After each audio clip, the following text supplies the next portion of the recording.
No Soundbites Allowed is a podcast hosted by Michael Vass. The podcast focuses on providing in-depth discussions on various political and social issues. As the title suggests, the aim is to go beyond quick sound bites and explore topics in greater detail. Michael Vass, the host, engages with guests to analyze and discuss current events, policies, and political ideologies. The live stream and videos cover a wide range of subjects, including politics, economics, social issues, and more. By delving into longer, more comprehensive conversations, No Soundbites Allowed aims to provide listeners with a deeper understanding of the complexities surrounding contemporary issues. AI is listening. Shouldn't you know what AI knows? Aren't you tired of being treated like a child by major media parrots and want to be respected as an adult? There is nothing to lose and a lot to potentially gain, so check out No Soundbites Allowed on all major social media platforms.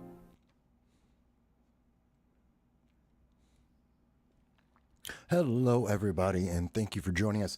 This is No Soundbites Allowed, and I am your host, Michael Voss, the Dragon of the Southern Tier. I'm happy to be here with you today.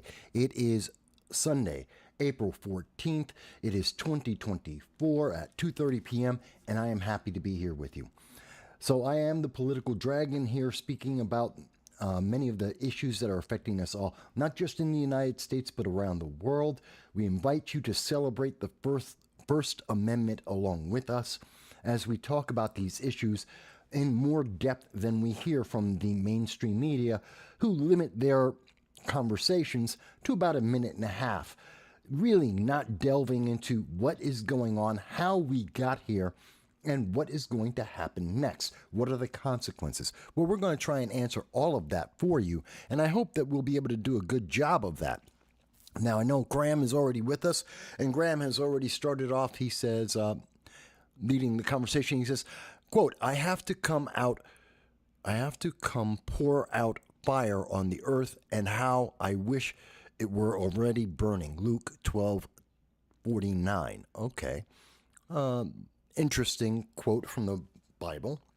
I'm not quite that familiar with it, but thank you for your first comments there, and thank you, Graham, for being part of the audience. I am happy to hear from everyone. And in fact, Graham is pointing out a great thing for us all, in that you can always respond on this channel. We look forward to hearing your voices and your thoughts. You can call in to 929-715-8569. The phone is plugged in and ready for your calls. And in addition to that, you can always leave chat. We're on YouTube, Facebook, Rumble, DLive, Twitter. Many of the most popular of the social media platforms, so that we can hear your voice. You can type in about any subject, and we'll be happy to talk with you about that, because that's what this is, a conversation about all the issues that are affecting each and every one of us, not just in the United States, but across the world, because it is interrelated. What happens to America happens to the world, and what happens to the world affects America. So let's have these conversations. Let's pay attention to the details and see what's going to happen next. What can we do about it? Which is more than what most people think, quite honestly. So we're going to be talking about a bunch of things. Obviously, for those who are new to the channel, again, we welcome you and thank you for being part of our audience. I want you to know that when we turned up the volume, I know some people have mentioned that the volume was a little bit low in listening to the rebroadcast. Please let me know if this is a better sound level for you to be able to hear what we're speaking about. That being said, also, I want you to know what we normally do in our format is we start with any of the breaking news that may be of interest for everyone. We then go into the international, following it at the end with domestic issues. Again, in each aspect, it does have some impact on everyone in the world, and we will try to highlight that. And we look forward to hearing all of your comments on any platform. We are watching Rumble as we speak. So, and sadly, just to let everyone know, comments you'll see right now don't include Rumble. It's just the OBS system, but I am looking at the Rumble platform itself. And if you do wish to put in a super chat to get your comment highlighted so we will notice it faster and separate of anything else, you can go to Rumble and you can do a super chat there, and we will be able to see it directly, and we'll be able to answer it more quickly than, say, some of the other chat, just so you know. So with that said, I wanted Graham has another comment. Graham says, Michael, what was the significance of the solar eclipse? I think it's a sign that Jesus is coming back, as in very soon. Well, I tend not to be very religious on this channel, and we don't really talk about religion because there's many religions across the world, many different ways people view religion across the world. I personally am not highly religious, and I don't see a connection between a solar eclipse and any aspect of life in terms of being a signal or something that defines politics or life. That's my point of view. Now, others have different points of view, and that's fine. On this channel, we're always open to hear different voices. I do not expect anyone in the audience to have 100% agreement with me. And I am always open to hear different voices, no matter what. You disagree with me, that's fine. We're not MSNBC, we're not progressives. It's perfectly fine to have a different point of view and to say, hey, this is important to me, or I think you're wrong about whatever. And that's fine. That's how we use the First Amendment. That's how we improve America and the world, by having open conversations and disagreeing from time to time. That's just the way I look at it. Graham goes on to say, today's sociological conditions, chaos, wars, and rumors of wars. Well, we've always had that. There have always been wars. There have always been threats of wars or rumors of bigger wars in the future. That's part of the human condition, if we are being honest. I think there was literally only 1 year in the last 120 years where there wasn't a war going on, active major war going on somewhere in the world. There's only been 1 year in the last 120 years. It's amazing. And I believe that was 1986. That was the only year without a major conflict across the world. And I've been alive for 56 years. I was lucky enough to be part of that 1 year. But it tells you about the human condition. And people seek solace in that in many different ways. And as long as it's nonviolent, as long as it doesn't harm others, have at it. That's your choice. And especially in America, we believe in choice. Your choice. Whether it's the choice that I would prefer or not has nothing to do with it. Your choice, your freedom, your pursuit of happiness. That's on you. So that's the way I like to look at that. Graham continues and says, it's a full thought here. Today's sociological condition also indicate that major cultural changes must take place for humans to not perish the dangerous conditions. These massive cultural changes are sparked by leaders touched by divinity. Humanity under the early Roman Empire would have become too cruel if Jesus had not come down and... Okay, well, that's a religious argument. I cannot and will not make a religious argument in this program. I have my own personal religious views. Others have their own personal religious views. I'm not going to debate religion. That neither for nor against on this channel, because that's an entirely different rabbit hole that has many other components. People have their religious beliefs. I'm not delving into anyone's individual religious beliefs. That's far too individualistic. Governments mostly aren't run by their religious beliefs, unless you're looking at places like Iran, which are. And that's an entirely separate subject. We'll get to that in a moment. But let me go into... Oops, did I just move that? Yeah, I did. Well, there we go. Camera's back. But what I do want to go into, where I do want to start, is there is some breaking news that's been happening internationally as well as nationally. And one of the first things I want to address is in the conversation that's happening in America and also around the world about the stabbing attack that occurred in Australia. Now, Australia is restricted in terms of, they've always been restricted in the amount of firearms that the public has. The United States is singular in the belief and the law and the structure that the average citizen can and has a absolute right to own a firearm. It's the Second Amendment. It's intrinsic in the foundation of America. But most nations do not have that right at all, or if at all, very, very limited. And we've seen that there have been many gun control laws passed around the world to further limit the ability of the public to defend themselves, both from criminals as well as from their governments if they become tyrannical. It's one of the reasons why we see across the world, as an example, in Venezuela, before Venezuela started starving its own people, killing its own people, as reported by the New York Times, over 5,000 Venezuelans killed by the Venezuelan government.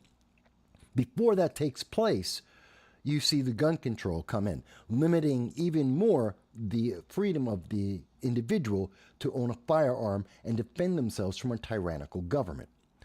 Now, whether or not people consider Australia tyrannical depends on your point of view. And if we look at their actions and those in the Kiwis down in New Zealand, if we're looking at their actions in the lockdowns that happened in 2020, many would say they became massively tyrannical and have continued that point of view since. But let's talk, the stabbing attack, though, is a highlight of something that we have to remember. And I say this a lot in the United States, but it's true around the world. Because London, the United Kingdom, France, Germany, they're all experiencing the same thing. Southeast Asia experiences on a regular basis knife attacks. Criminals and the criminally deranged do not care about the laws. They do not care about whether they're using a firearm, a bomb, a car, or a knife. Those who are criminal and criminally insane will take their actions with whatever means is available to them. And we see that in this stabbing attack, where we saw that 6 individuals, including children, were harmed. And I think this part is interesting. This is from WTVR, CBS Channel 6, talking about the Australia event. And I thought this part was very important. You should be able to see this here. Australia has some of the world's toughest gun and knife laws, and attacks such as the one on Saturday are rare but do happen. We're learning new information about the deadly stabbing attack in Australia Saturday. Police. Australia has some of the world's toughest gun and knife laws, and attacks such as the one on Saturday are rare but do happen. Okay, so they end this very quickly. It's right at the end. I hope you caught it the second time round, where CBS News is admitting Australia has some of the toughest gun and knife control laws in the world. And knife. I emphasize that because it's very important. When they took away, Australia already had nearly no mass shootings on record. They had about 2 in 10 years before they decided to do a gun buyback, gun confiscation amongst the people. And then they've had mass shootings after that. Only 1 or 2 in the 10 years in the time since the gun confiscation laws. There has been no net change in the amount of mass shootings overall in Australia. People don't realize that because the mainstream media doesn't want to talk about that. Their real effort and their real danger is from knife attacks, which have been consistent, if not rising, over the last 15 years in Australia. Same thing that we see in London and in the United Kingdom. Their problem isn't guns, which were always restricted in the United Kingdom for well over 500 years. That's not been the problem. The problem has been knife attacks. And right now, we see in many of these countries that don't have access to firearms and never have had that they have the same kind of problem here in the United States in terms of knife attacks.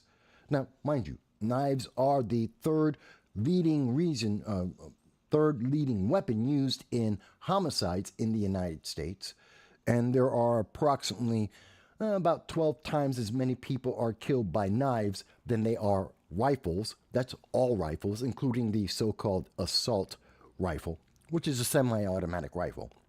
It's about 12 times more people are killed with knives than with all rifles in the United States. That is a fact from the FBI itself. I look at the database 2-3 times a year.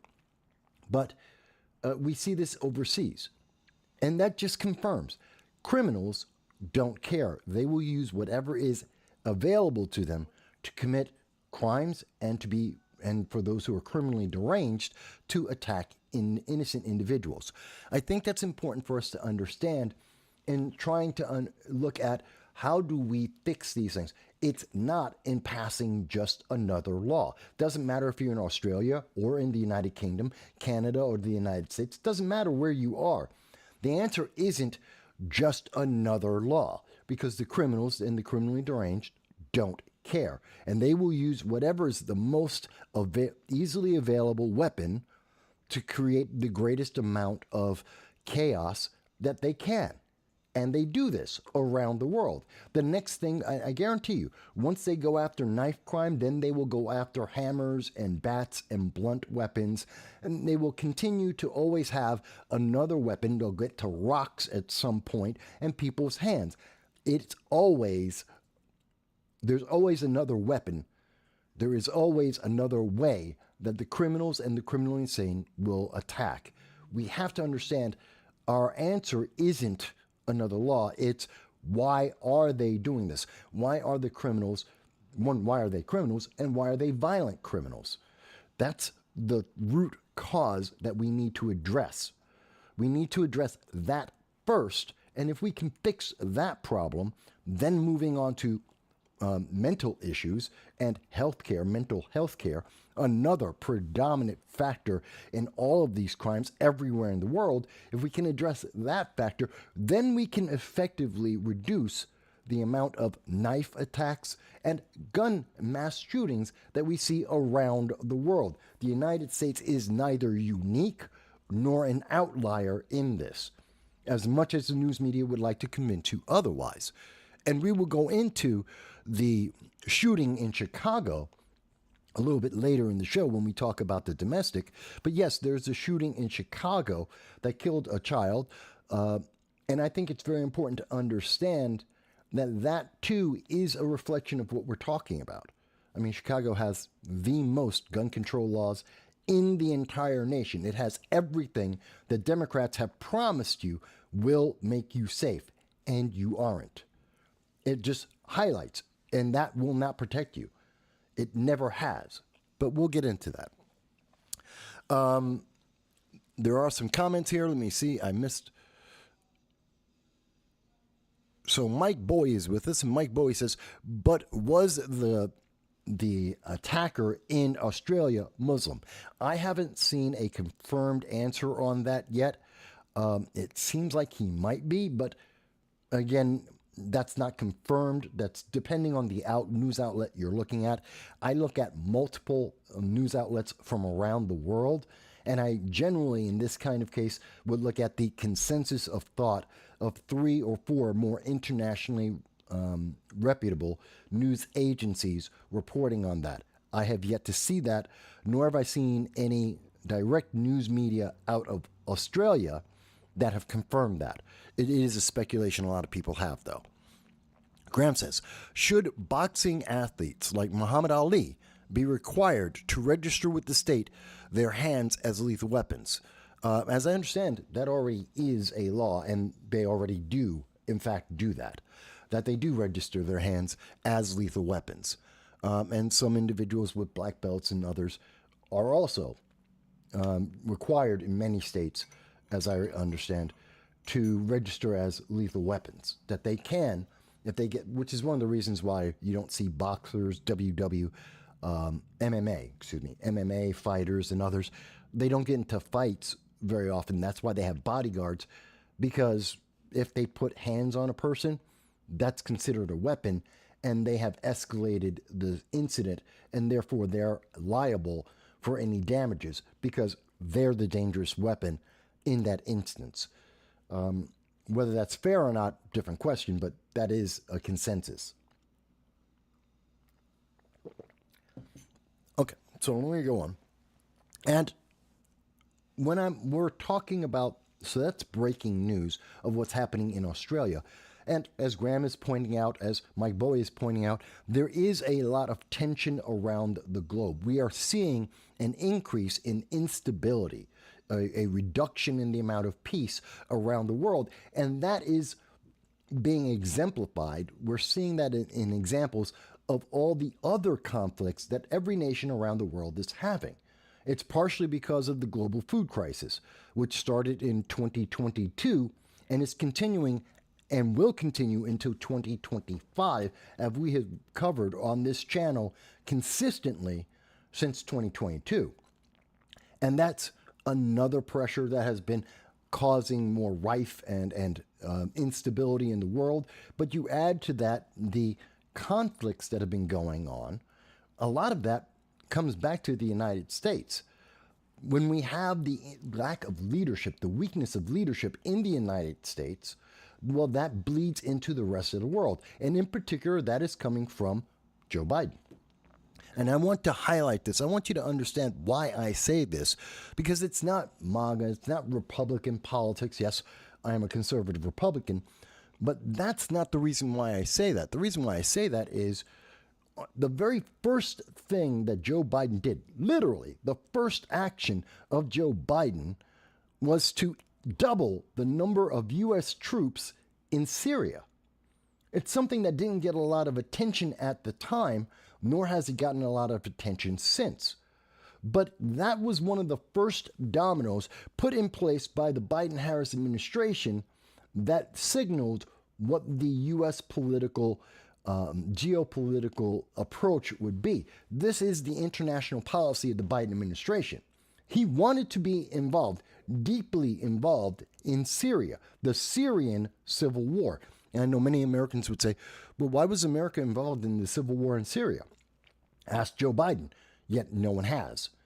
And he doubled the amount of U.S. troops there, which put us in direct conflict with Russia, with Iran, with the Syrian government, many of the governments and many of the regional terrorist groups in Syria operating throughout the Middle East. So he literally increased the tensions and started the dominoes of that have plagued his presidency since, because we've been having problems with the Middle East, with Russia and Iran ever since Joe Biden's been in office. Add to that the food crisis, add to that the energy crisis, which has put pressure on Europe in all of these conflicts. Well, then you're seeing where all the instability is coming from. The problems that many countries are having is that weak leadership has caused dominoes, consequences that they should have foreseen that they didn't care about because they thought it would look good politically. Everything the Biden-Harris administration has done is to appease its base, mostly progressives in the Democratic Party, and to look good to that base so that they get more support in elections and maintain power. That has been consistently, since the very beginning of the Biden administration, that has been their goal, and everyone in the world has seen it. Now, when I'm saying that, let's take a look.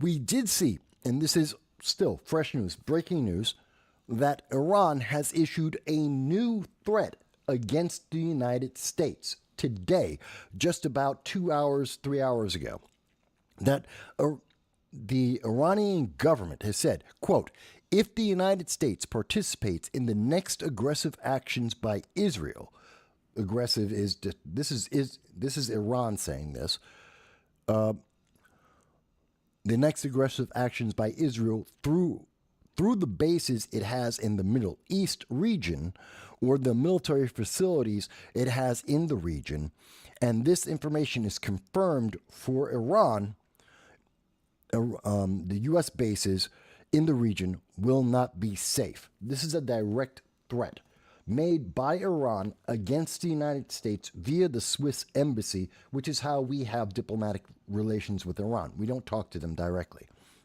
So this is from Major General Mohammed Hussein Bagheri, who is a chief of staff of the Iranian armed forces. This isn't coming from their puppets, the Houthis, the Hezbollah, the Hamas, the terrorist organizations run by the IRGC, which is the Iranian government. No, this is the government of Iran itself directly saying that they will attack the United States. This is literally, it can be interpreted as a declaration of war. And it, depending on how you feel, it should be considered a declaration of war.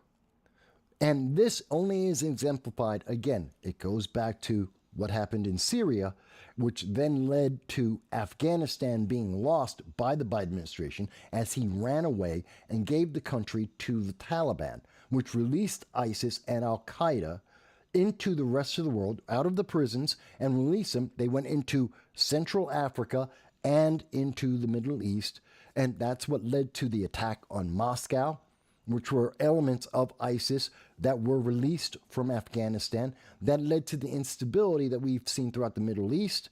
It's part of the reason why there are so many civil wars in Africa right now, and why the Sudan is in a war again, and 15,000 Americans were abandoned there. This is May of 2023, that the Biden administration doesn't talk about.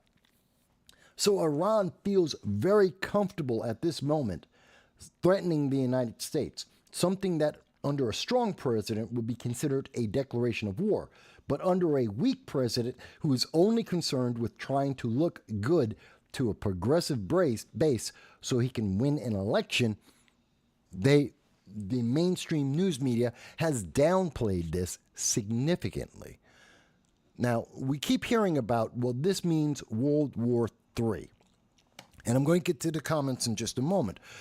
But I want you to understand the nature of this, because Israel has just fended off. They just defended themselves from a direct attack from Iran. This is the first time. Iran has said since 1980, when the Ayatollah took over that nation, 1979, when they took over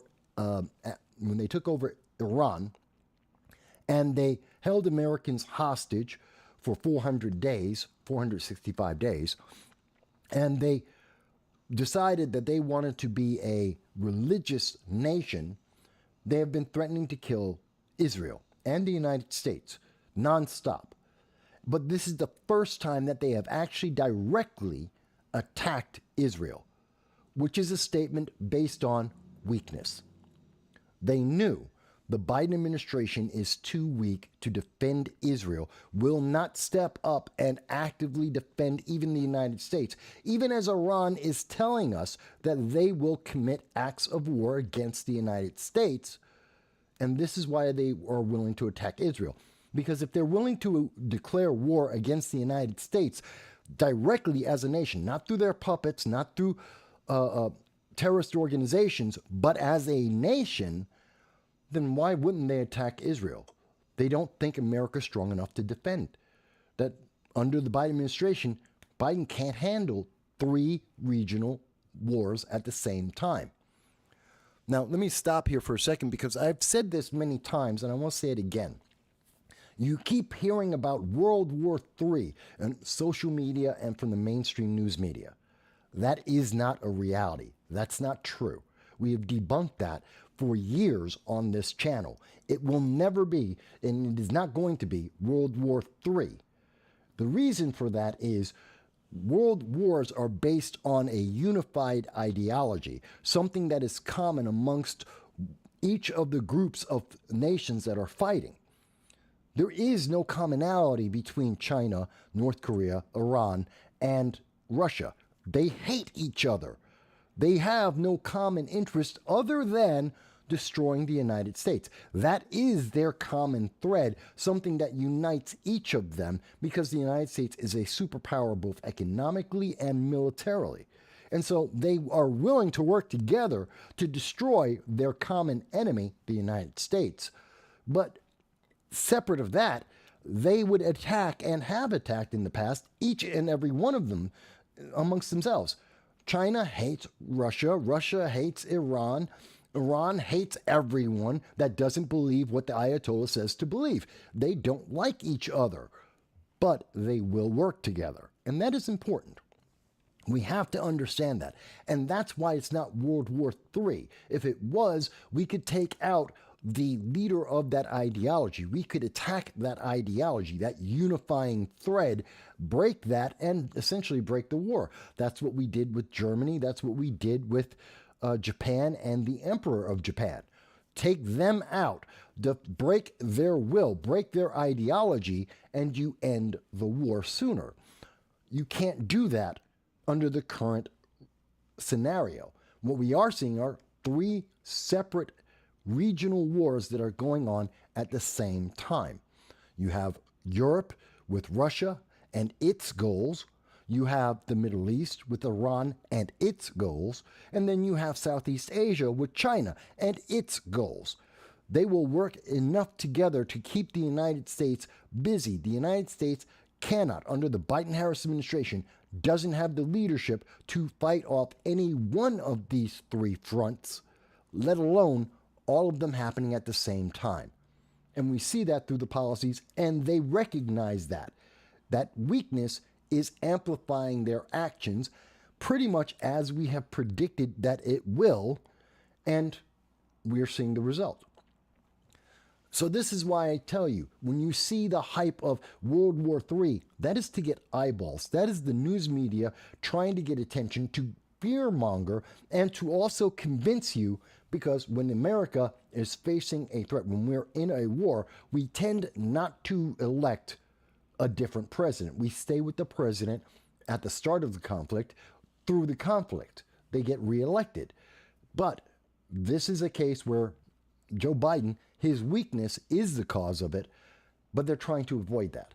They want you to feel like we're in a war, about to have a war, and therefore we need to keep the same leadership to fight through that rather than change, which is unusual for the United States. They're trying to fortify the election with your fear of World War III. But it's not World War III. It's 3 regional wars.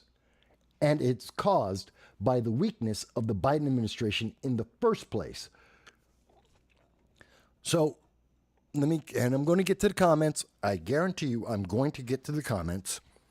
But let me finish my thought here. I want to introduce this. So Iran has attacked Israel. And it was a weak attack, by the way. But it's more important that this was the first time they directly attacked Israel. It makes a statement for the rest of the Middle East, because no one attacks Israel directly. There is no nation. Since the 7-Day War, since Israel beat everyone in the Middle East decades ago, no nation attacks Israel. There are many terrorist organizations that try to attack Israel on a regular basis. And they are funded mostly by Iran, but they are supported throughout the Middle East. These terrorist groups, Hezbollah, the Houthis, Hamas, they get support. But no nation will dare stand up because they are fearful of both Israel and the United States. But now that is changing.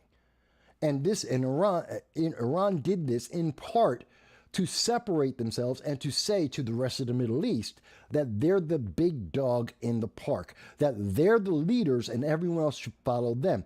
This was as political as it was military.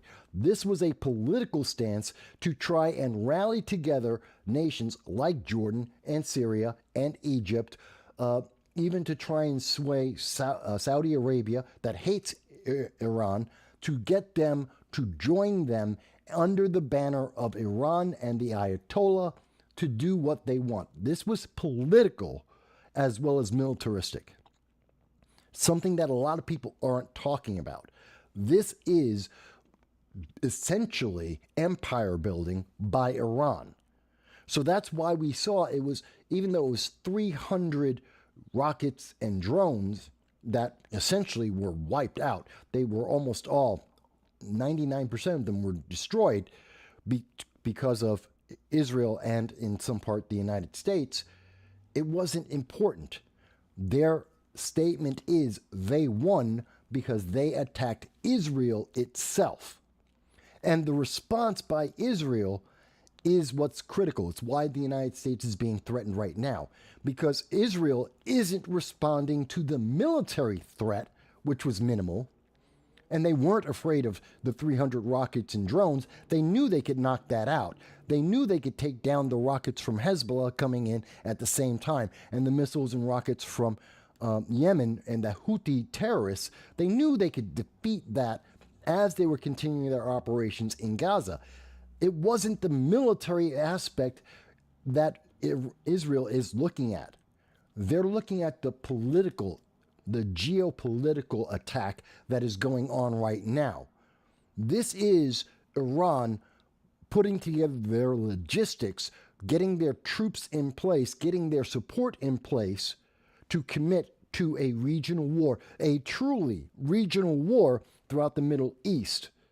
And they're seeing who's on their side, because they've made the statement, we can take on Israel. No one else is willing to do it. No one else has the ability to do it. But Iran can.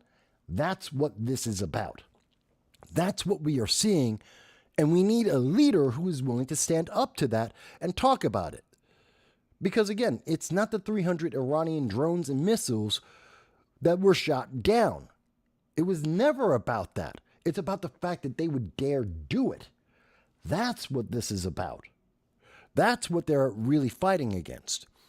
So let me stop there to take a look at the comments. We got a lot of people, a lot of comments. I love it. And again, if you do not see what I am saying, if I'm not making myself clear, if it's not understood, please let me know. I will be happy to respond if you think I'm unclear. If you disagree, tell me why. Tell me what in the data that we are seeing, in the events that are happening, why do you see it differently? Let me go on. So Graham, in talking about the lethal weapons, talking about the breaking news that we see in Australia and in the United States, he says, should all lethal weapons be required to be registered with the state? Knives, baseball bats, hammers, and irons? Absolutely not. Graham, no. A registry of any kind of firearm or any weapon is bad. You are putting a flag on your head. You're putting a warning marker. You are instantly being targeted. This is what we saw happen. And again, I use Venezuela because it's one of the most recent examples of this. But the people in Venezuela were told to give in their guns, and everyone was identified as a gun owner. And then, only after they had the registry, only after they had taken most of the firearms from the public, denied the public a way to retaliate or fight against tyranny, only then did we see the socialist government of Venezuela go out and starve the people and kill their own citizens. According to the New York Times, over 5,200 of their own people. And we know that number has increased since that time. A registry is bad. In addition to that, everything's a weapon. Everything that has ever been made by mankind has at some point in time been used to kill somebody. Whether it's in self-defense or aggressively, it doesn't matter. So that registry is everything that's ever been created. Everything. Baseball bat, a chair, a butter knife, you name it, it's been used. So it is an endless means of trying to take away your right to defend yourself, and it is a means to have an authoritarian government take over. So I hope that answers your question, Graham. Going on, Dal is with us. Hey, Dal. Dal says, and again, folks, if you want to get your comment to the top of the list, go over to Rumble. You can do a super chat there, since I just found out on my birthday that we can do super chats. Let me go on. Dal says, logical reasoning follows that line will result in exactly what you are describing. In fact, the CCP does exactly that. Yes, the Communist Party of China is registering everything as a weapon and denies the people the ability to defend themselves. Even taking the Communist Party even goes so far as to tie, if you have a knife or a meat cleaver, something to cut cooking utensils, they're literally tied to the kitchen tables, so your countertops, so that you can't move them anywhere else. And if that cord is broken for whatever reason, that is a crime that can be punished in communist China. So yeah, this is how far the government can go. If they are trying to say everything's a weapon, you have no access to it, they will go to extreme to punish you. Let me go on.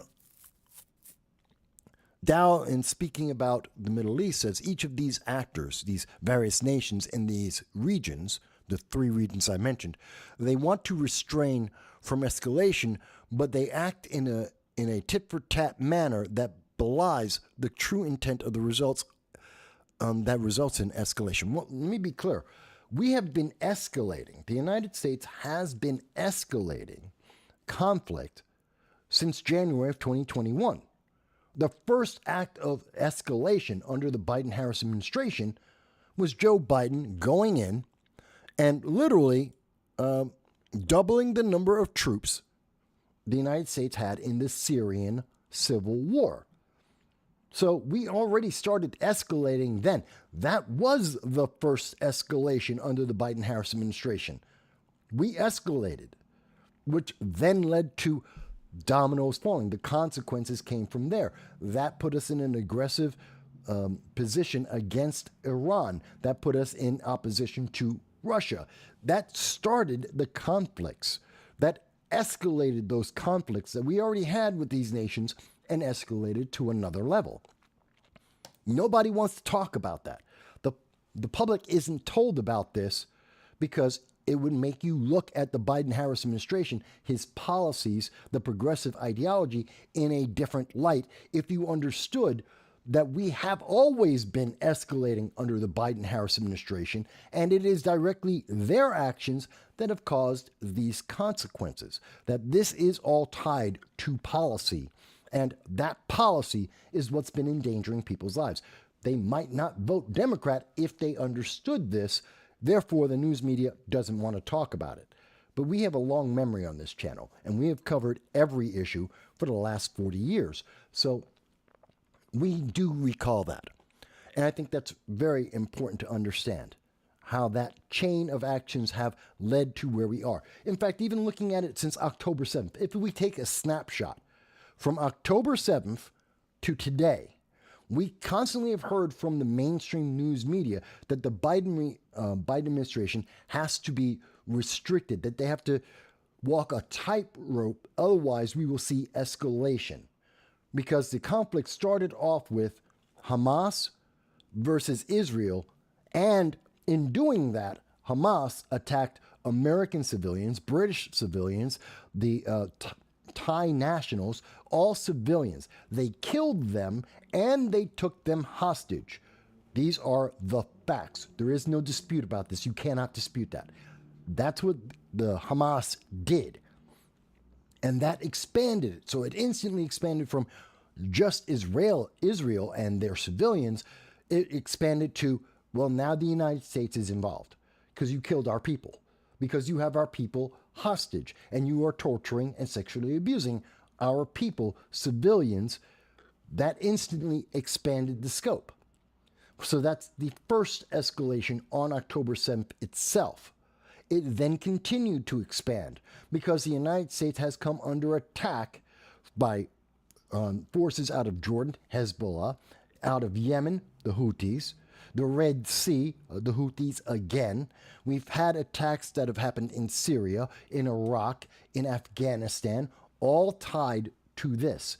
It escalated a long time ago. It started escalating immediately in October, and then even more so in November. There has never been a stop to the escalation, which now includes Iran directly by its national interests. So this has already escalated. I've been saying this for many months now, that the news media is trying to downplay the escalation that is happening, saying it might escalate. It already did. It already did. They just don't want you to realize it. They don't want you to think about it. Because if you realize that it already escalated and that the Biden administration has failed to stop that escalation, their policies have in fact encouraged more escalation, then you might not vote for Biden. and therefore Democrats might lose.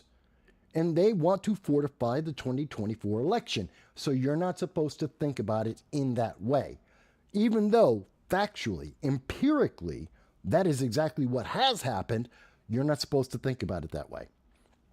So I hope that answers that question for you, Dow. Let me go on.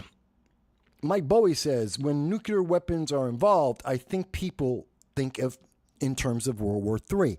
Well, nuclear weapons aren't involved. These are all conventional conflicts. Yes, Russia has threatened that they moved nukes into Belarus because of their fight with the Ukraine.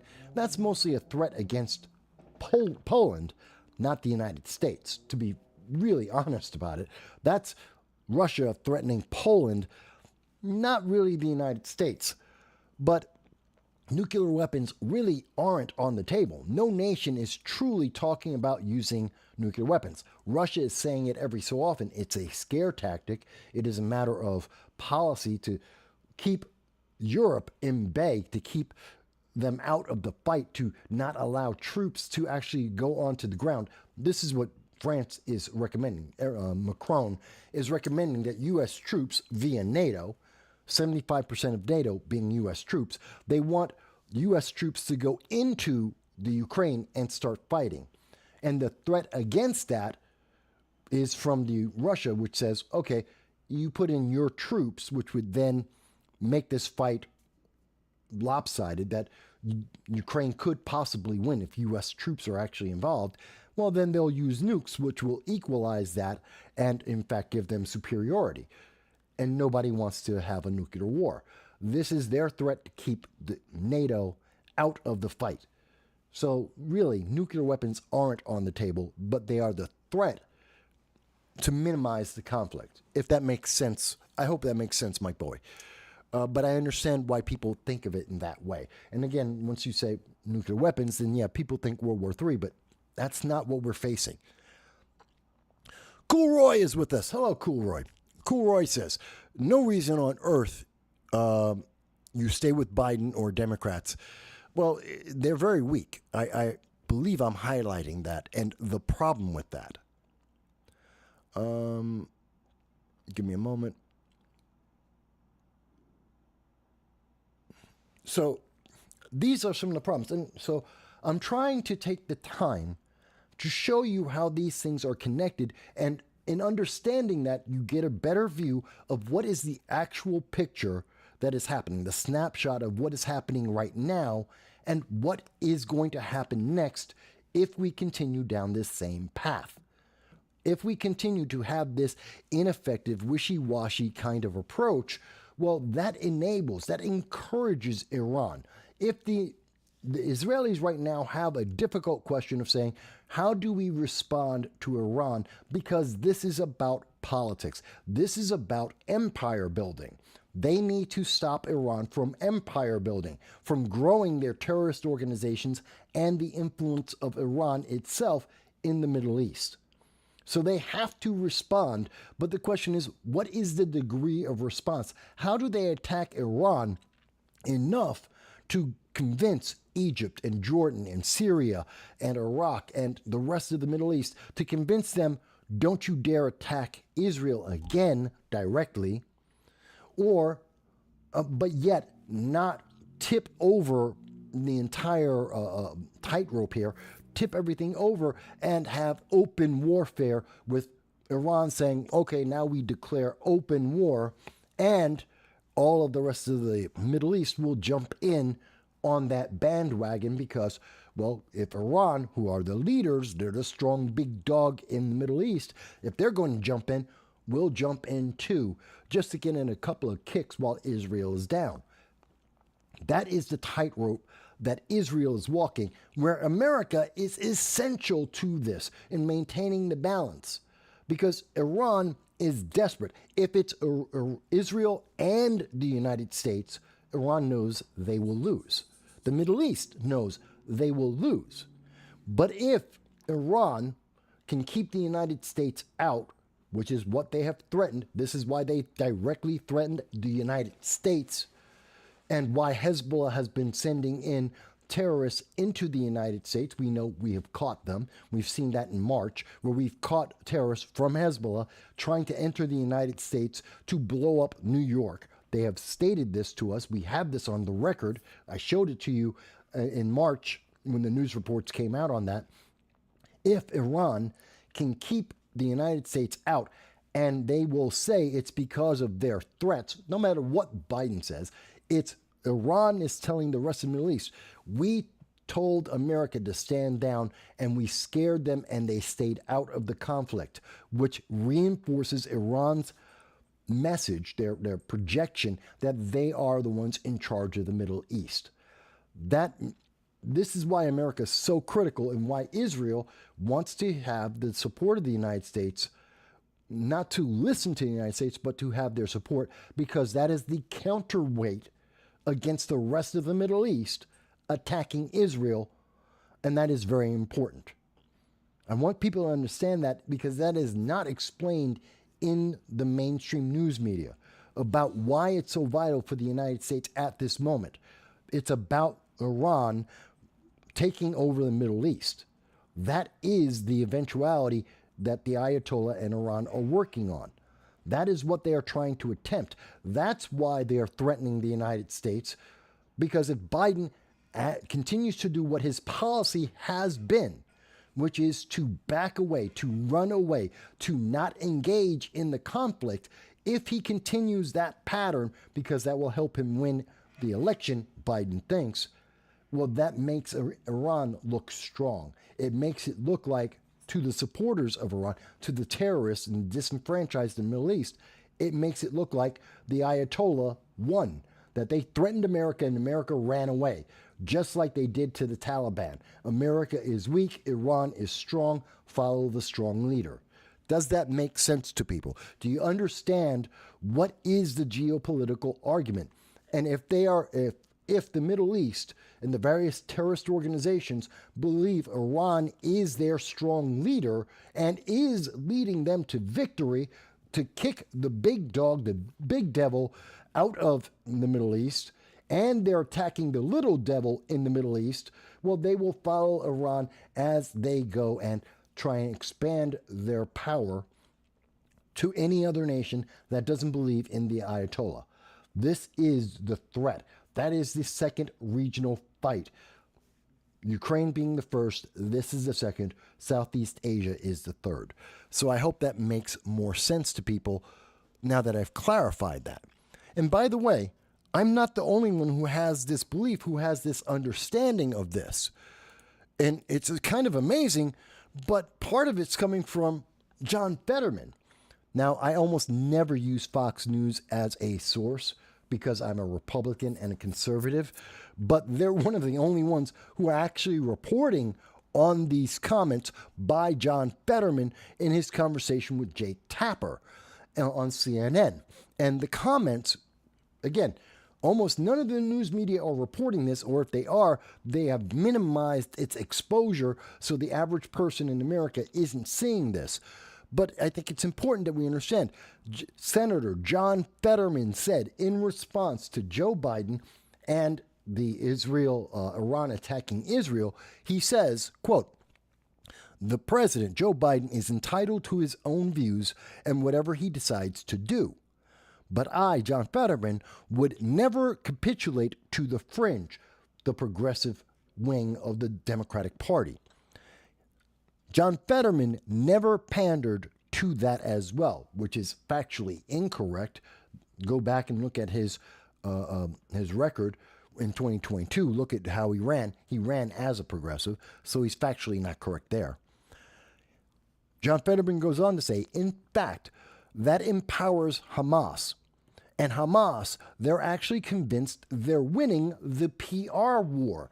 That's what this is. It is a public relations war. It is a geopolitical big dog attack. This is about getting support and followers. This is logistics. He goes on to say, and they're never going to negotiate at this point. Hamas is not negotiating. They have not been negotiating, in part because of the hostages. And last week we talked about why they don't want to admit whether the hostages are dead or not, even though we believe at least 40 of the hostages, which may mean every single American, are dead. But we'll go on. They, Hamas, think that they're going to hold on till the very end because they get support from Iran. And they are getting now humanitarian aid from the Biden-Harris administration directly. The very same people, they killed our people, and they are getting more food and aid to continue to kill our people from us. It makes no sense. John Fetterman goes on to say, and I know why they're not willing to provide any kind of proof of life. He means Hamas, why they don't want to do it. And I just explained it in the past and just now. And I don't know why there's not more of a conversation in the media like, what about the hostages? John Fetterman, we have been saying that since October of 2023. We have consistently said from the very beginning, the week of October 10th, we have said, where are the American hostages? Get the American hostages home. We are one of the few news media outlets that have said this from the beginning, and we have said it every single week. And we have been suppressed by Google, by YouTube, by social media, because we demand to know how many hostages, where are they alive, bring them home. So John Fetterman, there are some people who are talking about it. We're just getting punished for it. John Fetterman goes on to say, what's happening to the American hostages and the British and the Nepalese and the 34 nations that are among the hostages held by Hamas, the terrorist organization? Where are they? Where are the American hostages and all the hostages now? We don't know. Some of them are dead, we believe. And let's bring them home, something we have said consistently. And then all the harsh words should be directed at Hamas, which started this. The critical point that Harvard and Cornell University, Binghamton University, the pro-Hamas Democratic Socialists of America don't want you to consider that Hamas started this, that they brought us into this conflict, that they have created this conflict that has continued to escalate. They did this. No one else. He goes on to say, John Fetterman says, and now continues to hold over 100 Israeli hostages and American hostages and British hostages, French and German hostages. They hold hostages from 34 nations. My emphasis is on the American hostages that the rest of the news media won't even talk about. They stopped talking about American hostages in November of 2023, and they do not mention it in any conversation. The conversation has now become, oh, look at Palestine, the Palestinians. They won't mention Hamas. They won't mention the terrorism. They won't mention dead Americans or Americans being tortured at this moment. They refuse to talk about the facts on the ground as they exist, because you might not vote Democrat in 2024, and they have to fortify and support Joe Biden. That is the reality. But let's go on. And Fetterman argued Hamas could end the war today. When talking with Jake Tapper on CNN, he told the left the war could end today. All Hamas needs to do is release the hostages. And I agree with him. John Fetterman is correct. He may have brain damage. I don't think he should be a member of the Senate. Never have, still don't. But that doesn't change him from being correct in this. He is absolutely correct. This could all end. Hamas releases the hostages. The United States provides them with humanitarian aid, and we will support the ceasefire. We would see everything end instantly. But that's not what they are after. They don't care about the American hostages or the British hostages or the Canadian hostages. They don't care if they're alive or dead. This isn't about the hostages. It isn't even about the fight that they started on October 7th. This is about Iran attaining the top of the hill in the Middle East, being the leader that the Middle East rallies around so that they can then attack unified Israel and the United States. And if Europe thinks they'll get out of that conflict unscathed, they are out of their minds. Because the reason why Iran is doing it isn't just because of economics, it's because of, well, going back to early comments today, religion. It is because the Ayatollah has a religious belief that he wants to enforce on everyone. Believe what he believes or else. And Europe is not immune to that. So I wanted to point that out because even John Fetterman, who ran as a progressive, who got elected as a progressive, and has since realized that progressive policies do not help. They do not benefit the United States or our allies or anyone. That this is a never-ending problem, and the progressives are more than just hindering the solution. They are actually backing the causes of the problems, which would be bad Biden policies and terrorism in the form of Hamas. If anyone disagrees with me on this, I am more than happy to hear their voices. I am more than happy to hear you speak about that. And again, if you want to catch my attention faster, you can always go and leave us a super chat. Most of all, I ask you, if you've made it through the first hour, wow, we've gone through an hour already. If you made it through the first hour of the conversation, please like, share, subscribe. Share this with people around the country, around the world. Help us. Subscribe so that we can reach more voices. And if I am wrong in anything, so that we can have that clarity. But if I am right, that we can get a better solution that understands the consequences at hand right now, so that we can make a better plan. And a stronger America equals less instability in the world. So let's get there. Let's have that conversation. Please like, share, and subscribe to help me do that. So let me go back on the comments here. So Graham says, Michael, didn't somebody say that John Fetterman suffered brain damage and became a different person after he was elected into office? Many people have said that.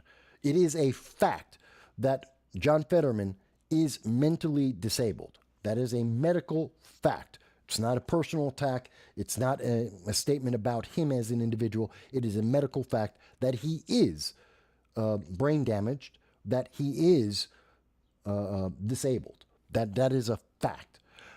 Whether or not it has affected his personality, it's unclear. It depends on how honestly was he progressive prior to the election. We see a lot that says he was very progressive, both as a mayor and in his election run. So we would tend to believe that he was fairly honest then in his history of being progressive. And now he is very different because he, while still maintaining some progressive values, has come out against some of the more extreme values. So it's a question. I don't know the answer to that. Graham says, in disputing Fetterman's claim about his record public statements, perhaps it's important to clarify pre or post brain damage Fetterman. Well, pre-damage Fetterman, he ran as a progressive. He was a supporter, and he claimed himself prior to his brain damage that he was a progressive. Even after the brain damage initially, once he got elected, he was still stating that he was a progressive and that he supported progressive values. It is only recently, in the most recent months, last 3 to 6 months now, after he's gone through a lot of retraining effort, a lot of recovery, only now are we starting to hear him more and more take statements that are not in line with the Democratic Party. But that could be because starting in about November, when we started seeing this, he was also losing votes. Even prior to all of this, he was already losing steam with Democrats, and he needs support in the next election. And it may be that he's pivoting right now so strongly because his constituents are demanding that of him, and he won't get reelected unless he takes a stronger pro-America stance. That could be, so he might be doing this just because of politics, and his true beliefs may still be progressive. We don't know. Cool Roy says, so Fetterman said what needed to be said to get elected. This is nothing new. Well, I don't know if that's what he said then or if that's what he's saying now. It could be either or both. It's unclear. But one thing, the things that are clear, he did say he was a progressive prior to his brain damage in 2019. He did get brain damage when he had a stroke. He is mentally disabled as we speak right now. Since his recovery, and most recently, as his popularity amongst people in Pennsylvania has dwindled, he has taken on a far more centrist point of view, which may be because of the brain damage or may be because he wants to get reelected. It's unclear.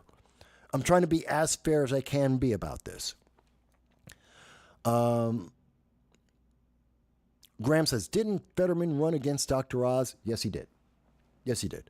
And Dr. Oz was no great Republican candidate to start with, but he was definitely different than Fetterman in terms of his progressive ideology at that time. But yes, he did run against him. Tony is with us. Tony Z says, hey, Mike, I'm glad to see you there, man, and be right back. Hey, I didn't know you'd go. Come on. Get in there, Tony. I know you got lots of comments. I look forward to everyone's comments. Again, if you don't agree, I'm perfectly fine with that. Let's have that conversation. Let's go through this. But I'm trying to make sure you are as well informed as is possible. The answer to everything, how do we stop World War III? Americans are informed. Fear-mongering leads us into greater conflict. Intelligent, rational thought leads us out of conflict. Let's be clear about that. This is all in the geopolitical stage. Yes, there is fighting that is going on right now. There has always been fighting that is going on. Again, for the last 120 years, there hasn't been a year, there has been 1 year in 120 years where there hasn't been continuous fighting somewhere in the world. So fighting isn't the example of things getting worse.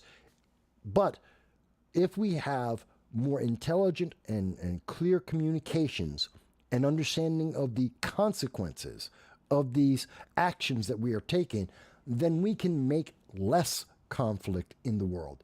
We can make things more calm, more stable, not what we are going down. The road we're on right now is more instability, more violence, more conflicts that are being created because America isn't strong. We don't have a stable policy. And the policy of whatever gets me reelected is not the solution that helps the world. That's just the facts. So I'm trying to be very clear about that. And again, anyone, especially those on the left, if you're a progressive, you think, Mike, you just don't get it. Mike, you don't understand. Fantastic. Tell me why. Don't tell me your feelings. Don't tell me I'm ugly. Don't tell me I'm old. I know I'm old. I don't think I'm ugly. A lot of women don't think I'm ugly. So that's not answer. That doesn't answer the question. No personal attacks. Let's go into the issues. Let's talk about the facts.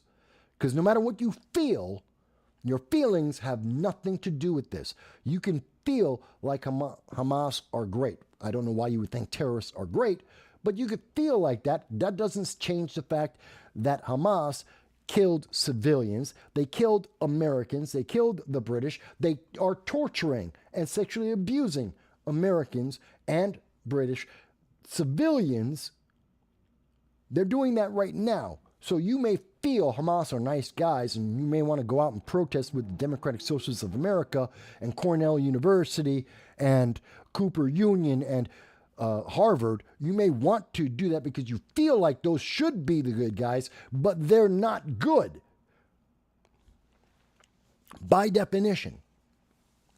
Let me go on. Users Been Banned has joined us. Wow, we're getting a lot of people today. A lot of the names. Users Been Banned mentions the Ottoman Empire was called the sick man of Europe if Biden represents America. Well, that's again old news. That goes back to World War II, but I won't get into the Ottomans right now. But I am trying to give you a clear understanding of this, folks, and what the consequences are. And understand that when we are getting these releases, and I think this is very intentional, that we're getting these releases like Biden told Netanyahu, or in other words, America told Israel, the U.S. won't support an Israeli counterattack on Iran. Now, when you understand the consequences of what we've been talking about, when you understand that the response by Israel against Iran right now is about preventing a greater conflict in the future. It's about stopping the empire building of Iran right now. It is to counter the Iranian argument that only they are strong enough to attack Israel and not be decimated, that they could win a war against Israel and Israel is afraid. That is the argument that Iran has made now by directly attacking Israel. Israel must respond. If they do not respond, then that is an implicit acknowledgement of what Iran is saying to the rest of the Middle East. It is a confirmation, or will be seen as a confirmation, by Iran and all of the Middle East. And that means that Iran gains more power, more support, and is able to make a bigger fight against Israel in the future than if they do something now. So Israel must respond. I am not the only one smart enough to figure this out. This is not intense 4D chess. This is basic geopolitics. It is in front of our eyes. It has been playing out since October 7th, and I am not the only news media or any commentator or military advisors that understand this. Lots of people around the world get this. The question is, what will America do? Well, America has said that they won't get involved, which is a statement in favor of Iran, not Israel, our ally, our only true ally in the Middle East. We have thrown them under a bus and said that we fear Iran, and so we don't want to be involved. That's how Iran is spinning this. That is how the Middle East, the terrorist organizations of the Houthi terrorists, the Hezbollah, the Hamas terrorists, they are spinning this as America, Joe Biden, is afraid of the Ayatollah and Iran. That's why they won't back Israel. And that means Iran is, in their view, right, and therefore they're able to attack. This is important. This is the next domino, because remember, this is happening after Iran said, America, don't get involved, that they will attack America if they support Israel having a counterattack, because Iran knows Israel will counterattack. They know that. They have to. They understand it, but they said, America, stay out of it. They know Biden is worried about the next election. Biden is worried about keeping progressives on his side. They saw the Michigan primary results just like the rest of the world. And they saw that Biden is so desperate for those 100,000 progressives in Michigan that he is building a pier for the terrorist group Hamas as we speak. Tens of millions of dollars, thousands of American troops in danger just to get 100,000 votes. So Iran knows they are safe in saying, Joe Biden, stay out of this, because he was already going to stay out of this. But now by saying that, they get a superior position. And now, as we find out, Biden has told Israel, we won't back you, much to the chagrin and upset of John Fetterman, a progressive senator in Pennsylvania. He said this, well, that makes Iran look stronger. Biden is running away again. He ran away in Afghanistan. He ran away in the Sudan. He ran away from Haiti. He's running away from Iran. It makes Iran look stronger. This was the absolute worst response we could have possibly had if you want to see peace in the world, or more peace in the world than there is right now. This was not the answer that Joe Biden should have made. But Biden is worried about the progressive vote, not world peace. He's not looking at this and seeing the consequences of what he's doing. If I can figure this much out, the Biden's advisors and the Pentagon have already figured this out months ago. They know this. I've been talking about this for years. They've been planning for this for years. They know I am correct. Every prediction we have made about what's happening in the Middle East, about the international policy of the Biden-Harris administration, has come true. I wish they didn't. I hope to hell to be wrong. But every prediction we have made about Joe Biden's policies affecting the world have come true. No one is afraid of Joe Biden. No one respects Joe Biden or Kamala Harris. No one believes that the progressive America, an America that is following progressive ideology, is strong or willing to support their allies. And thus the world is militarizing, and we are seeing these kind of conflicts arise at greater numbers to a greater degree than we have seen historically in the past. That is the position I have here. Now, if anyone disputes that, and all the evidence I have been citing, and the circumstances that I have been citing, please tell me how I got it wrong. If there is a Democrat, elected Democrat, anywhere in the government at the local, state, or federal level, I will give you as much time as you need. I am not CNN. I am not MSNBC. I'm not the mainstream news media. You're not going to be cut off in 5 minutes or 15. If you need to take 20 hours to explain your position, I will give you that time to explain in clarity, in detail, with supporting evidence, why you think I am wrong. I have made that offer every single week for the last 18 years. Democrats, the leadership, the elected officials will not take me up. No matter how much they will say, no, the right is wrong, MAGA, whatever their argument is, they will not respond because they know there is no response. They don't have any supporting evidence. They cannot prove their case. They can tell you they feel, but that's all they can tell you is their feelings. And feelings don't equal law. Feelings don't protect people. Feelings don't stop wars. Quote me on that. Clip me on that. Send it out to every elected Democratic official out there. Send it to every Democrat candidate in America at local, state, and federal level and ask them to dare combat me on that. Let's have that discussion. They won't. I keep asking them to. They won't. Okay, let me go back to some of the comments here. Let me see. Where did we leave off? We got comments. So many comments. I love it. I love the comments. Let's see. Cool Roy, another day, another Biden disaster.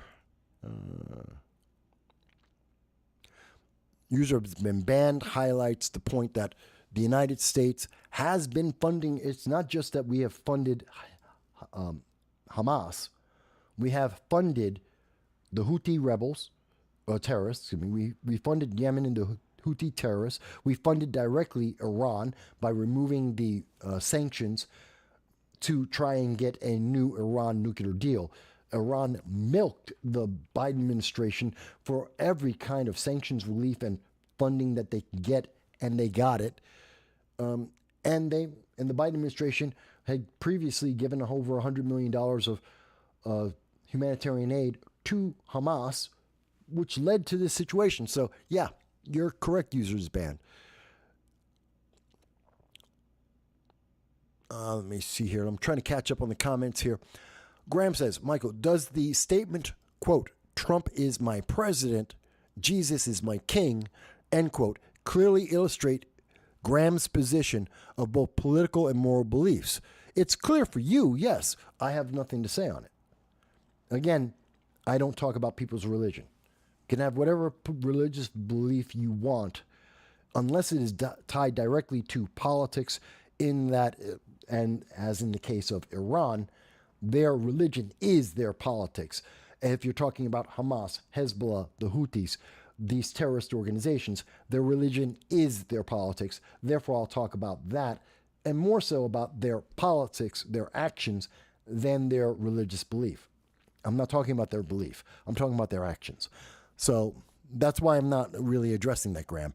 And no matter how many times you ask, I won't address people's religious beliefs. That's not what I'm here for. That's not what I do. Again, I say that respectfully. I don't want it to sound disrespectful.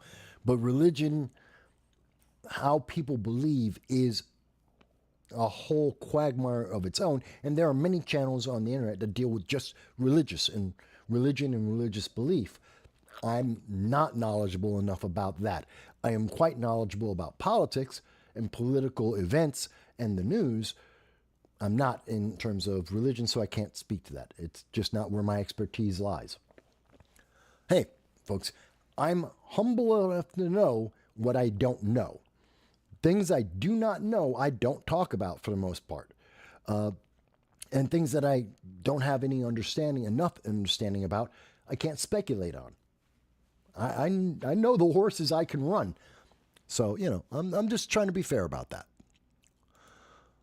So obviously we've been talking, wait a minute, Graham goes on to say, what documents or books must I read to understand the fundamentals of my worldview? That's a good question. What books? Well, in terms of documents, I recommend to read about international politics from multiple international sources. Deutsche Welle, also known as DW News, the BBC, The Guardian, Nikkei News, The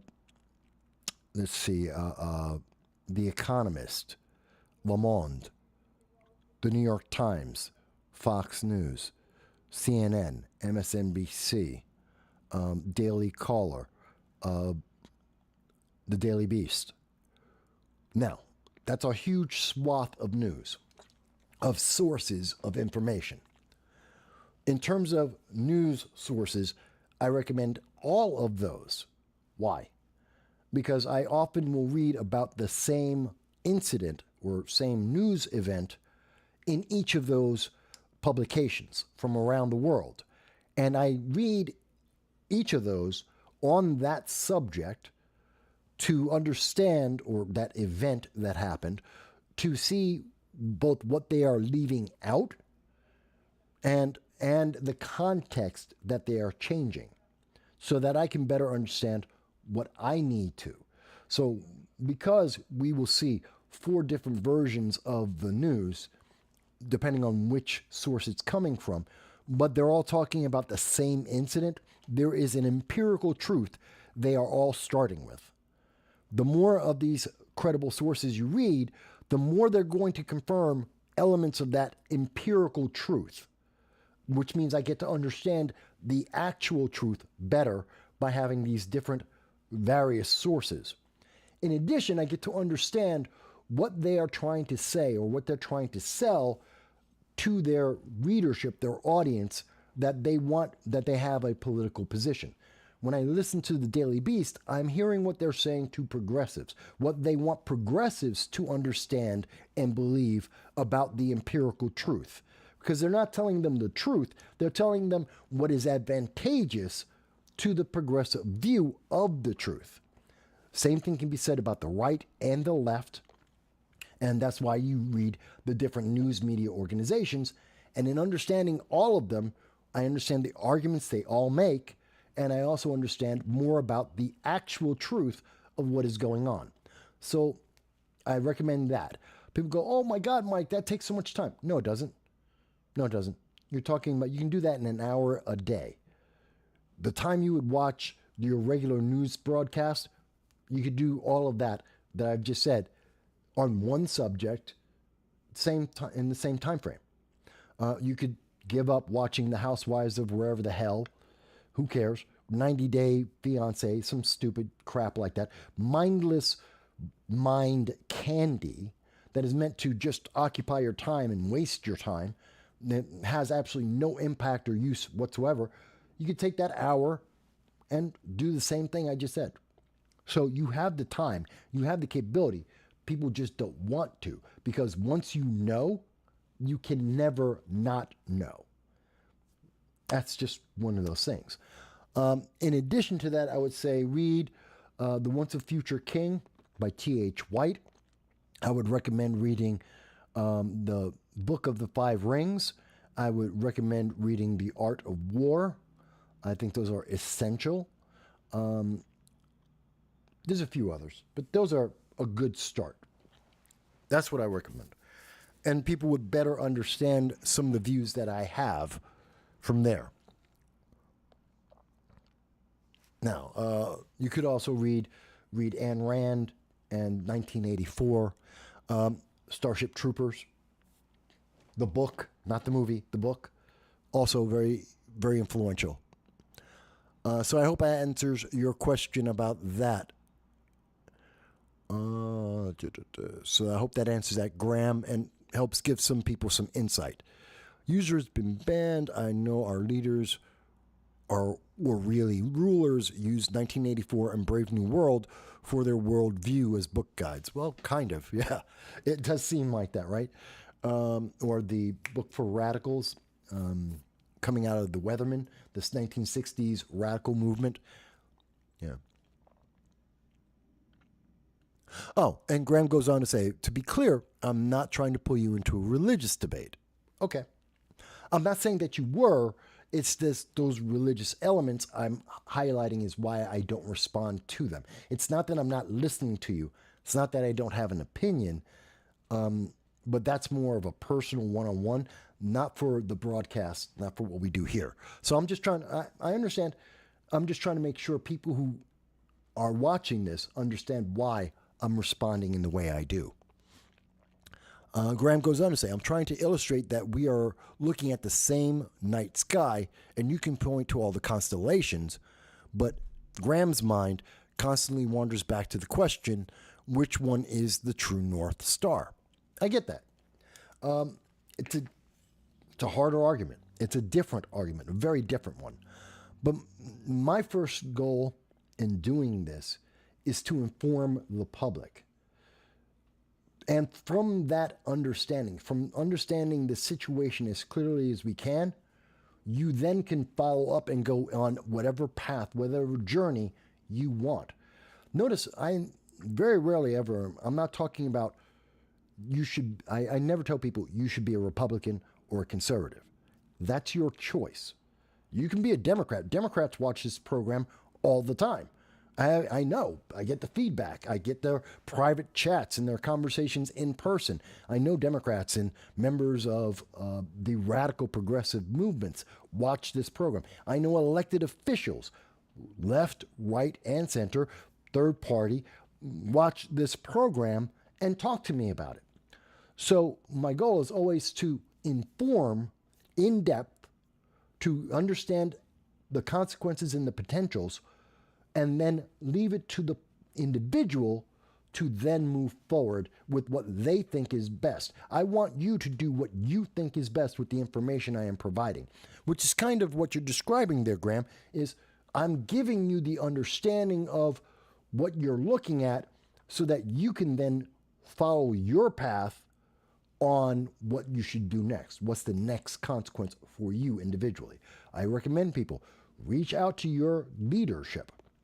I don't care if it's left, right, center, third party, whatever it might be, reach out to your leaders and have this conversation with them now that you're more informed.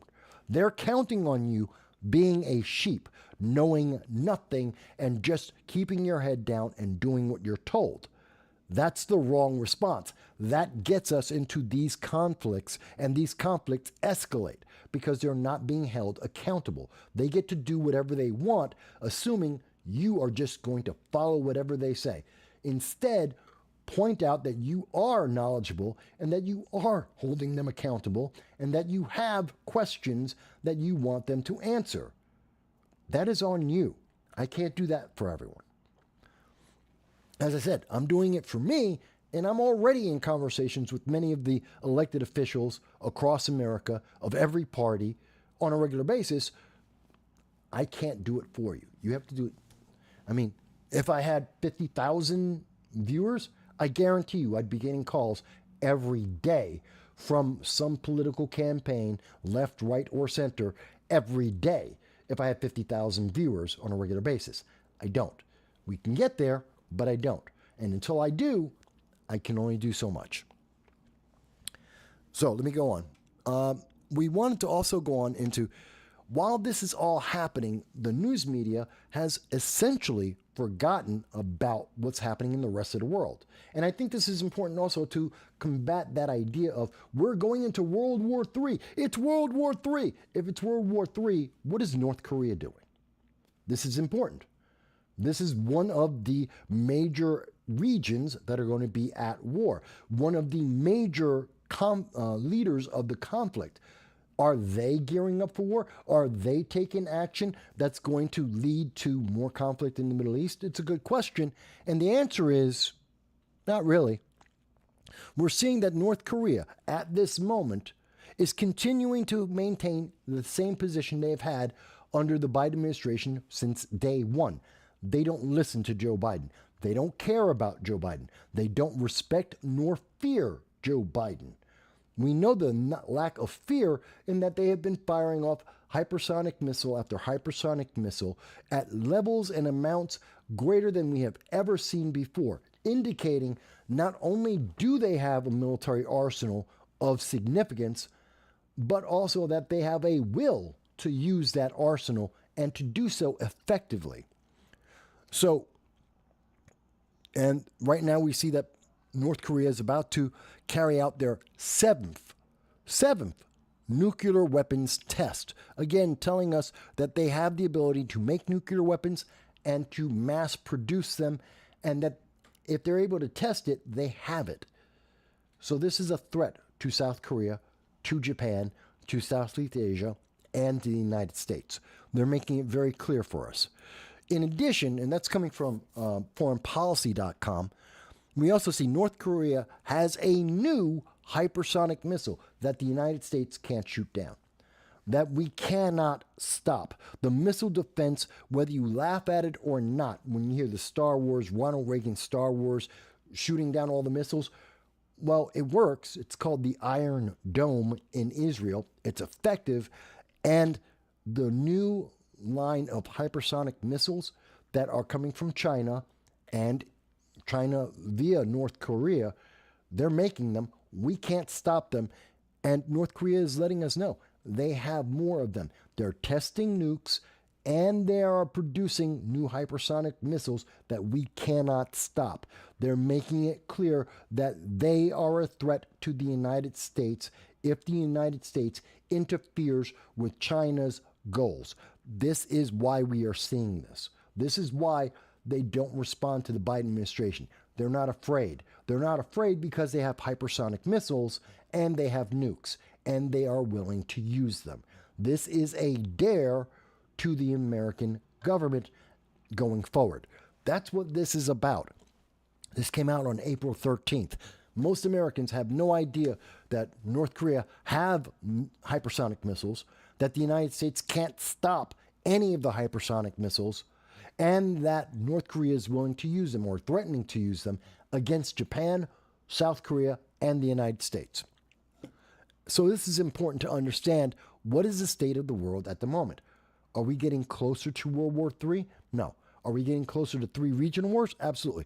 Because you don't hear North Korea saying, oh, we believe the Ayatollah of Iran. They don't. You don't hear them saying they're converting to Islam. They're not. They don't care about that. So no, it's not World War III. It's 3 regional wars. We also see that there are satellite images showing that Russia and North Korea are trading arms. This is coming from Newsweek. This is 2 days ago. The left-leaning media will tell you this. They won't have a discussion about it. They will hide and suppress the news story. They will not emphasize the impact, but they are telling you this is happening. Again, this goes to what? Biden put out sanctions against Moscow. Moscow laughed in his face because they knew They could go to China, North Korea, and Iran and get everything they need, and their economy will be fine. And their economy is doing better today than before the sanctions that the Biden administration put in place. That goes to tell you something. They are in the face of America flaunting and flouting the sanctions put in place by the Biden-Harris administration because they're trading with North Korea right now. They're getting weapons and arms from Iran and from North Korea. They don't care. It's right in our face. And we have the satellite photos showing us that they don't care, that Biden is not respected nor feared, which means America is not feared nor respected. That is what they are telling us, and they are gearing up for battle. And the United States doesn't want to talk about it. The United States will not have a conversation. We see that the White House rattles its saber in warnings to Iran and China about attacking U.S. allies. I want you to see this. So this came from Roll Call. This was April 12th. April 12th, 24 hours beforehand, we knew that there was a serious and real threat to Israel before the attack took place. A day before the attack, we were telling China and Iran, don't do it. This was the full face. This is coming from the President of the United States to other nations. This is our geopolitics in action. This is a threat. This is when the White House is rattling its saber. That is warning. That is a threat, saying, don't you dare do it. Don't do it. It's the same thing that Joe Biden did just before Putin and Russia invaded Ukraine. Joe Biden said, don't you do it. I'm the United States. I'm telling you, if you do this, there's going to be repercussions. There are going to be consequences. We are going to do something to you. Russia, Putin, laughed in his face and invaded the Ukraine.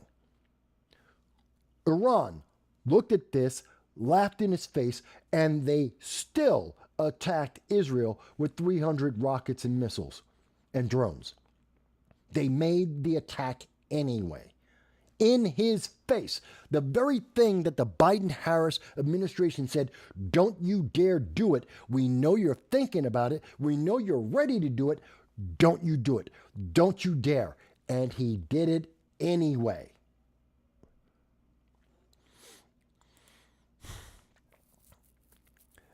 U.S. says China is boosting Russia's war machine in the Ukraine. This is coming from Reuters. Remember, we know that this is coming from Newsweek, that Russia is getting weapons from North Korea, and they're getting weapons from China in the face of the Biden-Harris administration. They know this. This is China. This is North Korea saying they do not fear Joe Biden or a progressive America. They do not fear their policies or their actions. They don't believe that the United States will support our allies, that would be Israel, Japan, South Korea, and the Philippines. Not to even speak about Europe. They don't believe we have the balls or the willingness to actually stand up and defend. They do not believe that Biden, who is so desperate for votes in 2024, he will not dare get in their way as they are militarizing and getting their logistics in place to go and barnstomp and create empires. And it seems to be correct. Again, I'm going by the evidence. Also confirmed by the Wall Street Journal, China has helped Russia boost arms production. Do you see the commonality here? China, this is from The Guardian, China supporting Russia in massive military expansion. Now, there are differences in these articles about the context, about the degree, about the amount of disrespect against the United States. But I'm just showing you, what is that, 3-4 different articles, all of them confirming around the world. And you notice it's not coming from the the U.S. press for the most part. They're really not talking about it. They're downplaying it. but it's a fact. Even the Financial Times. Coast Guard blocks, Chinese Coast Guard blocks Philippines vessels as maritime tensions grow. They're laughing in our face. China is helping actively in our face, helping Russia, and they are attacking our ally, the Philippines. Both of these things are things they have been warned about explicitly by the Biden-Harris administration, that we are explicitly aware of, and they're doing it anyway. What is the Biden-Harris administration's stance? What are they doing? Are they making the world safer or not? Look at what's happening in the Philippines. Look at what's happening to Israel. Look at what's happening in the Ukraine. Look at what Poland is doing about it. What about Sweden and Norway? What are they doing? It tells you what is going on. No one believes Biden is strong. Nobody fears him. And because of that, they have less faith in America. That's what you need to take away from this. That is the clarity of the situation. So I want you to understand this because no one else is talking to you about this. These are facts coming from internationally credible news agencies. Almost all of them are left-leaning news agencies that are providing you these snapshots. I'm just putting them side by side and saying, look at what's happening. This is the timeline. These are the events. And all of these events can be tied back and go to the first domino being the Biden administration sending in troops day one, doubling the number of American troops in the Syrian civil war. The Syrian civil war. And we see that was the signal for everyone in the world to pay attention. Joe Biden wants to be in the middle of this Middle East. He wants to be the big dog of the Middle East. He wants to help control what is going on in Middle East politics. And then everyone said, oh, really? How serious are you about that? Afghanistan. Then we found out he's not serious at all. He wants to look good, but not actually do good. He wants to get the votes, but he doesn't want to do anything that would cost him votes. He doesn't want to do anything that is a consequence of getting those votes. The world figured that out very quickly, and everything fell apart almost instantly after we ran away on September 1st of 2021 and abandoned 5,000 Americans in Afghanistan, and the world knew it, and the world had the numbers. It all fell apart. Instantly, Russia decides it's going to go into the Ukraine because Joe Biden's not going to stop them. Instantly, Iran started building up their weapons and started funding more of the Hamas terror around the world. Instantly, we saw that North Korea decided to end their relationship with South Korea and started building up their weapons and started building hypersonic missiles and firing them off, terrifying Japan and South Korea. China instantly decided that they were going to forcibly attack Taiwan and that they were going to go after the Philippines, that they were going to double the size of their navy and go barn stomping across Southeast Asia. These are all immediate responses to what happened right after Joe Biden ran away from the Taliban. It's right there for you, folks. And that's just the tip of the iceberg of the chain of reactions around the world. We're not even talking about ISIS resurging, which later affected both Syria and Moscow, but it's also affecting all of Africa. We're not even talking about Al-Qaeda and how they have had an influence in creating civil war and strife throughout Africa. We're not even talking about Africa or what's happening in South America. You don't have to like it. Here's something for my friends on the left. I don't care if you like this. This isn't about your feeling of whether you like it or not. These are the facts. This is the reality as it exists. This is empirical. Empirical. It is beyond dispute. You cannot say, well, Mike, that's not happening. It is happening. I'm showing you the evidence. It is happening. This is how it came to happen. These are empirical facts proven by the left and news media, credible news media across the country. The question is, let's have the conversation about what's going to happen next. We know how we got here. I've now made it very clear. How did we get here? You now understand. What's going to happen next? That's the conversation we need to have.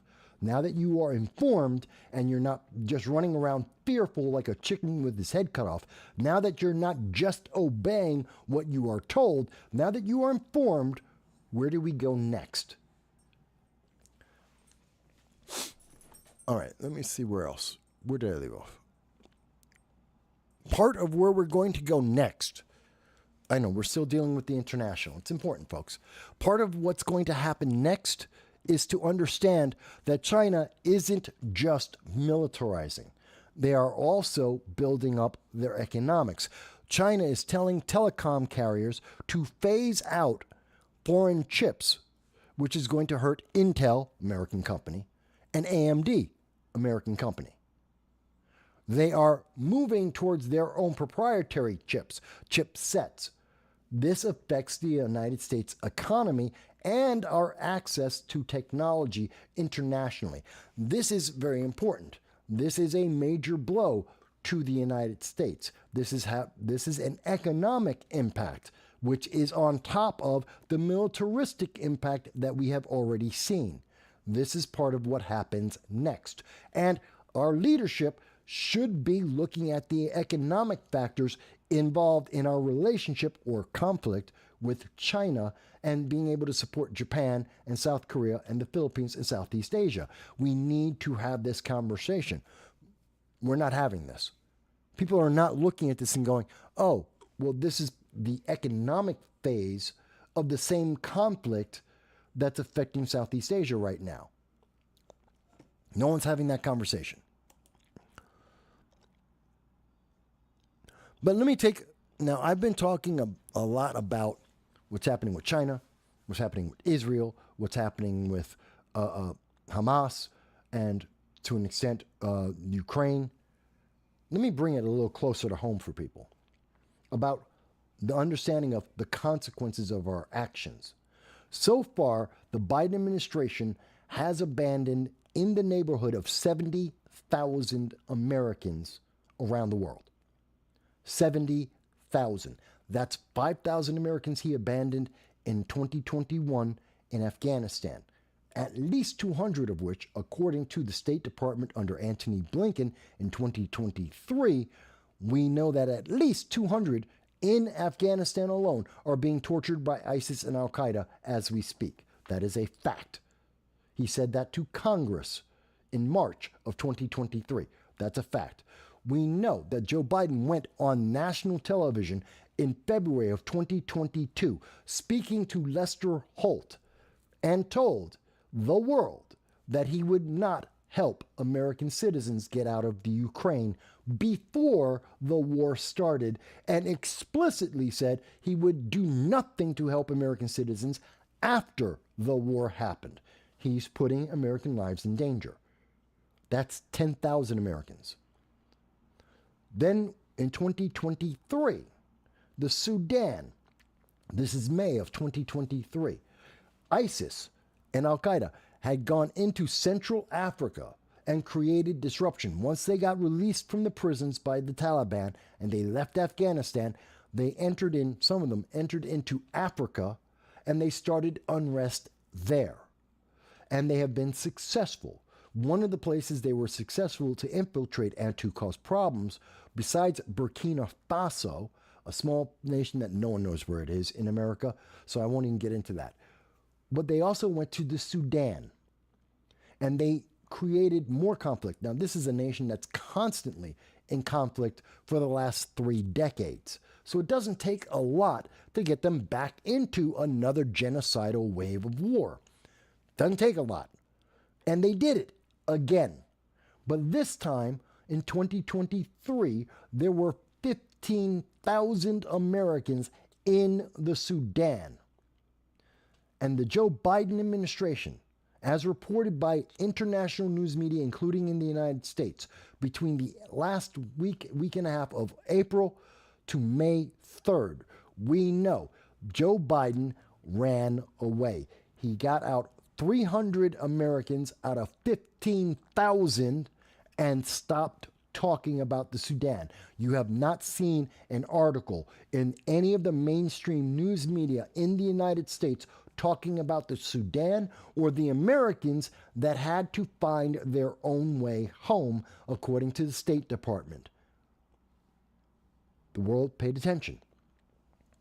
And now there is Haiti, where some 40,000 Americans live in Haiti. According to New York Times in 2010, the last estimate that I can get, confirmed estimate that I can get from the New York Times, 2010, there were 45,000 Americans living in Haiti for various reasons. Religion, business, family, lots of reasons. 45,000. We know that as of the start of the most recent conflict, that gangs, not even political groups, gangs have gone in and taken over Haiti. Their leadership, the president, resigned. They're creating a brand new government, and gangs are the ones who are running around and trying to rebuild that nation quite directly. We know this for a fact. Americans have been trying to get out of the country, out of the conflict, out of the war zone, to come back to America. American citizens. Forget about the refugees, because Joe Biden is more than happy to take in refugees and asylum seekers from Haiti. He's not taking in American citizens. 40,000 American citizens. He's talking about, how are we going to take care of these refugees? Where are the American citizens? He has effectively, as of Friday, the 12th, there were, we know, let me go in order. We know that Canada has been getting their citizens out of Haiti. We know that there have been private operations, mercenaries, who have gone in and saved Americans out of Haiti. We know for a fact that Canada is continuing to evacuate their citizens. This is going over the entire time. And we know that the Biden administration has blocked mercenary groups from taking Americans out of Haiti because it makes the State Department look bad. It makes the Biden-Harris administration look bad because they were trying to fly 40 Americans, just 40, to get them home. And the Biden administration said, no, you can't do that. Meanwhile, in the same time that Canada, the United States, private military groups, private members of Congress, or rather members of Congress privately, have been trying to get Americans out of Haiti, the Biden administration has been focused on Haitian refugees, Haitian asylum seekers. He's getting America prepared for the refugees, not the American citizens. 40,000 American citizens he's not thinking about. He's thinking about 16,000, 20,000, 30,000 refugees. Tells you where his focus is, where his priority is.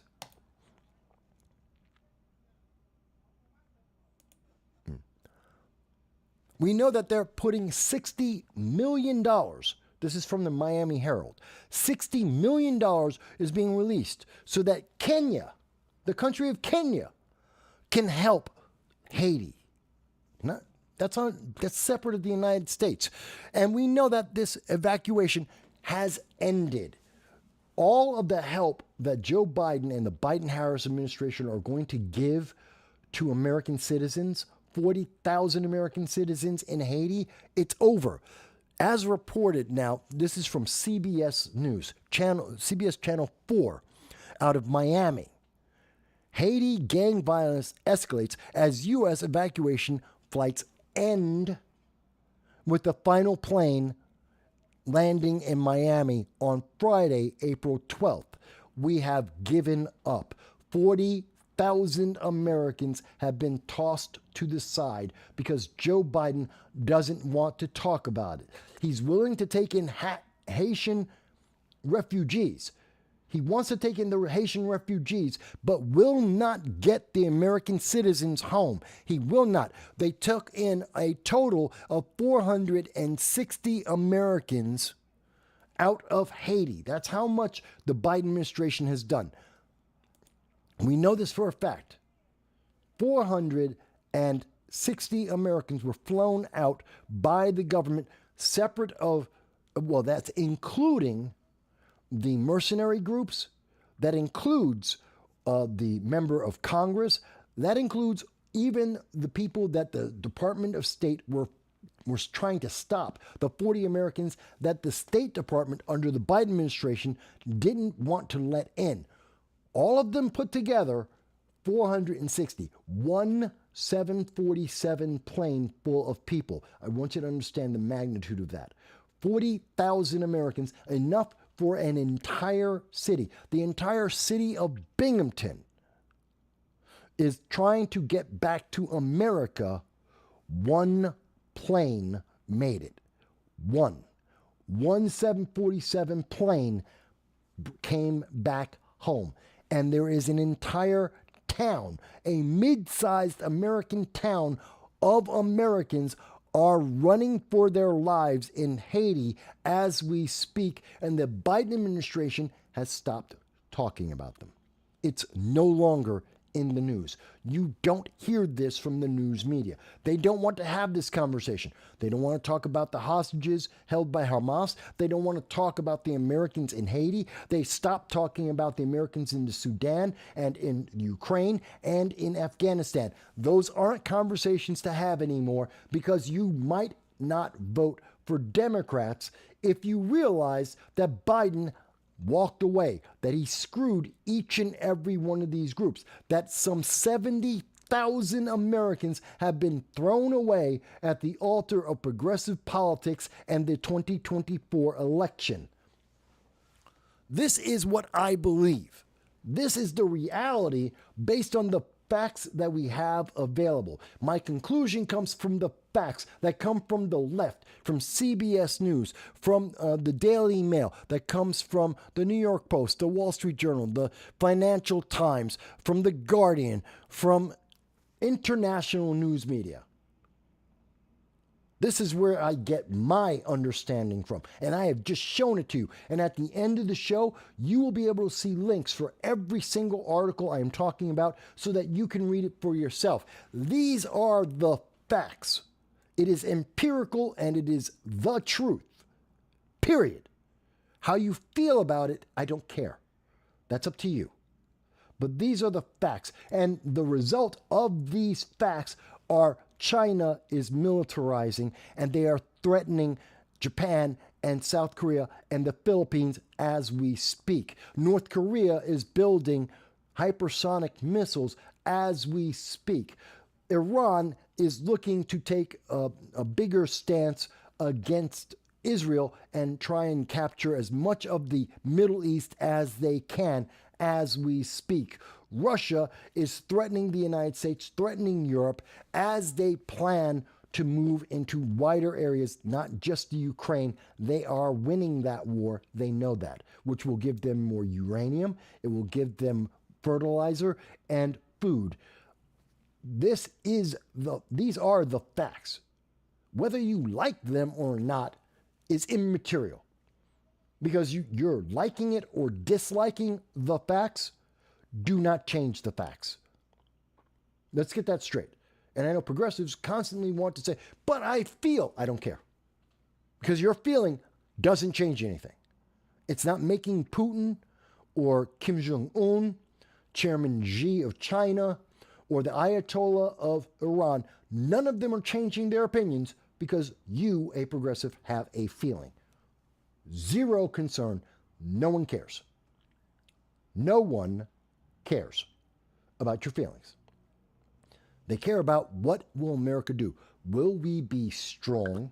Will we stand up for our allies? More importantly, most importantly of all, will we defend our American citizens? Will we save our people? Because if we are willing to save our people, then we will save our friends. But if we aren't willing to go 700 miles, this is a ridiculously small space. 700 miles separates Haiti from the United States. We could fly planes, we could have boats come over. It is ridiculously quick. We could be there in 2.5 hours. Hell, I believe there are helicopters that the military has that can go 700 miles and get American citizens. We have the ability instantly in one afternoon to start picking up American citizens if we had the will. If our leader, the commander-in-chief, Joe Biden, Kamala Harris, if the American executive branch had the balls to get American citizens. They don't. They're talking to you about refugees. All you have heard from the Biden-Harris administration is we have to accept Haitian refugees. We have to prepare for Haitian refugees. We have to look at the asylum claims of Haitian refugees. You have heard them say that. Every major news media outlet is pushing that we have to have an open border and let in those Haitian refugees. Every single one of them ignoring the most important question: where are the Americans? That's the question you should be asking. That should be the first answer we have. Before any Haitian refugee enters the United States, where are the American citizens? That is our priority. That is our requirement and obligation as a government. Where are the American citizens? Instead, they're talking about the refugees because they think they will get more progressive votes opening the border and justifying the open border by taking in the Haitian refugees and ignoring the absolute obligation we have to the American citizens. Does anyone disagree with me on this? Does anyone disagree with me on this? Cool Roy says, nobody on earth knows the answers to all the questions, all my questions, or his. That's true. I don't want every answer. It's impossible. I'm not asking for that. I am postulating that these are the easily known questions, the easily known consequences of the actions that we are taking. And these are the things that we must, at a minimum, be able to provide an answer on. We must be able to say that we know how many Americans were in Haiti and that we are getting them home and when they might be able to get home. We need to have that answered. We need to know how many Americans were taken hostage by Hamas, how many are dead, how many are still being tortured, and we need to know when they are coming home. We need that at a minimum. These are minimum requirements, and we are not hitting them. And the world knows that. And they are reacting. And it's terrifying. And it's terrifying. By the way, I know a lot of people are scared. Russia test launched an ICBM, an international continental ballistic missile, and a lot of people are afraid of that. That happened 2 days ago. Don't be afraid of that. They do that all the time. Be more concerned about the hypersonic missile that is being tested and created by North Korea. That's the problem. We can shoot down the ICBM. We can't shoot down the hypersonic missile. Just so people understand. And yes, I follow a lot of news. You don't have to. I will leave links for everything we've been discussing in the comments so that you will be able to read this for yourself, so that you will be able to follow this for yourself. These are important factors. I really, really want you to know what's going on. Because the mainstream news media do not want to have this conversation with you. They do not want you to discuss any of this. They want you in the dark and just going, I obey. We have spent 2 hours talking about the facts We have been talking about the facts that exist on the face of the earth today that are happening to country after country around the world, all because of the Biden-Harris administration's policies or lack thereof. And we have provided more information to you than any of the mainstream news media because they will not take the time. They do not want you to ask questions, and they damn sure don't want you to understand the reality, the consequences of what they are not talking about. They don't want you to put the pieces together. Again, this isn't conspiracy. Nothing I'm talking about is conspiracy. I'm showing you the evidence. I'm showing you the facts. This isn't conjecture. This isn't me guessing. These are the facts at hand. All right, Dow says, just wait till they start calling criminal aliens undocumented American citizens. They pretty much are doing that now, aren't they, Dow? Because they want them to vote. And we'll talk a little bit about that in a minute. Dow goes on to say, you'll ask about retrieving American citizens, and the administration will just point to their replacements. I know, I've heard the replacement theory argument. Whether that's true or not is not really important. One second. I'm talking nonstop, so excuse me as I have to take a sip here. The question of whether there are replacements or not is a different argument, and I don't even want to get to that.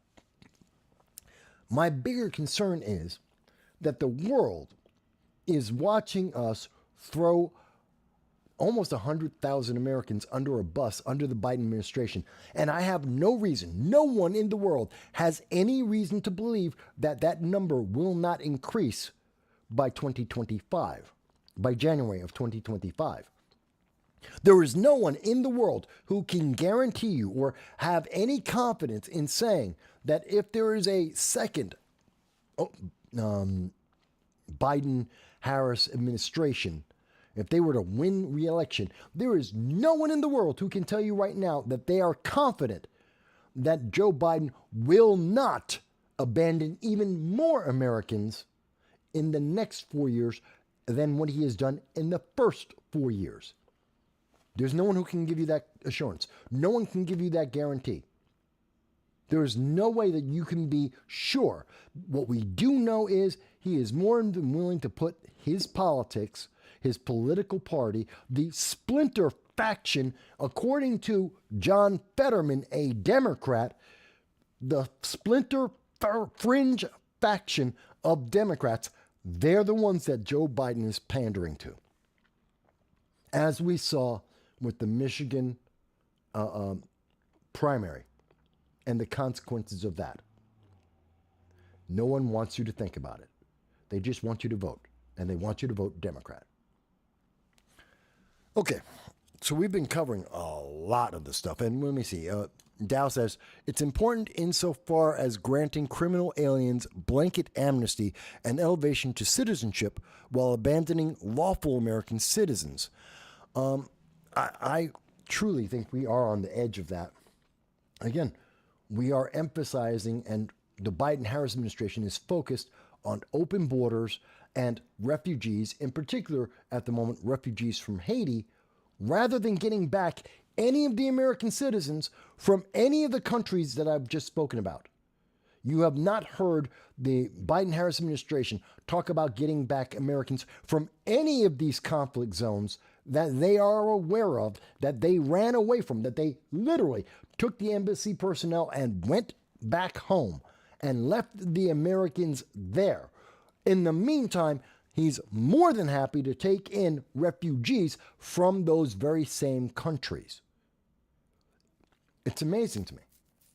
How can you say we need to take in 30,000 Haitian refugees when you won't even address the 40,000 Americans that are in Haiti? How can you tell me you want to take in more refugees from Africa when there's 15,000 Americans that you left in Africa in a conflict zone called the Sudan?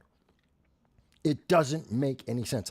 How can we say that we need to take Palestinians into America when we won't even get the hostages that were taken by Hamas in Gaza right now?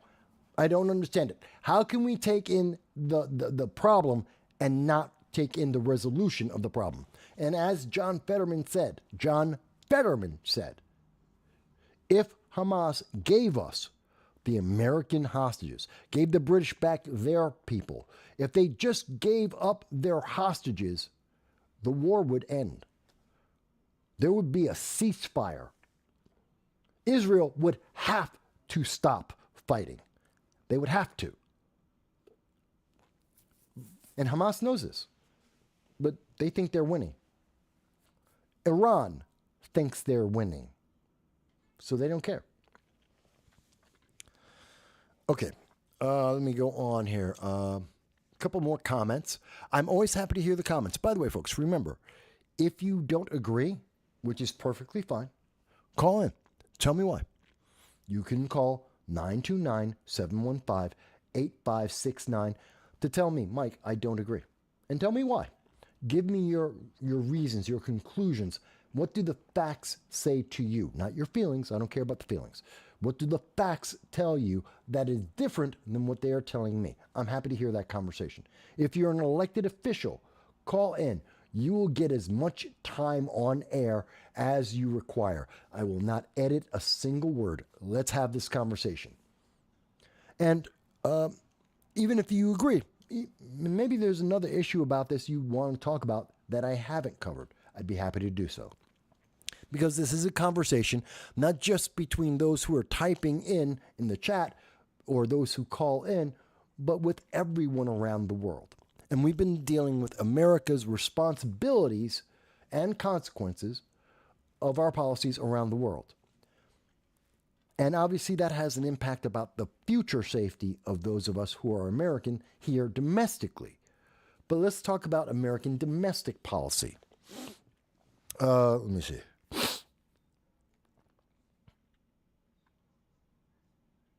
I'm just checking on the comments here.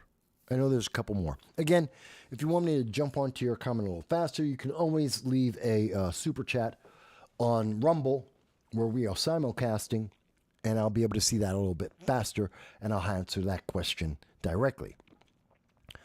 That being said, let me go on. Hang on. Let me take a sip of coffee here. Let me take a bite real quick to eat something, and then just a bite full of food, and then we're going to go on a little bit further.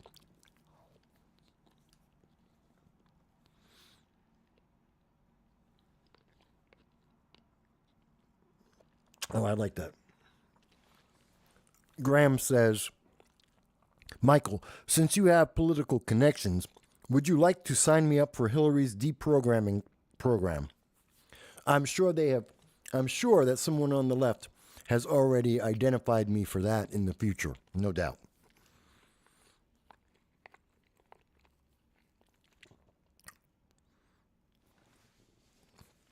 But I'm sure all you have to do is go to any of the progressive rallies. Oh my God, they'll try. But don't go with me. If I show up at the progressive rallies in New York State, they all know me by sight. They know me by sight and by name, and they surround me every time. I've got video of this. They surround me every time. Threaten me every time. All right. So, let's talk a little bit about what happened in Chicago. So in Chicago, we know that a child and 10 adults, well, actually, 4 children were shot. 1 child died. And several adults, 11 adults, 10 adults shot. That's breaking news today. That tells me, empirically, factually, gun control doesn't work. I mean, this is breaking news. Excuse me. This is breaking news. It came out today. There's more talk about what happened. We know or we are led to believe, that this is a gang shooting. Oh, you think I'm kidding about this. This is about gangs. It's not a mass shooting. Let me be very clear. This is not a mass shooting. The shooting in Chicago is anything but a mass shooting. You say, Mike, how can you say that? You're a right-wing Second Amendment nut. Of course it's a mass shooting. Okay, let me just play this. This is coming from ABC News. ABC. This was not. This is Deputy Chief Don Jerome of the Chicago Police Department. Okay. A random act of violence. It was likely gang-related. Regardless of the motivation for this incident, 3 innocent. Okay, so this wasn't random. This was targeted, which could mean that it was a mass shooting. Most mass shootings are targeted. They are planned. So far, when he was saying that, you thought, well, Mike, you're wrong. It's a mass shooting. And then comes the part that the news media throws away, that they don't talk about, that they do not want to have a conversation about. It was likely gang related. That's not a mass shooting. Ask the FBI. They will tell you directly. Ask any police department. They will tell you that's not a mass shooting. The fact that a gang fired at multiple people is a gang shooting. It is gun violence without question. It is violence. It is crime. But it is not a mass shooting. There is a difference. And see, this is how you get to have these numbers of there are 800,000 mass shootings in America today. No, they're not. That's a lie. That's sensationalism. It's meant to keep you scared. It's to make you afraid. It's to make you obey. It's to make you think that the next law that they pass about gun control is actually going to save your life, is actually going to make you safe. It isn't, because the last one didn't either, and they had the same exact promise. They always promise the same thing. One more law, just one more law, and this time the criminals and the criminally insane are going to finally follow the law, and there won't be any more problems. And it's a lie. It is always a lie. You cannot have, and there are not, more restrictions on the Second Amendment than exist in Chicago at this moment. There isn't a single state. There isn't another city. Nowhere in America has more restrictions on gun control than in Chicago. And they have had it longer than any city or state in America. They have more and they have always had more and have had for longer. Every single promise you hear from the left about gun control. Everything.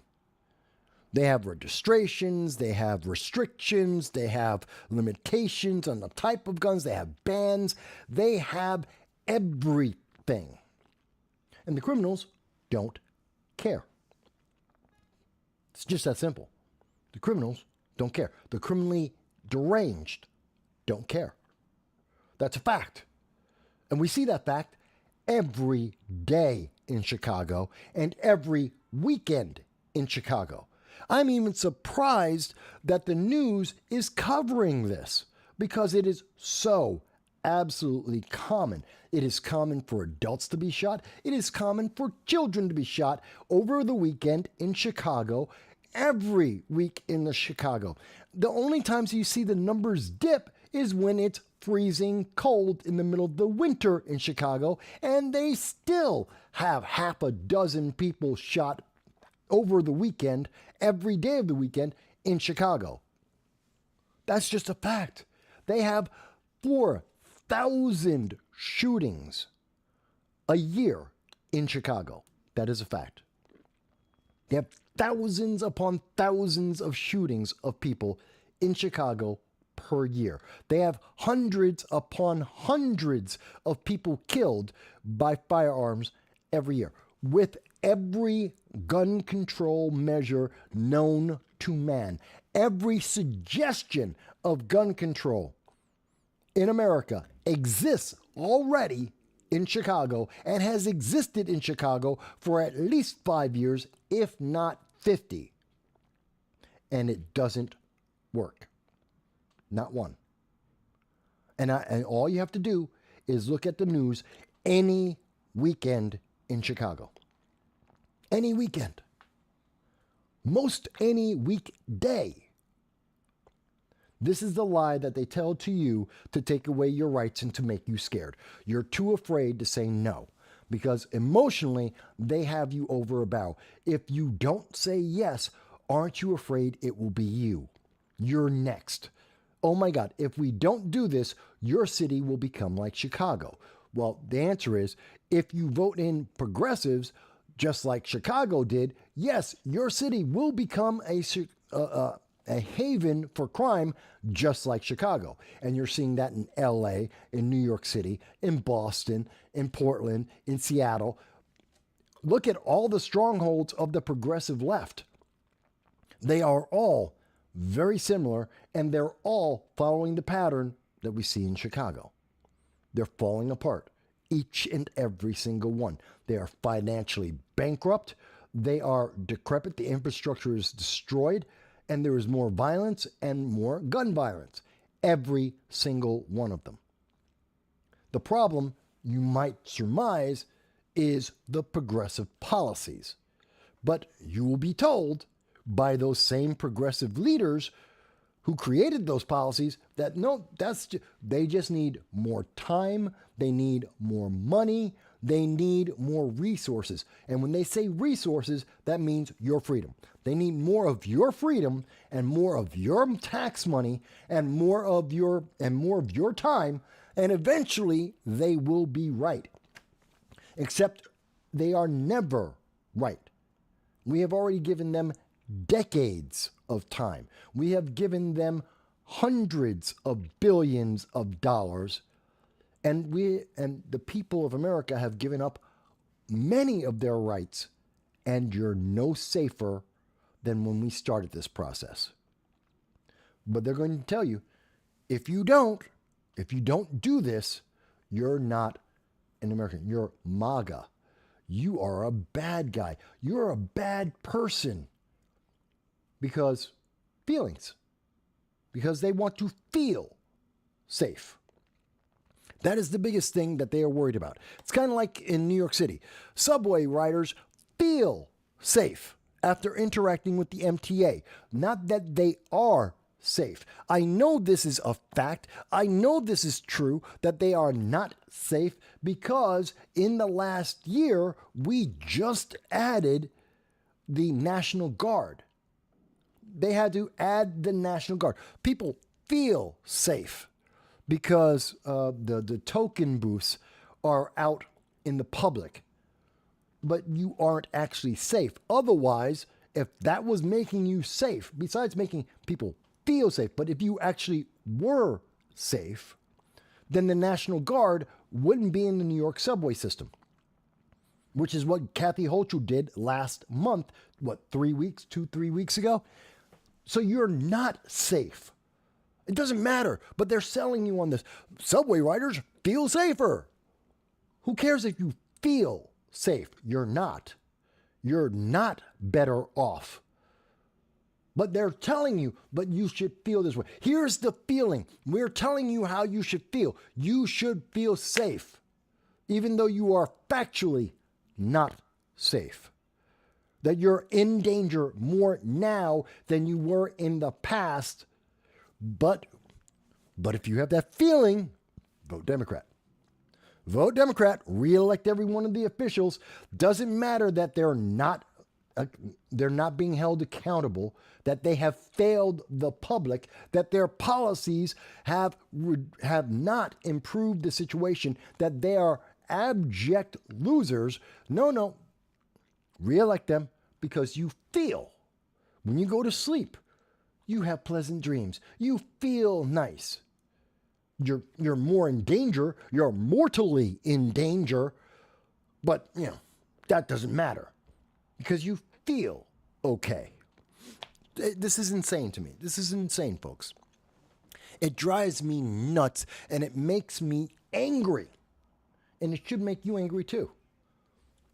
Because it's the same argument in New York City's subway system as is the argument that's being made today in talking about Chicago. And I am sad that an 8-year-old was killed. I am sad that 4 children were killed. And I want to stop that from happening again. But the answer isn't gun control. We need to control the gang that decided to shoot these kids. We need to deal with the underlying root problem that tells criminals and the criminally deranged that it's okay to kill human beings. That's the problem. That's the source. Let's start there, because it's not gun control. You've been doing that for 50 years, half a century, and the 8-year-old died anyway, which means you failed.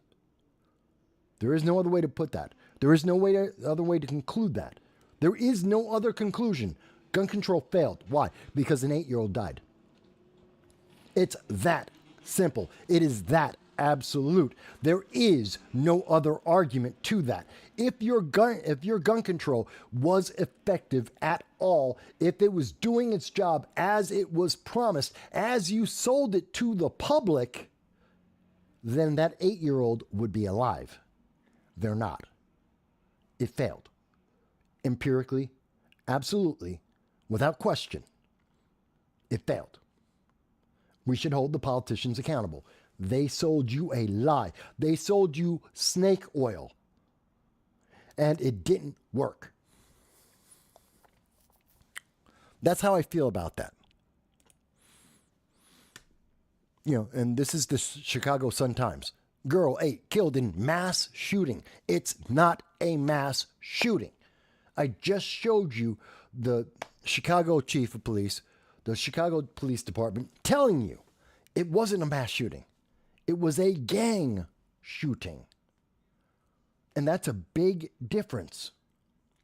Because all these things like red flag laws are supposed to stop suicides. That's why they were created. The purpose of red flag laws, if you read the Connecticut 1999 original law, if you speak to the state of Connecticut and their legislators about the 1999 red flag law, its primary purpose is to stop suicides. And the secondary benefit they hoped was that it would help reduce mass shootings. But the fact is, according to Connecticut, that had the first red flag law ever and has taken away the rights of tens of thousands of members of Connecticut, of citizens of Connecticut, it hasn't. It hasn't reduced suicides. It hasn't stopped mass shootings. It failed. Unequivocally, absolutely, empirically, it failed. Period. Full stop. There is no other excuse. There is no other way to interpret that. That is the fact. But red flag laws are touted all the time. That's going to say it doesn't. And now we go to, we need bans on guns because that will affect law-abiding citizens. Doesn't affect gangs. Doesn't affect the criminally insane. It doesn't stop mass shooters. They're not affected by that. Only legal, law-abiding citizens, which is, in fact, 99.994% of all the gun owners in America. That is a fact. Do the math. 99.994 Americans who own guns do not cause any crime, period. We are talking about a fractional subgroup of a fraction that are the problem. But the laws we are putting out only punish law-abiding citizens. The laws that they have do not address the problem, nor do they prevent the problem. They only punish law-abiding citizens and change the political environment. That's it. These laws are targeting politics, not safety. If we're being honest, that's the truth. We should call them out for that. If there's anyone who disagrees with me on that, if you think, Mike, you just don't understand, you're misunderstanding that, fantastic. Let's have that conversation. I'm more than happy to have that conversation about gun control. I've gone to colleges and spoken about this. I've gone out on stages and talked about this. I've gone out on campaigns and talked about this. I will be happy to go anywhere in America and have this conversation. And I know that Lily Tang Williams, a friend of mine, who we've been following since Colorado when she was running for a seat in the U.S. Congress, and when we did an interview with her in 2019, we know she gets it, and she's been talking about it. She talked about it with David Hogg and embarrassed the living hell out of David Hogg because he's not in this for the truth. He's not trying to help people. He's in it for a paycheck. David Hogg is the worst type of hypocrite you could possibly ever envision. He is there to capitalize on the suffering and misery of others and not to provide them any help. I do not believe that David Hogg has ever intended to help others. He has always, in my opinion, intended to help himself, and he has succeeded in that. It is his using the death and suffering of others that got him into Harvard, got him through Harvard, and has made his money since he graduated out of Harvard. He's used the same thing. His entire business model is built on other people suffering and making him money from that. He doesn't reduce any of the problems, and everything he has suggested already exists in Chicago as well as other parts of the country, and they failed every single time. That is the reason why he was embarrassed by Spike Cohen when he had the debate at Dartmouth in New Hampshire this week. It was embarrassing. It was predictable. I, in fact, did predict it this week. Where is it? I, in fact, did predict this. It was, here it is. Nope, that's April 9th. Where is it? What day was it? Here it is. April 10th. Let's be clear that David Hogg is only debating Spike Cohen on the Second Amendment because he thinks it's safe. He thinks libertarians aren't as smart or strong a defender of the Constitution as others might be. I interviewed Spike Cohen. I have interviewed him personally. That was in 2020. David Hogg is wrong and is likely to be embarrassed. I said that on April 10th. I said that before there was the actual debate, before Lily Tang Williams jumped in and embarrassed the hell out of David Hogg, before any of the news media were paying attention, before the gun owners of Dartmouth and New Hampshire had a chance to spank David Hogg. He got roasted. The hog was roasted. It was hog roast. And then the outcome was exactly what we expected, exactly what was predicted.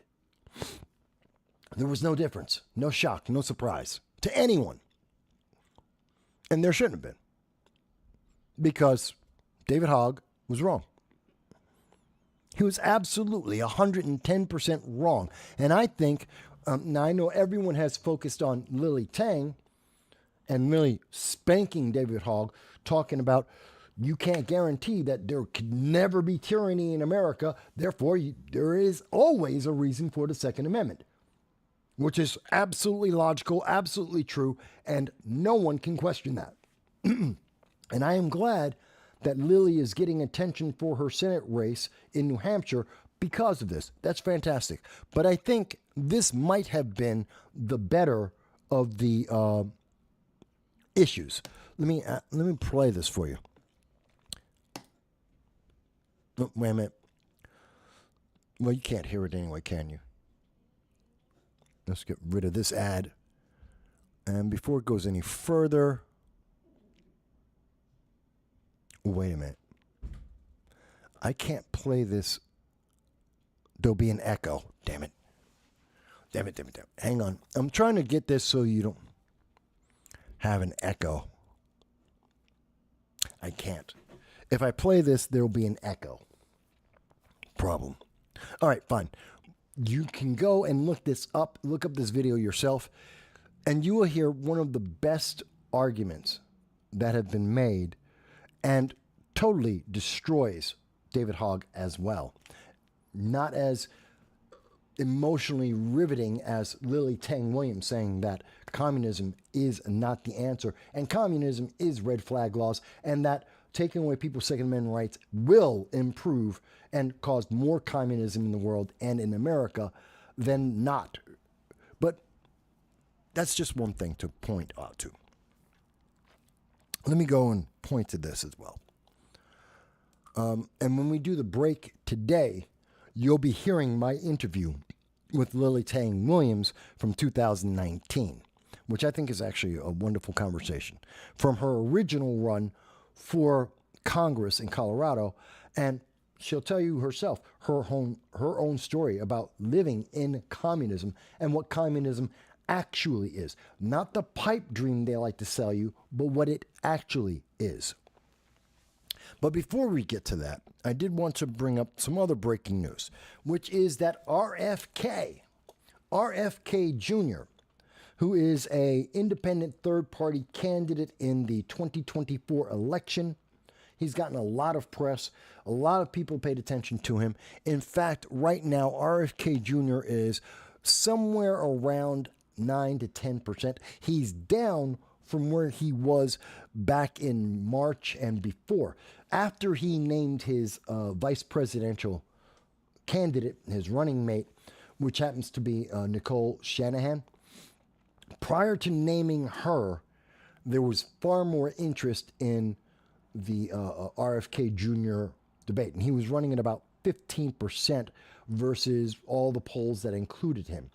Since he has named his vice presidential candidate, Nicole Shanahan, so he's got the woman thing going, but she's not well loved, being connected pretty closely to Google. He got the money he needs for the race, or at least more money for his race, but he lost a lot of support, and now he's at 9%, which still is very, very strong and very impressive, and could lead to winning 1 or 2 states. He needs 3. 3 states, 12 electoral votes, could change the history of America. That's all he needs. 3, maybe 4 states, 12 electoral votes, and he could change the history of America. But RFK says he has ruled out a run for the Libertarian Party of America. This is big news. There are a lot of people. See, libertarians by themselves gain about another 2-3% in every election that we have seen. And in some elections, like with Gary Johnson, they have garnered even more attention. I believe Gary Johnson, the race with him was somewhere around, what was that? He got something like 8%, which is significant. It would double, could potentially double the number of votes for RFK Jr. And it was seen as potentially one of the easiest and most likely ways that RFK could win, well, be one of the only ways that he could possibly win a run for the presidency, and it would put him in every single ballot in all 50 states, which he may not be able to do by himself. He is in Iowa as we speak. He did get Iowa, but he needs far, far more than that. But he's closed the door and said, nope, he won't run as a libertarian. There are a lot of libertarians who are very, very upset right now. There are a lot of libertarians who are very angry with the RFK campaign because they were supporting him and they were trying to get him the nomination from the Libertarian Party. He's thrown it out the window. Does this hurt RFK Jr.? Absolutely. Does it deny him a bunch of funding, a bunch of money? Absolutely. And it means that he has another competitor. There will be a candidate from the Libertarian Party. Now that it's not RFK, there will be someone in competition with him. It may be Lars Mapstead. It may be Chase Oliver. And by the way, just to let everyone know, I do expect, and I am in negotiation right now with Lars Mapstead and Chase Oliver, both of them Libertarian candidates who are seeking the nomination of the Libertarian Party to run for the presidency of the United States. And I do know a date. I do know the date that I expect to be having the interview with Lars Mapstead. So it is confirmed I will be interviewing Lars Mapstead. I don't have a confirmed date yet for Chase Oliver, but we hope to have that sometime soon. We may or may not have additional presidential candidates of other parties, and or their door is always open to Donald Trump. The door is always open to Joe Biden, although I don't think either of them would pick our channel, sadly. But I'm more than happy to do an interview with either of those individuals, and of course, any other party as well. And I would also, of course, do an interview with RFK Jr. anytime that he would like. Absolutely, I can work that out. But I think RFK Jr., I think there's going to be a lot of people who are pissed at this news, that he is out. He said no to the Libertarians, not that the Libertarians said no to him, which is a very big difference. And I think he's going to find that he has cut himself off of a good portion of third-party support and funding and infrastructure. But he thinks, according to what he said to ABC News, that they're not going to have any problems getting on the ballot. He did it in Iowa, and he thinks he'll be able to do it in every other state and will be able to get on. Everyone else thinks that he's going to have a problem. Everyone else thinks he's not going to get all 50 states. And I know that the RFK Jr. campaign says they expect to get ballot access in every week. They should get 3, maybe 4 states. That's their impression. That's not the reality. That's not going to happen. And he's going to be lucky to get a third of all states for the ballot, to have access and be on the ballot for a third of all the states. I think he'd be lucky to get that. And that's my prediction. He'll get maybe a third. He won't even get half. And he absolutely is not going to get all of them. Not without joining the Libertarian Party, which he's just said no to. And there's almost every serious political pundit out there agrees with me. All of them. Left, right, center, virtually everyone except for RFK and his people. Everyone else seems to agree with my point of view. So we will see how that will turn out. But I did want to make you know this because it is breaking news. And it does let me tell you about my interview with Lars Mapstead and Chase Oliver, those candidates from the Libertarian Party, who now are not competing with RFK. And that means that one of them, or there's 2 or 3 other individuals, and there's also Mike Termott, who are candidates that might become Libertarian presidential candidates going forward. Okay, let me see here. Let me check the comments. Oh my God, there's a bunch of comments here. Okay. So Graham's talking to Dal.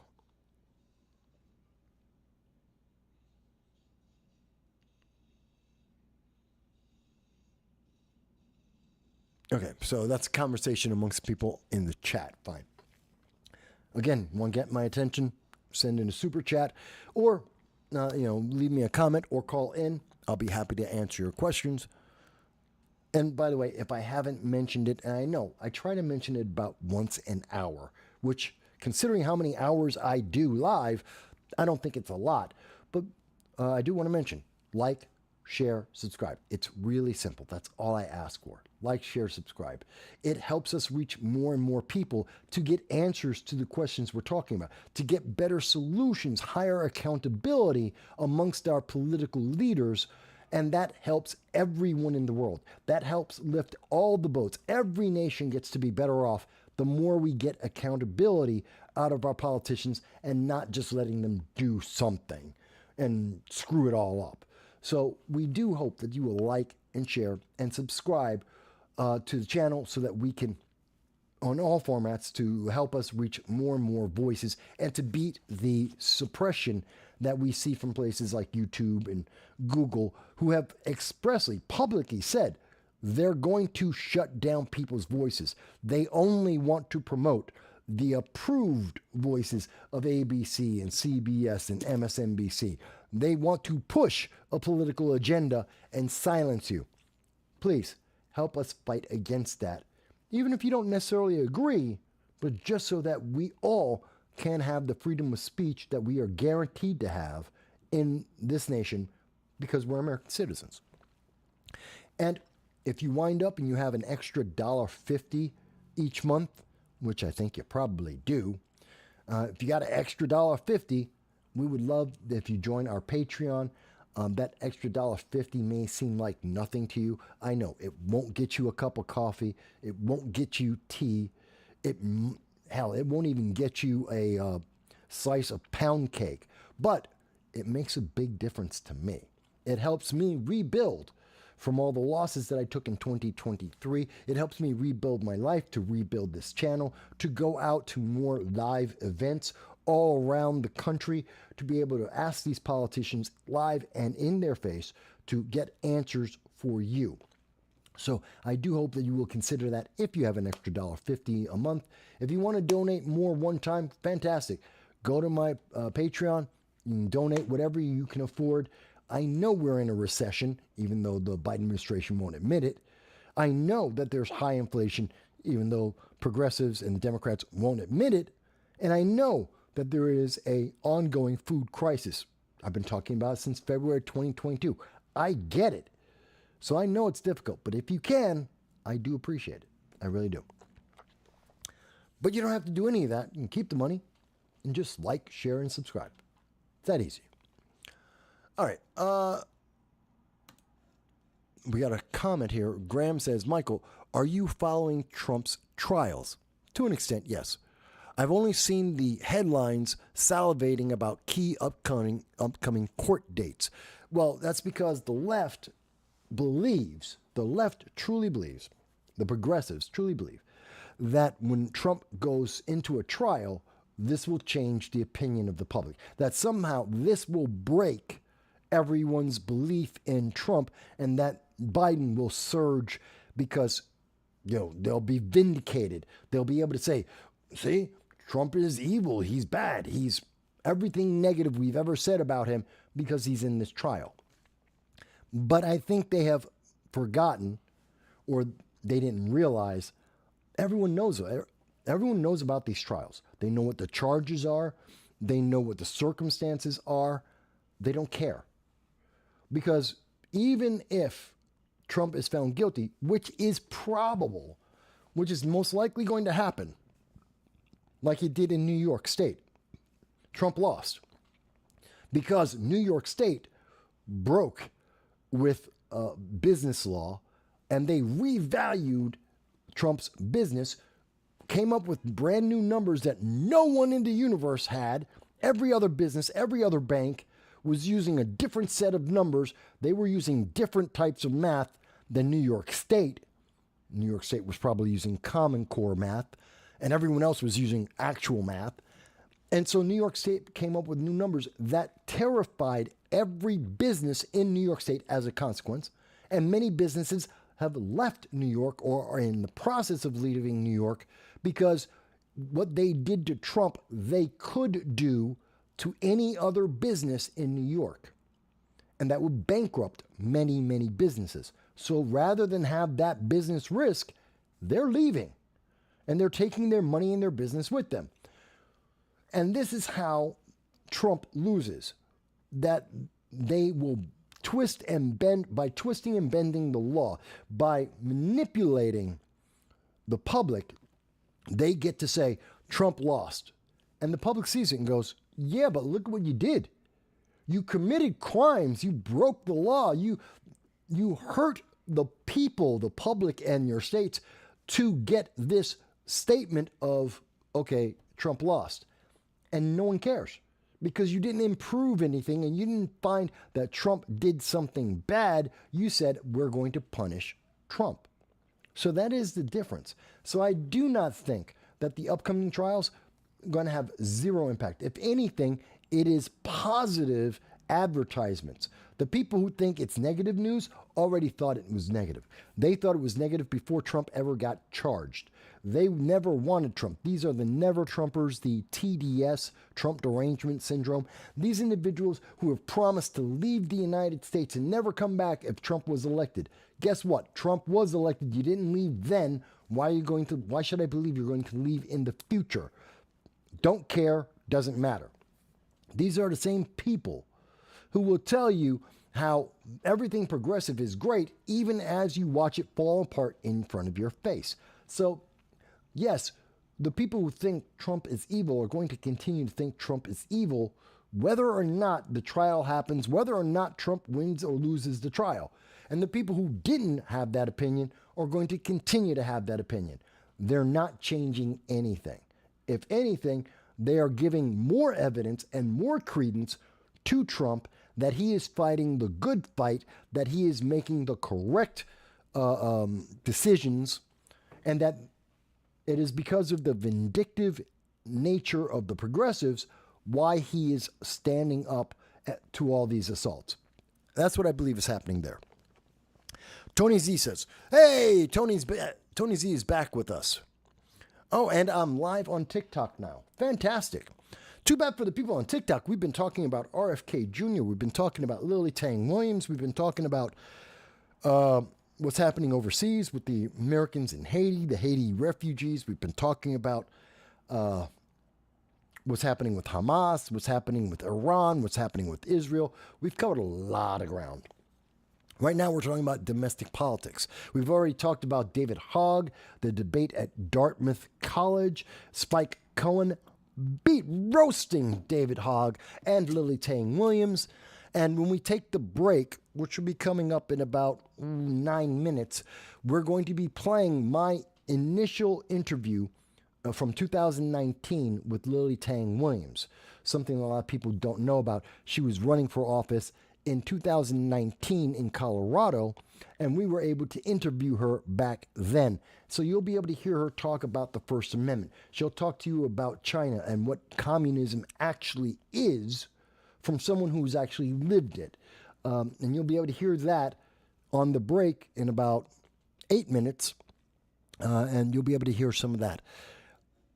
So I think you'll be very impressed. I wanted to talk a little bit about, so we've been talking about a lot of these issues. Now, sometimes we have to look at the right-leaning news media, the left-leaning news media. No, I said it right the first time. Sometimes I have to use a right-leaning source. I try not to. 90% of everything we provide to you on this channel comes from left-leaning, credible international sources. Almost everything. Because we want to avoid the argument, well, Mike, you're a Republican, you're a conservative, so everything you're saying is just, hype. It's just, no, this is all left-leaning sources, wherever possible. The only problem is that sometimes the left doesn't cover the news. Sometimes they don't want to tell anyone. It's not that the event didn't happen. It's not that there isn't evidence. It's just that the left will not provide any of that evidence so that I can show it to you so that you can see it for yourself afterwards. And one of those cases is the fact that we now know that the Biden-Harris administration released a known Afghan terrorist. This isn't the Hezbollah terrorist that was caught at the southern border last month. No, a totally different Afghan known terrorist was caught by the Biden-Harris administration and was released because of sanctuary cities, because of sanctuary laws. That an individual is running around right now. They are an illegal alien. They entered America without authorization or documentation. So they're an undocumented alien criminal. They are an illegal alien in every sense and is a member of the Islamic terrorist group, of an Islamic terrorist group. He is 48-year-old Mohammed Karwin. I believe that's how the name is pronounced. NBC didn't mention that. They left out the fact that he is on the FBI National Terrorist Watch List, that he is a known terrorist with a 12, and he's wanted internationally, and they let him go. They just let him out. This is part of the no bail. This is the no bail criminal justice reforms. This is part of the criminal justice, the refugee emphasis, the open borders. He came to America because he knew he could get in, and he knew once he got in, he would not get deported. And that is, in fact, what has happened. In fact, we do have the AL.com, which is from Alabama, that Wrong news story. I jumped ahead of myself. So we do know that this terrorist is running around America right now. That this terrorist, known terrorist, not the one from Hezbollah last month who's trying to get into New York, this guy actually got across the border, was running around the nation, got caught, and was released. And now he's running around America loose. He's one of the 69 known or suspected terrorists to enter the United States in the last 3 months, and part of the over 172 known terrorists entering America last year. These are the highest numbers of terrorists trying to enter America under the Biden administration. They're the highest numbers we have seen in over a decade. This is ridiculous. It is absolutely ridiculous. Graham says, Michael, the headlines I've seen are about polling seem to indicate that the country is split down the middle, roughly 49-49, for support between Biden and Trump. What is your opinion about the assertion?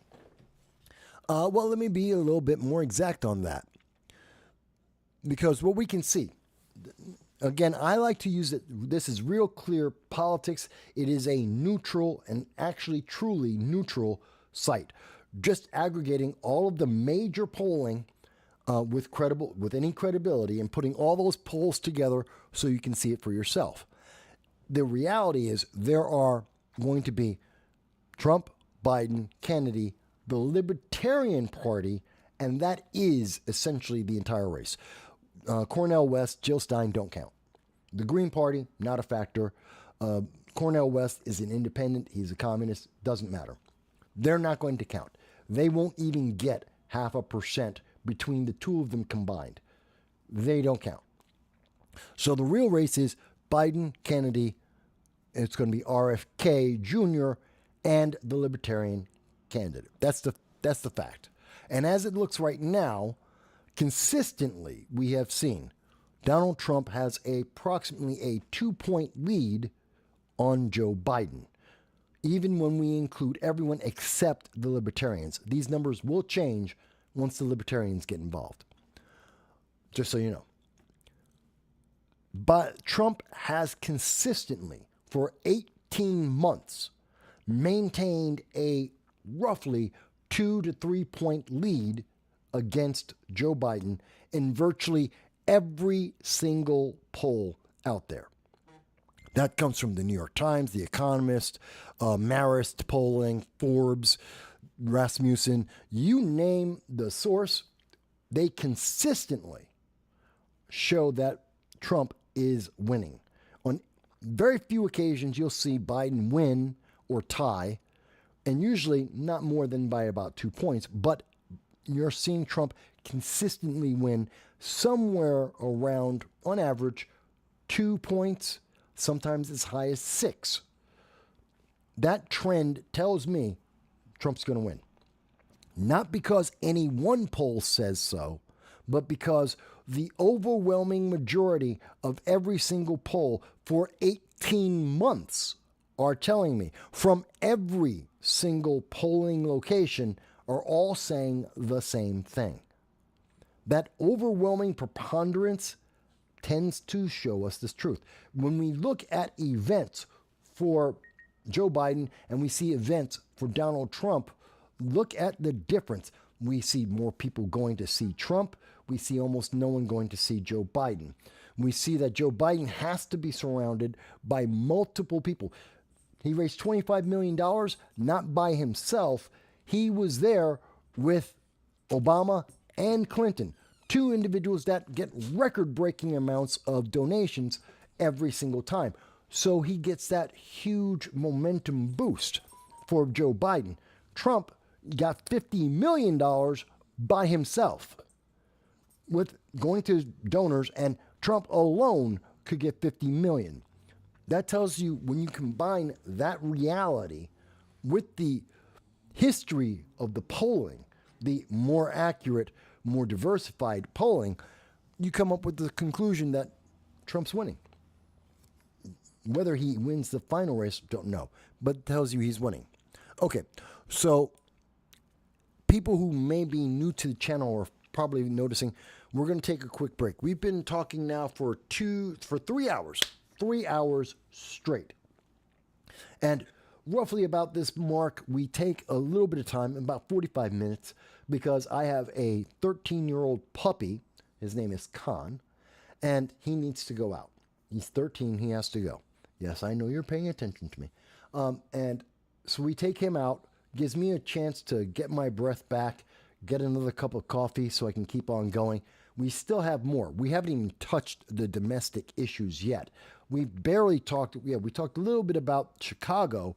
We talked a little bit about RFK Jr., but we really haven't gotten into what's happening domestically in the United States. That's a big deal. That's going to be affecting everyone. But we will. But we will talk about that very shortly. So what I'm going to do is I'm going to let everyone hear Lily Tang Williams.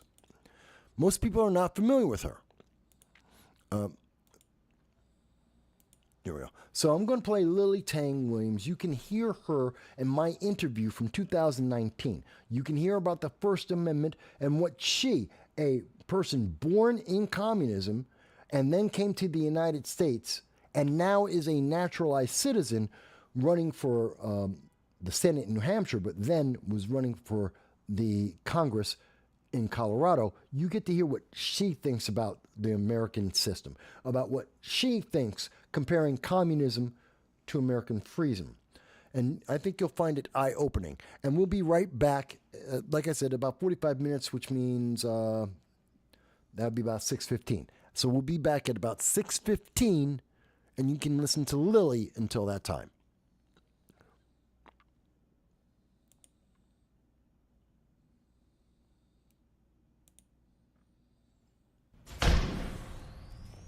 Ten, 9, 8, 7, 6, 5, 4, 3, 2, 1, 0.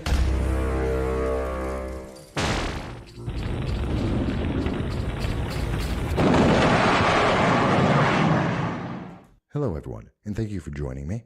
This is Michael Voss, the Dragon of the Southern Tier, here with you today on the No Soundbites Allowed podcast. And today we have a very special guest I'm very happy to have on with me again, Lily Tang Williams. Now, for those of you who don't know, I interviewed her back in 2016 when she was running in the state of Colorado for the Senate, and she did well.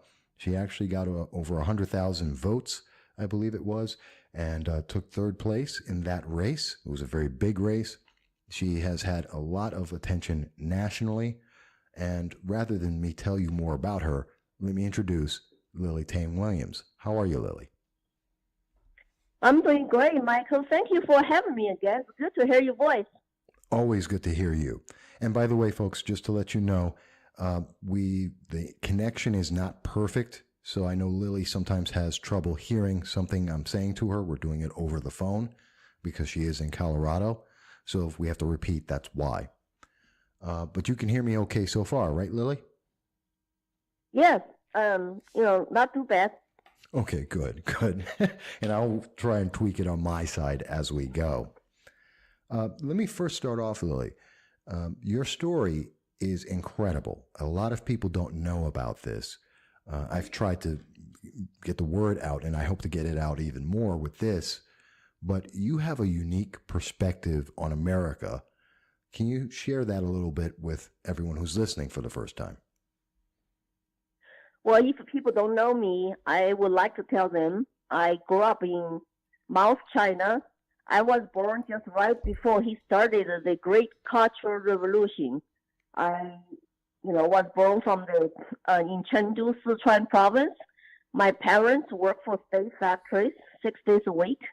We had to live on food rationing coupons. So my childhood memory was basically hunger. You just could not have enough food to eat. And of course, we live in a community housing provided by my dad's state factory. If people don't really know what poverty means, I can tell you, just imagine 8 families living in one community courtyard, share one bathroom, and one for men, one for women, and we share one water faucet. Sometimes water is gone, run out, so you better store it. That's what my dad did, and built a big container made from concrete and store the water. And by the time I went to school, it was all government indoctrination camp style. We chant every day, we march every day, we sing red songs every day before we start to do our, math and Chinese language and studies.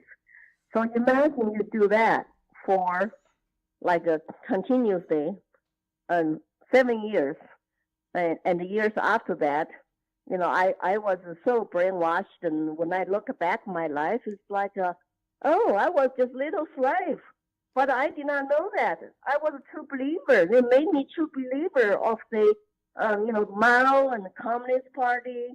I was class president. I was 3 married students. I recited the Mao's quotation books and so I'll think about what Lenin said. If you give me your child for, 5 years or 4 years, and that child will be communist forever. So it is a quite learning process once I realized that I actually love freedom.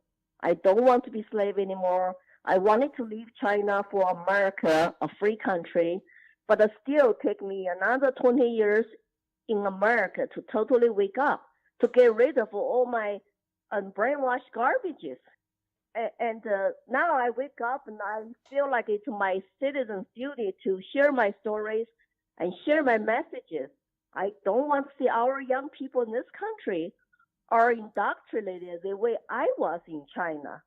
And so that's why I become a political activist and a candidate, professional speaker, traveling the country to tell college students, high school students about what I went through and how horrible the communism, socialism is.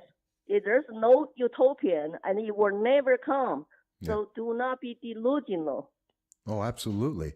And I think you've done a great job. I mean, you have the YouTube, you ran for you ran for Senate, and you've been across the country in many schools, and I know you're still doing that, a national tour to high schools and to colleges, talking to students about socialism, which today they they call themselves democratic socialists, but it's the same idea. It's still socialism, which is communism. It's still a problem. How do the kids take it when you speak with them in the high schools and at college? Well, that actually, I really love the kids. They just don't know. They were not taught well. They don't know the history. I went to Georgia 2 high schools, and in a class of 50 students, I asked them, how many of you heard about Chairman Mao, the supreme leader of China during the Cultural Revolution? Only 4 students, less than 10%, raised their hands. And the college students, they were mesmerized by my stories, my PowerPoint showing old pictures from China, black and white. Act like if they never heard such stories before. No protest. They were just focused their eyes on my pictures, on my face, on my story. They were not playing their cell phones, which is good sign. You know, no, Very. they were looking down on their cell phone. It gave me the message. Those students, doesn't matter if they're from a center, left, right, they just don't know. I feel sorry for those kids because in order to be an independent thinker, a very well-informed, educated American citizen, you need to listen. You need to learn all the history, the real history. You need to judge, to say which side makes more sense, which side is right, and what truly happened, the facts and the data. But they're not getting that whole picture. So when by the time I showed up, some people would tell me, "Oh, you're first Chinese speaker who lived through communist China came to our school to tell us, you know, you're the best speaker we had."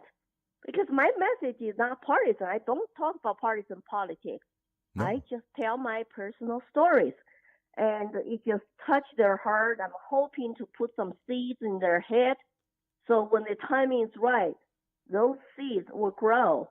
And they will remember me 10 years from now on to say, "Hey, Lily, thank you for putting that seeds in my head. I have been thinking independently and doing research on my own and trying to get out of my indoctrination camp." And, I think that will make me feel like what I'm doing today is really worthwhile. I had 78 students wrote to me in their handwriting thank you notes from Georgia high schools, and they're very sweet. Some students were just so amazed that, "Lily, you went through hell, but you're so upbeat and so funny, so positive. You gave me an inspiration. You know, I need to pursue my dream and my goals, and I will never give up, and fight for freedom in this country." I share some on my Facebook, Lily for Liberty, and just love those kids. I think that the teachers who hosted me, they gave me hope, because those are the public teachers who still want their kids to learn from someone like me who lived through communism and socialism. I mean, I have a hard time to get into some more leftist schools like California and New York. I have never been to those two states. But hey, we will start with, one school at a time and one state at a time. Absolutely, but we need to get you into New York State and into California, in places where the students have they've never talked to someone who has lived in a socialist or communist nation. I know we've had, and you are always very bright and upbeat whenever we speak, but I know we talked about my experience when I was in Russia and saw the transition when they were trying to become more, relatively more capitalist, but talking about what the impact of communism was there. And I know we've had similar stories, mine nowhere near where yours were. So it's very encouraging to hear how well the kids pay attention to the truth, the experience. Right. We need to speak up, tell our foreign country experiences. Another couple of stories that really got their attention is that I shared on my Facebook too. Like, we were really starving, and the Chairman Mao told us, there's a famous dish like beef with potatoes in soy sauce. If every family can eat that dish every day, then our communism utopian will be accomplished. But that utopia never came. As I said, we live on food ration coupons. I told the students, my uncle had to teach me trying to catch rats so we can, fulfill our stomach by just eating some red meat, but there's not that much meat. And I say that everything is in shortage. If you're at the bottom of the food chain, like my parents who are illiterate working class people, we don't get much food rationing coupons. We got 2.2 pounds of pork per month for a family of 5. people can eat that for one meal today. Oh, absolutely. And they were just shocked. It's like, we don't want to be hungry like that. Geez, there's no food because, all the production means were controlled by government. They termite mouse central planning policies cost 40 million Chinese starving to death. Lots of people don't know that. Lots of people in China don't know that because we were fooled by the lies that the people were starving to death because of natural disasters, not because of a central planning failure. So I always tell people, look at the house, look at the apartment I lived in Chengdu, best apartment my parents ever have. They still have it today. And look at my house in America, my first starter home. It's not even starter home. It's a lot better than starter home. It's like do you want free market capitalism or you want a socialist planning? Everybody is equally poor. And those students, they have no rebuttals. Well, they might say, college students might say, oh, that's not right, communism or socialism you tried. But I say, you name me one country under socialism, people have plenty of goods and food and enjoying prosperity and freedom. Doesn't exist. No country. You cannot mention any country. European countries are welfare states with actually free market capitalism. They are not total socialist countries. They're just welfare states. So the students were just, amazed, and they just easily buy into the propaganda. Yeah, because they have no idea. And you're right. I remember when I was in Moscow, you had to get a chit, a little ration, so you could get vodka or shoes or sugar. And you're right, beef and just meat. And I remember that every month when the food would come to the store, because stores would be empty 28 days out of the month. And on the 2 days that food would actually show up in the grocery store, the meat would be what in America we would call C or maybe even D grade meat, because the A level grade meat went out to all the public officials, and the B level meat, well, that went out to the black market, and everyone had to eat C or D grade meat based on your little ration for the month, and it was never enough. And that's the real world of socialism and communism. You just correct. Poverty. College students think that equality and social justice. It's like, no, it's not what you think. Socialism actually, communism empowers a few people on the top who are power-hungry people want to control the masses. We are just one of the numbers, the masses they want to control. There's no equality. We are just equally poor, me and my neighbors, my family. And young people love personal freedom. I tell them, personal freedom under communism, socialism, it's not what they think. It doesn't exist. And our personal freedom, I told them, we're not allowed to date. We were not allowed to wear the hairstyle we wanted, wear the clothes colors we wanted. We had to comply about the approved hairstyle, the clothing. The girls were wearing unisex clothes, so they are not attractive. And if you date, you will be criticized. If you are couples holding hands publicly, you'll be humiliated. Listen to all those styles, behaviors of Western capitalist lifestyles. But of course, they only tell that to the masses like us, regular common folks. Where Chairman Mao in Beijing had all the dancing parties, and all the women he wanted, like his daughter wrote the book, A Private Life of Chairman Mao. I read it, I got angry. It's like, look, what he was doing behind us, what he told us, not to date, not to think about opposite sex. And they wanted our undivided loyalty, attention, and love, affection, not for fellow citizens, not even for our parents, not for the opposite sex, boys love girls, or whatever. They just don't want to love other individuals. They want to love the party in a collective sense and love your leader. And they're still doing that today. True. With the new president. He has his thought schools all over college campuses, just like Chairman Mao did. Posters everywhere, and Chairman Mao thought The big signs everywhere. Now everybody buy his quotation books and chanting. It's the same stuff. Those kind of ideology empowers, a few dictators, tyrants. Of course, we are disarmed too, because they tell you, don't trust your fellow citizens have guns, because the society will be totally chaotic and collapse. They're still brainwash young people today in China like that. Oh. It's like this country for public security. We need to turn over our guns. We need to make it more difficult. It's all, propaganda. And if you really love individual freedom and individual bill of rights, how can you buy into that? That's another thing, Michael. Our kids don't understand our founding fathers' document, Declaration of Independence, and the Constitution.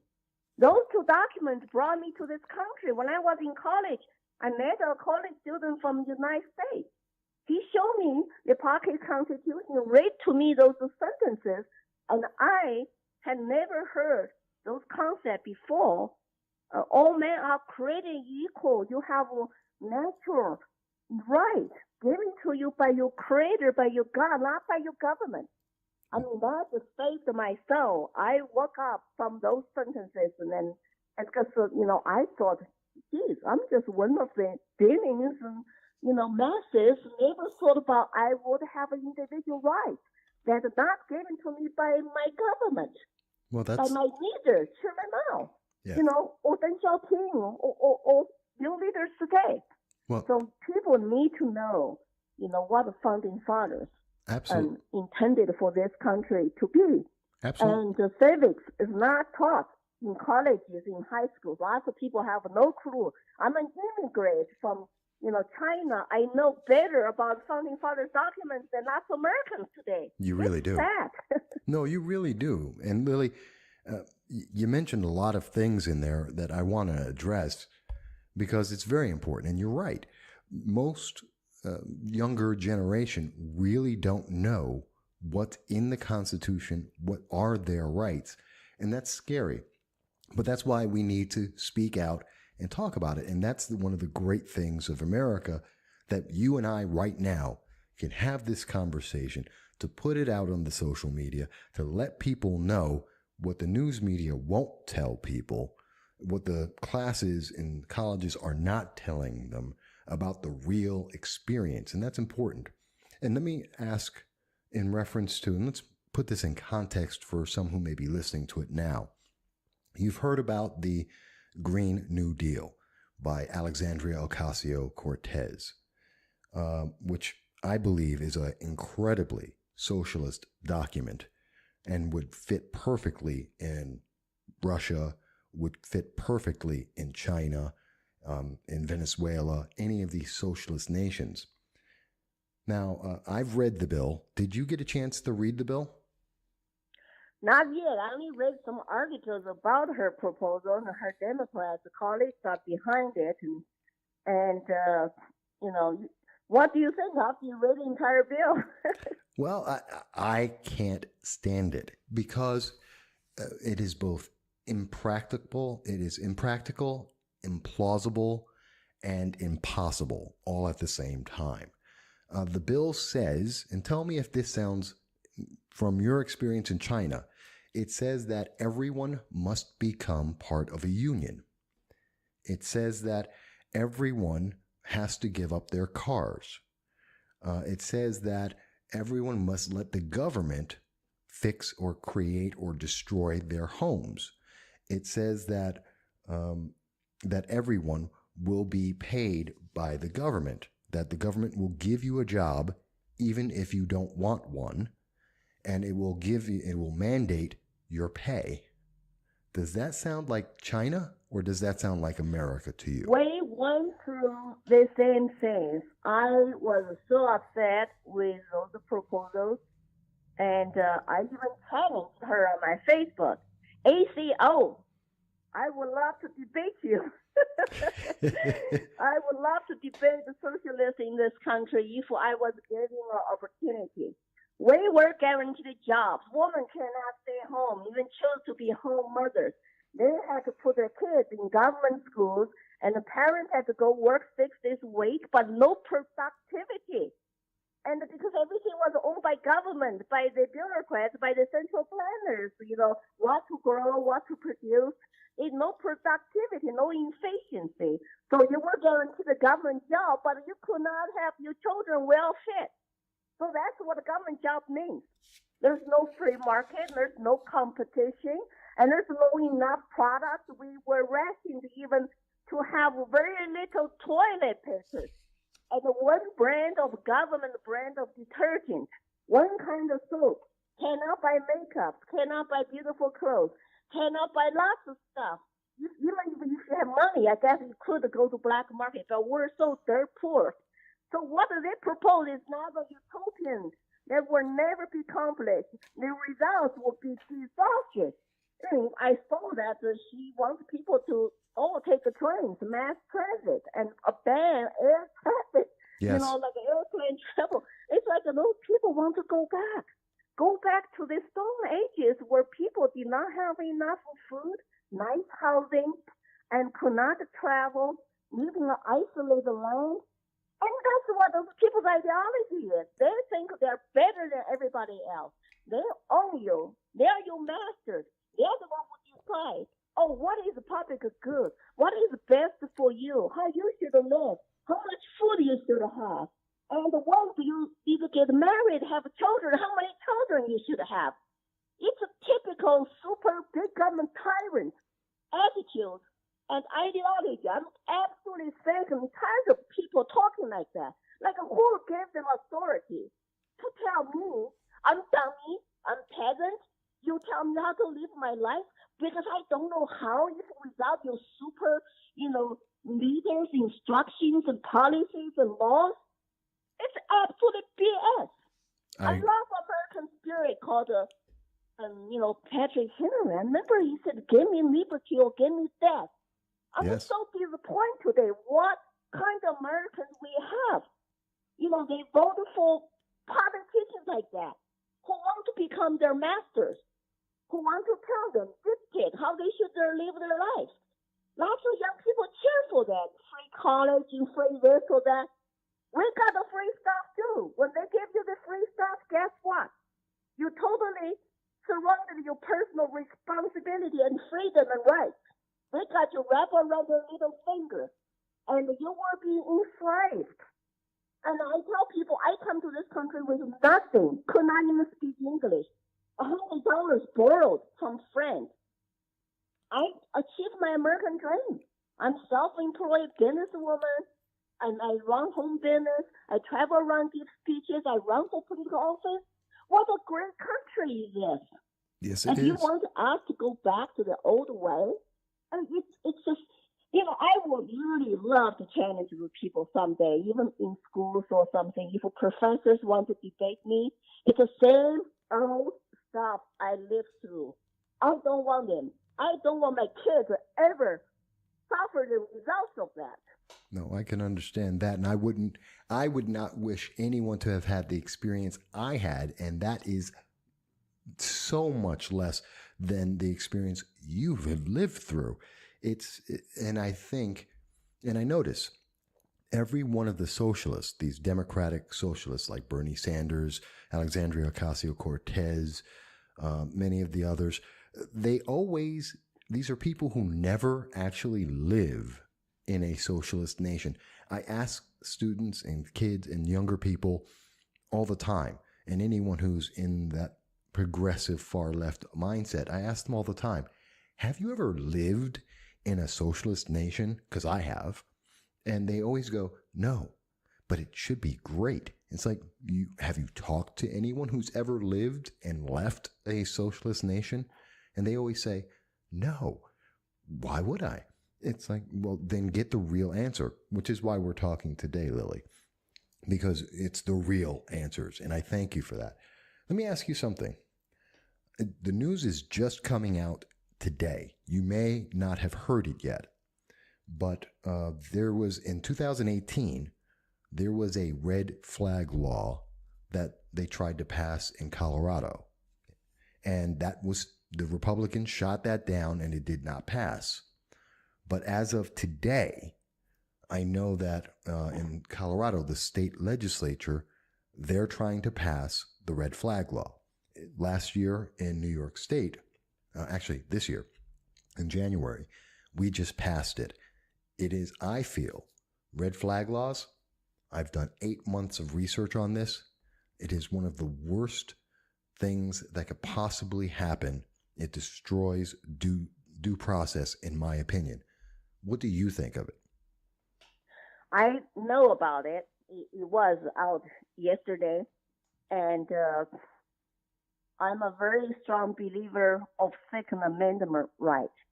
I think that all the mass shootings in public schools, and gave them an excuse to come out to say, hey, guns are dangerous, and some people are dangerous, so we need to take the guns away proactively.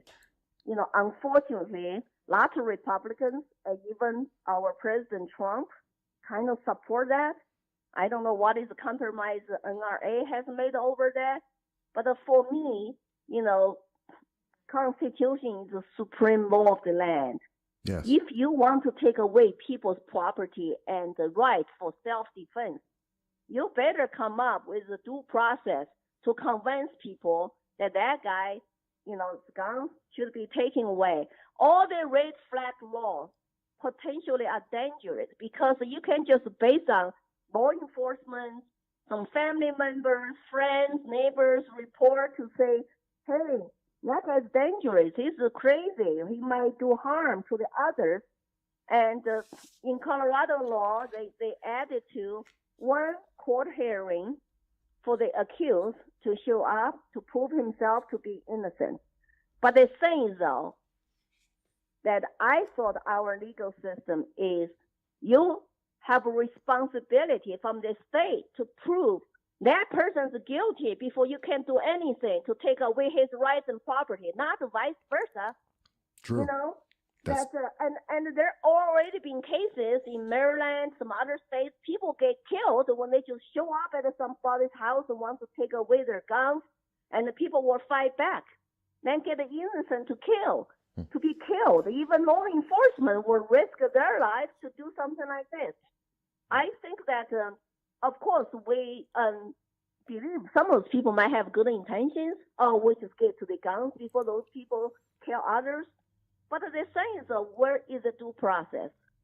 What is their true intention here? Why do all the Democrats across the country want to do this? Even somebody who's accused to be mentally ill or dangerous still needs to go through entire due process to prove them. You have to prove them they are bad, they're guilty before you take their gun. I'm totally opposed to the red flag law right now. I have not seen anything there to emphasize it is a state job to prove that person is a criminal, is guilty of something before you take their guns right away. So that's our fundamental system. It's called a rule of law. You cannot assume people are guilty until themselves come out to prove they're innocent. How can you prove yourself innocent against a huge government machine and then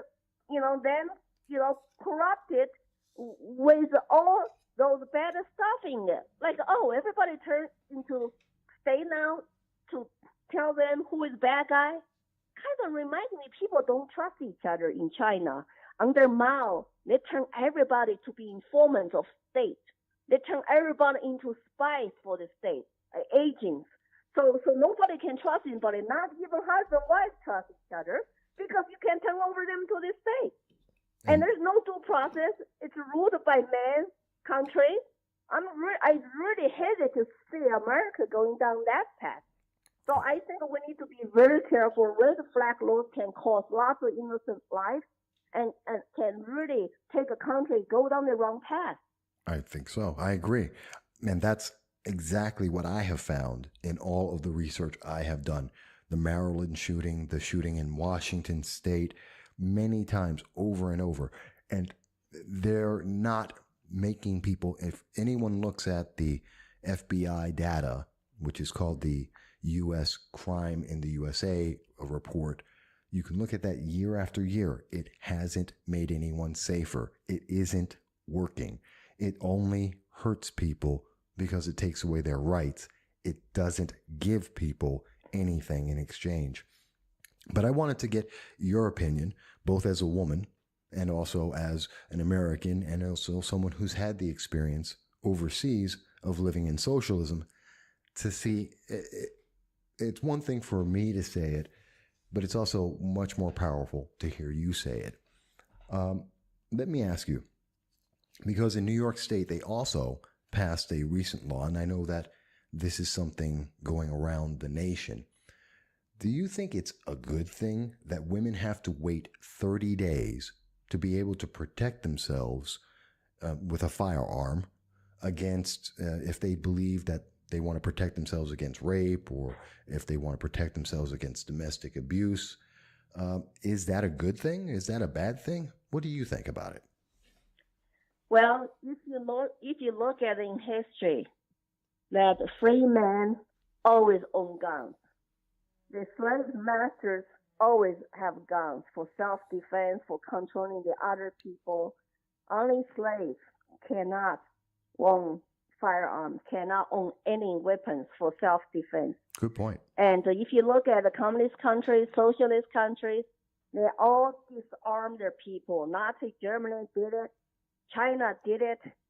And I don't understand why people in this country would want their state government or federal government to make gun ownership more difficult. Because as I always say, I'm a free woman. I came to this country to be a free individual. I don't care what laws they pass. I don't care what my president signs with his pen. I will always stand up with my firearm to protect myself, my families, my properties, which is God-given right. And if you look at it statistically, the gun crimes are going down.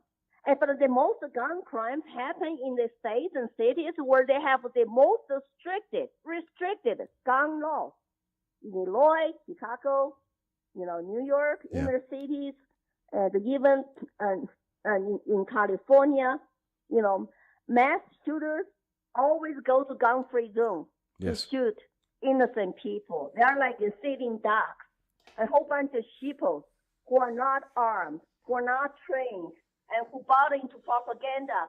Police will come to save our day. Now, you look at all those people died in Florida, in the gay bar, and in Florida just 1 year ago, the public school Orlando. shooting. That was Orlando. Yeah, it's always gun-free zones. I always advocate the best defense against the unforeseeable, against the tragedy, against nut jobs and criminals or government tyrants. It's always a country where people have rights to arm themselves. And it's kind of funny. I just shared something this morning on my Facebook. New Hampshire Democrats, who are new majority of the state house, trying to ban school concealed carry. If you look at New Hampshire public schools, they have never had a mass shooting. Why? Because teachers and staff are allowed to conceal carry. You don't know who's carrying and who's not. That is the best protection for our school students, for our kids, and for teachers themselves, too. Yeah. And it has worked so well in the past. And now the Democrat majority, based on their ideology, guns are dangerous. We need to protect our students better. How can you protect students better? By banning concealed carry? By the time your resource officer gets there, lots of students are dead, like in Florida. The government fails all the time. Or you have this resource officer was covered to even go in there to protect students. You have sheriffs who do not act. You have FBI do not act. How can you put your life and death issues in the hands of government? They're not very successful examples. In lots of sense, they do. A lot of things they do. Lots of things they do are not constitutionally enumerated for them to do. I will not trust government. I would rather trust myself. So I trust my fellow citizens. Most people are good, law-abiding citizens, and they will stabilize. They will protect themselves, and that's the best defense. And all those gun-free zones and all those states who pass very strict gun control laws, and they're doing a terrible job to protect their citizens. Yes, and they are. so, just look at all the places that mass shooting happened. So I don't get it. I don't get it. People are not logical when it comes to guns. They hate guns. Well, I can say they don't trust law-abiding citizens. That means you gave the government and you gave the criminals supreme power to treat us like a sitting ducks. They can just go there, shoot a whole bunch of innocent people. What can you do about that? Can we sue government gun-free zones because our kids died in public schools because your stupid policy of banning guns? Yeah, it doesn't make sense at all, Michael. I don't get it. Lily, I'm right there with you. It doesn't make sense to me.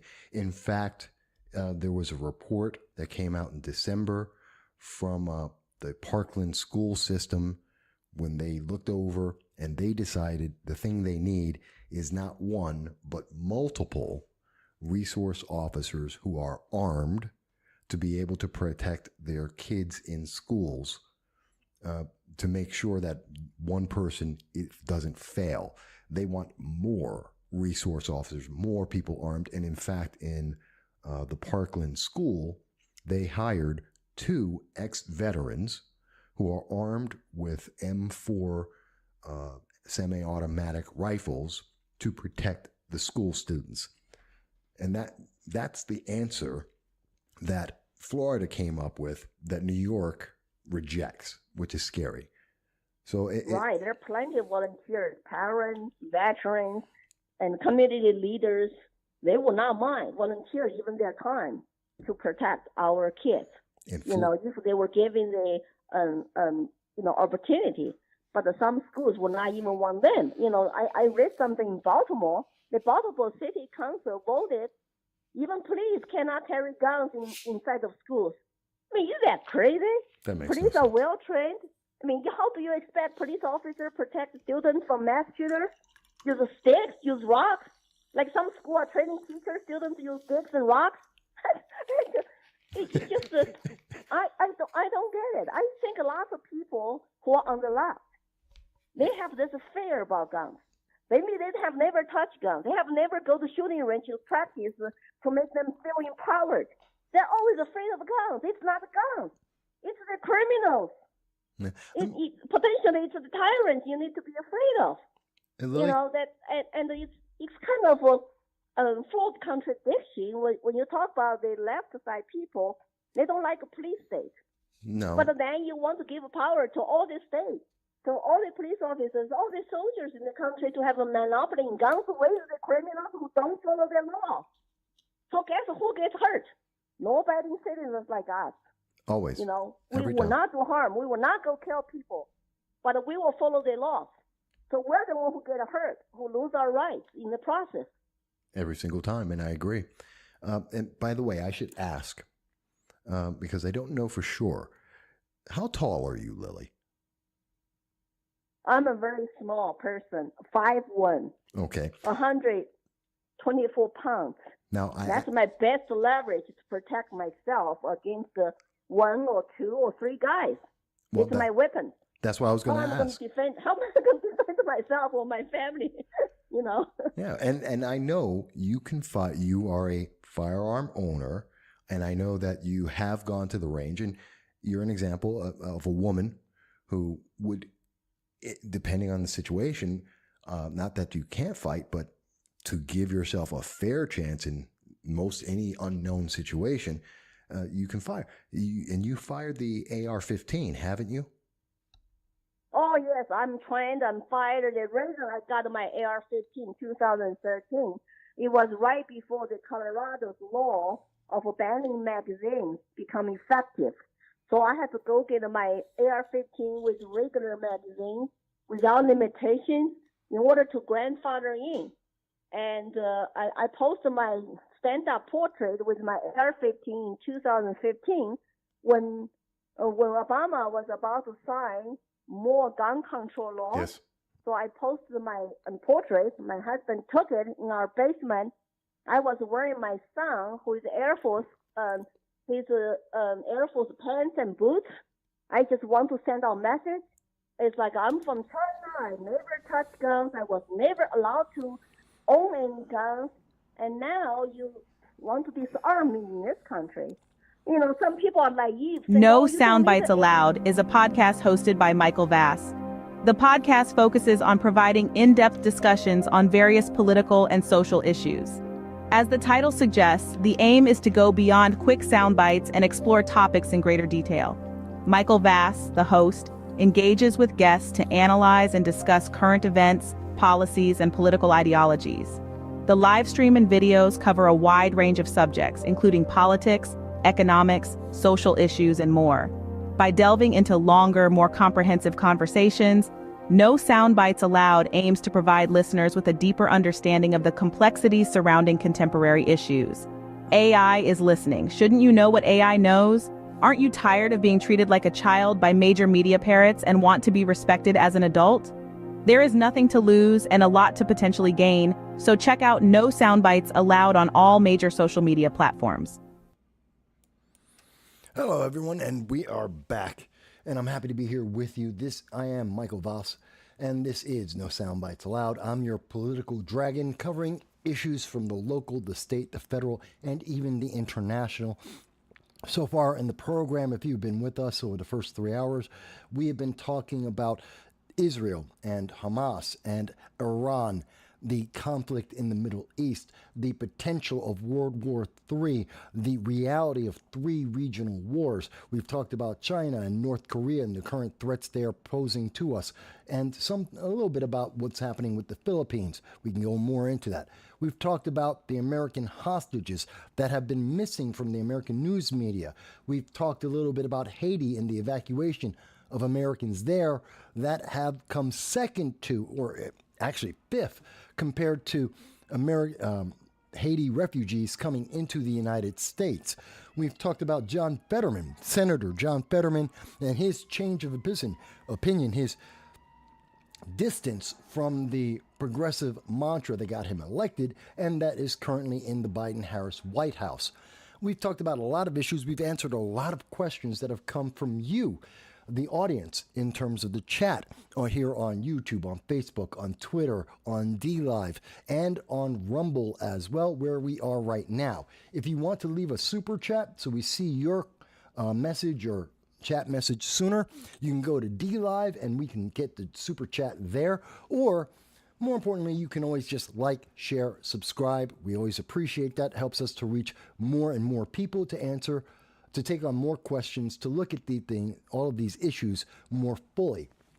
Because we believe that an informed public is a public that makes the right decisions, not those who are afraid of some kind of fear-mongering like World War III.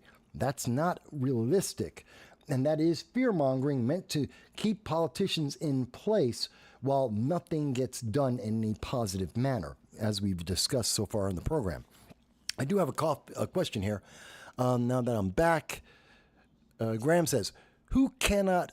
Wait a minute. Graham has a few questions here. Now that we're back, and by the way, folks, you've just been listening to, in the break, that was my interview with Lily Tang Williams, someone who's gotten a lot of attention because of what happened on the 10th of April, Wednesday, this week, where there was a debate between Spike Cohen, a libertarian, former libertarian vice presidential candidate, who we have interviewed in the past, and with David Hogg, a anti-Second Amendment advocate, a gun control advocate, and survivor of a mass shooting.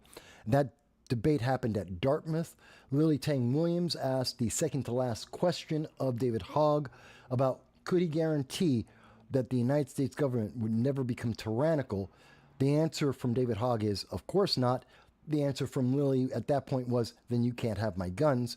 Well, you just got to hear why Lily Tang Williams is such an advocate of the Second Amendment, in her own words, in our interview from 2019. In addition to that, I wanted to mention, so that's to bring us up to date. Now, Graham started off with a question, which is, Michael, to your knowledge, What is the Republican plan to alleviate economic suffering in America, to lift people out of poverty so they can contribute to our various national struggles? He goes on with the question, but to answer that part of it, while I do not believe the the Republican answer is complete, it is in part, one, let's stop spending as much. This is very critical to the economy of the United States and for poor people. And I know a lot of people just go, oh, what are you talking about? The more money we spend, the less our money is worth, and therefore poor people become more poor. The part of the reason, one of the leading causes of inflation being as high as it is, which is 18% since the beginning of the Biden-Harris administration, February 2021 to today, there is 18% inflation. Now that is down from August of 2022, where it was at 24%. So it's down. But the problem is inflation is up. It isn't down under Biden. It is up under Biden, something that the news media likes to play with because if you knew the truth, you may not vote Democrat, and they need to fortify the 2024 election. So they keep saying inflation is down, leaving out from the peak, leaving out the fact that we're in a recession, which was redefined in 2022, so that Joe Biden never had to say he led us into a recession. He did. The data, the reality is entirely different. So Republicans, in spending less, keeps inflation lower. Poor people do better. So that is part of it. Cutting the size of the government, shrinking the government down is less government in your way, interfering with your life. And that also means less interference with business. People can create more businesses with a smaller government, with a government that doesn't spend as much money. Your money goes further, more opportunities for you, and therefore you're able to build a business better. These are two essential components to having a more prosperous nation. It's one of the reasons why the United States leads the world in quality of comfort, the value of the dollar, the safety of the nation, the freedom of the nation. We lead the world in all of these things combined, and that's how we help. Is that the full answer? No. Is it a complete answer? Absolutely not. Is it perfect? No. Is it better than what we are getting now from the progressive left faction? Absolutely. It is far, far more effective, and it is far more accountable than what we are doing right now. Therefore, the answer should be, let's go do what's effective rather than what makes some progressives feel good and is not helping anyone. It's kind of like the Disney impact. Why does Disney keep making woke movies and woke entertainment when no one wants it, when it fails consistently? Because they have a political ideology that they're going for, not for what's good for the business. And we can see that in the results there. Graham goes on to say, who in the Republican Party advocates for the slaves? What? Let me reread that. Who in the Republican Party advocates for the slaves, the poor laborers who have barely enough resources to keep themselves alive? That really isn't America. Let's be very clear. America isn't in the 1800s. This isn't the 1920s. This is 2024. Even the poorest of the poor in America are rich by global standards. If you're making $12,000 a year in America, that's richer than 61% of the entire world. You are relatively rich compared to anywhere else. It is only in comparison to other Americans does that quality of life look substandard. And sure, it can always be improved, but let's make sure we put this in reference and put this in context, because Americans aren't poor. Even poor Americans aren't poor. We're rich compared to everyone else. And if you're talking about quality of life, we're even richer than that.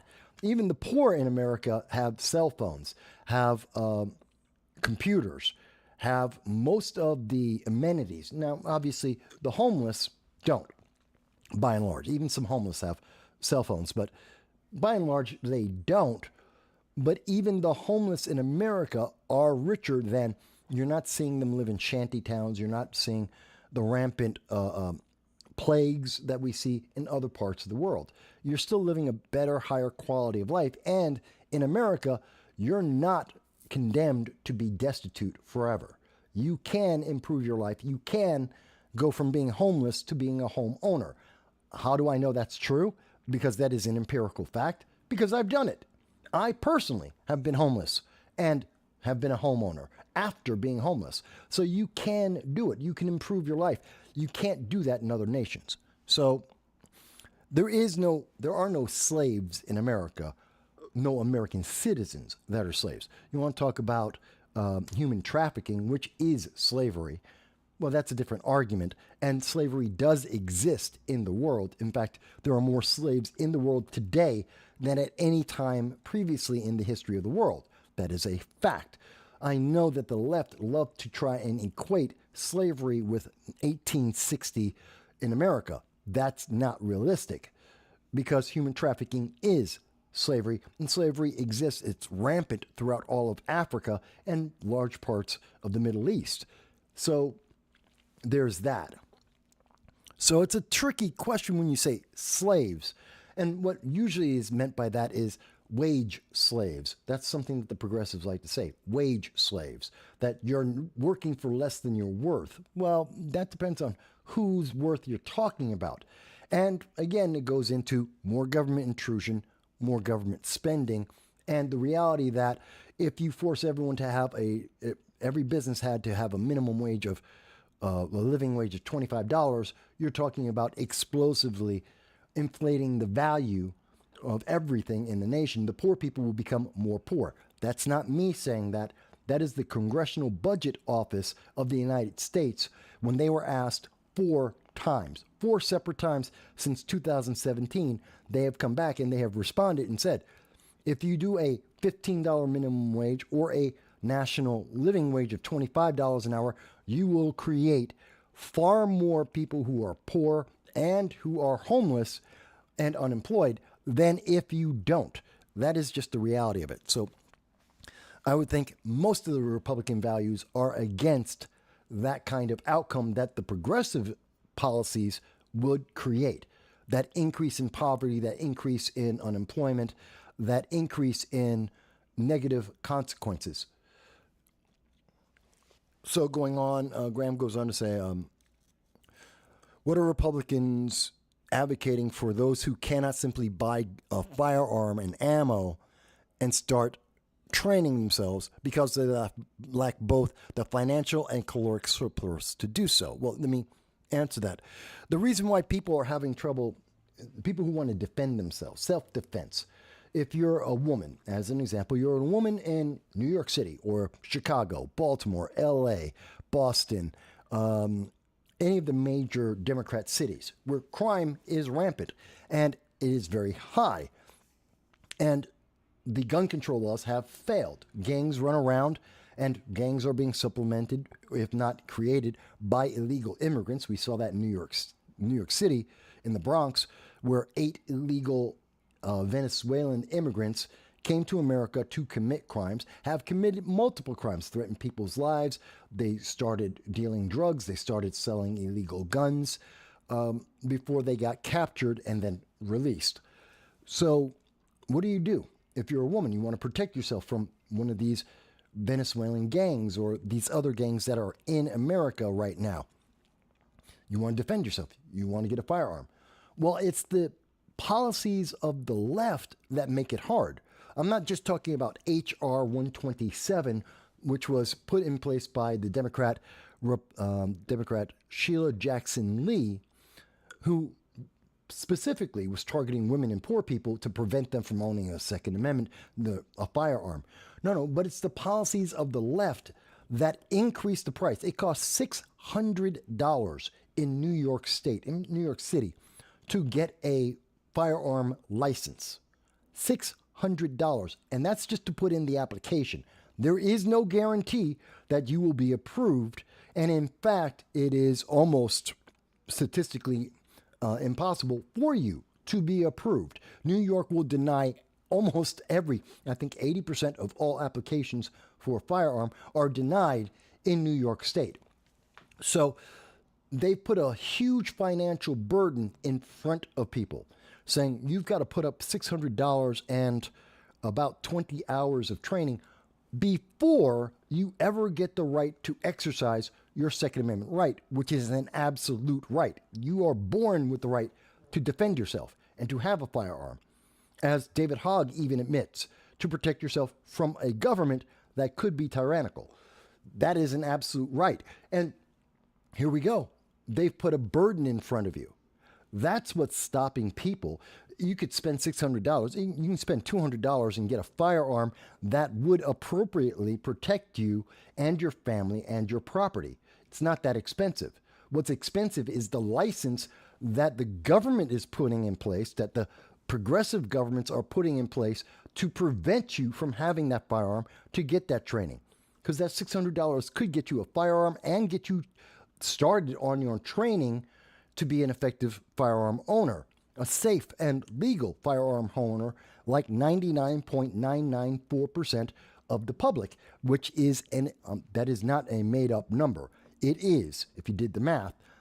In fact, 99.994% of gun owners are legal law-abiding gun owners. That is the actual number. Do the math. So it's not that people can't buy guns and ammo and start training.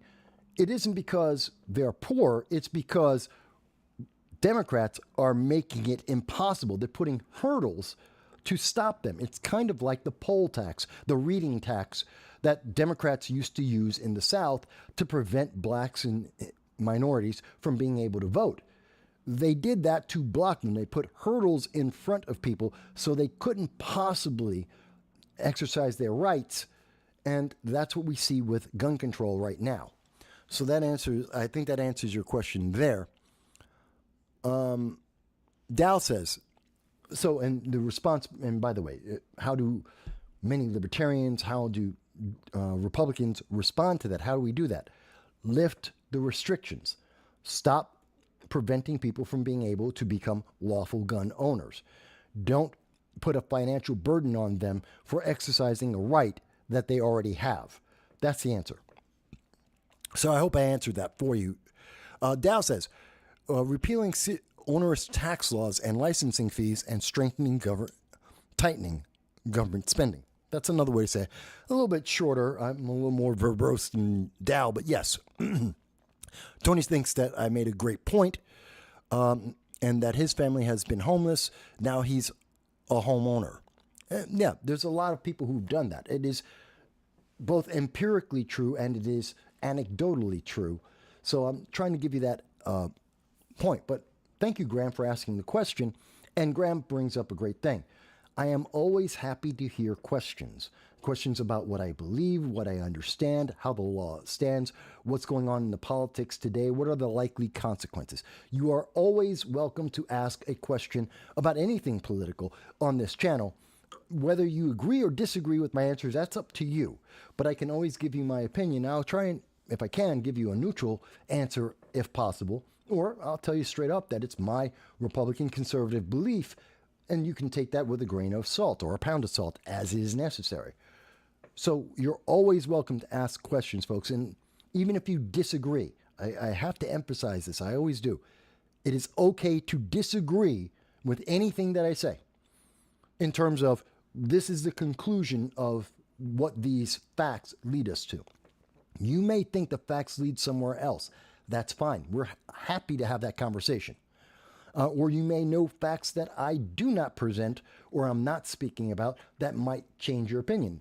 More than happy to bring them up. I'll happily discuss them with you. But that doesn't mean that you or I will necessarily be swayed by that argument. But we can have that discussion. And we are welcome and open to that on this channel. So, let me go on. Oh, Graham, you did have some coffee today. Okay. Graham isn't quite as verbose normally. Graham says, Michael, I don't see as controversial the point I'm making about America's slave class. I think it is controversial. I understand that's a progressive talking point, and I know you're not a progressive, but I know that is normally, that's where that term came from. That is a progressive term for those who are poor in America, and those who it also has a racial component because they like to impose that ideology, that victimhood on minorities, to give them an emotional attachment to the progressive ideology, to give them something to fight against. You're a slave. You're essentially a slave. Don't you want to be free? Well, first of all, we already are free. And the thing that's holding people down from upward mobility or differences in their life are the progressive policies themselves. They want to blame it on Republicans, and it's always the threat. Well, Republicans will put you in chains. But look at the progressive policies that already have put economic or social chains on people as we speak. So it's that deception of the impression and the sales pitch versus the reality. Democrats like the sales pitch, and that's why they use terms like slavery and victimhood rather than dealing with the reality, which is oppressive policies that are progressive and micromanagement of the government, which is always wrong. So that I do believe that is a little bit controversial there. Now, you may disagree. That's okay. Joel Cotton talks about the coming new system, neo-feudalism. We're already in neo-feudalism. In fact, I started talking about neo-nobles and the neo-feudal system that we have right now. I think back in 2015 was the first time I started mentioning that. So this is not a new concept. It's something I've been talking about for over a decade now. And what we're seeing is America is kind of going through the same growth that we saw in other nations. America is only about 250 years old. And other nations around the world, some of them have been around for centuries. They've gone through these growth spurts. They've had these internal conflicts, and they have moved past. The problem for the United States is we were very, very unified, not as a certain type of people, because we've always been mixed. We've had people from different places, different ideologies, religions, ethnic backgrounds. We've always had that mix in America, but we were unified in our ideology. We are Americans first and foremost. We believe in the Constitution first and foremost. And that was our unifying structure that held us together. We now have many progressive elements that are trying to break that. They want to destroy the Constitution. The Democratic Socialists of America that is their slogan. They want to destroy it. We listen to the Green Party, the Socialist Party. They tell you they want to destroy the Constitution. The protesters in Dearborn, Michigan this week who were screaming death to America in Dearborn, Michigan, who are saying that it's not enough to get rid of Joe Biden, who they call Genocide Joe, but to literally burn down the American system so that we can impose their ideal system to mimic what we see in the Middle East. That's their offer in Dearborn, Michigan. I showed earlier in the week, I had video of that very same conversation. I think I even have it on my Twitter, as a matter of fact. Do I? Yeah, I do. This is from April 8th. It was Monday. We saw that Michigan Hamas supporters demanded the Constitution, the 14th Amendment, women's rights, all have to go to earn their 2024 presidential vote. For Joe Biden and the Democrats to win, they want you to burn it all down. These are their words, and you can go to my Twitter account and you can see those videos, or you can see it in the short videos on YouTube and on Rumble. These are their words. I'm not making it up. So there's that. So I think that's kind of important. And we have a few things that we were talking about over here. And when I was talking with Larry Sharp, and actually that kind of reminds me that OJ died. There you go. Now, personally, I don't think it's a big deal. OJ died. That happens. You know, OJ was a controversial figure in American politics. Absolutely. Now, I know a lot of people in my audience, actually half and half of my audience, may not have been born before 1995. And many of those who were born were too young to really understand the trial of the century in 1995 with O.J. for the murder of Nicole Kidman and her boyfriend. I don't even remember the kid's name. And I was alive during that. Matter of fact, I was working as a stockbroker down on Wall Street. And I remember, especially the day of the decision, the office actually called a meeting into the conference room so that we could all be there as the trial was, as the verdict was delivered, and OJ was released. He was free. Mind you, we know that in that trial, there was evidence that was fraudulent. We know Mark Fuhrman got caught. He was trying to introduce fake evidence. We know that Fuhrman and or other officers had biases, strong biases, that they brought into that investigation and the trial. And we know that OJ was charged with the wrong charges. He went with the most sensational charges they thought that would appease the political element at that time, but weren't specific to the crime in fact. Now, let me also mention, do I think OJ was involved? Did he kill Nicole Kidman? Yeah, not by himself, but yeah, he did it. Absolutely. Did OJ die redeemed? Absolutely not. He went to his death saying that he was guilty. That he was innocent. Okay. Innocent of the charges that they put, not necessarily the crime that occurred. That's a different thing. And there's a lot of reasons why I believe that. It goes back into the 1990s, what was going on, what had just happened with the riots throughout all of LA. There's a lot to it. And I kind of discussed a bunch of that in my conversation on Thursday with my good friend Larry Sharp on his program, which I did simulcast on my channel as well. But I talked to him about that. I think we spent a good 2 hours discussing that and how those crimes by Bill Cosby, by Will Smith, by other individuals like OJ, how they have lacked redemption and how that has affected America overall. I do invite people to look into that. But OJ's dead. And I'm not really sad that he died. I do understand the positive impact he provided to a lot of people, which was important. That didn't justify him being released on, if they had charged him properly, should he have been convicted? Yes. Even though he did many good things as well prior to that. He's an imperfect man, no doubt. But I don't really care that OJ died. I didn't have a lot vested in it. I know there are many people in America that were jubilant about it. I wasn't. I know there's a lot of people who felt had a lot of emotion behind it. I didn't. And I kind of look at that the same way that I look at George Floyd, which, again, in my conversation with Larry Sharp, I went into it. I don't feel bad that George Floyd is dead either, because he wasn't a good man. And he was unredeemed when he died. He's not a saint. He's not a good person. And he's definitely not a role model. Neither was OJ. And OJ did more good for America and for blacks than George Floyd ever tried to do. So there's that. A lot of people may disagree with that.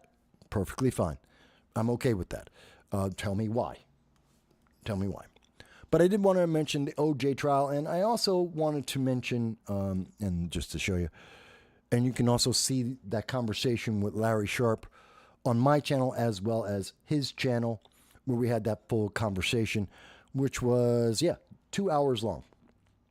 But some people may be pointing out, oh, wait a minute, but what about that shooting, since we're talking about individuals, black men, who are in the news and had controversies behind them? Well, there's the shooting of Dexter Reed, who was shot 96 times in 41 seconds, which is an amazing amount of shots. Also very possible, but just an amazing amount of shot. Mind you, that's from 4 different police officers, although one officer did fire 50 shots by himself in less than a minute. That's a lot. That is a hell of a lot.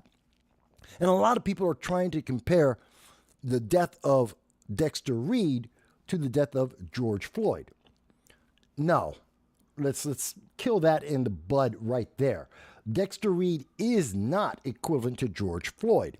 Dexter started shooting first. That's a big, huge element right there. Both were potentially doing criminal activities, which is why they got stopped. Both were non-compliant with police officers on the request from the police officers, which escalated the situation. In fact, there was a chase of Dexter that led to him being this entire event. So tensions were already high, and he then failed to comply with police officers, much like George Floyd, and that led to the escalation. Now, what really changes here is Dexter then decided to shoot at police officers, hitting a police officer, injuring a police officer. That's why he got shot 96 times. It wasn't because he was black. It wasn't because he was a criminal. It was because he fired a gun at a police officer, hit that officer, and injured that officer. He did this to himself, much like George Floyd did, much like OJ brought the persecution that he lived with forever after that trial because of his actions. Consequences are something that happens. That's a reality.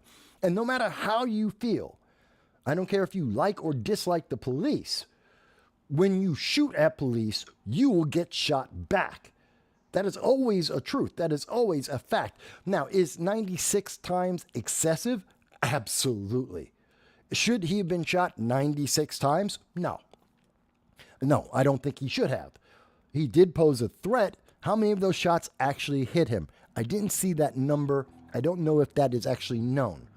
How many times did they hit the car that he was in or miss him completely? I don't have those numbers. And that is somewhat important. He wasn't hit 96 times. He was shot at 96 times. There was a difference there. Slight difference, but still, is it excessive? Absolutely. Absolutely it was excessive.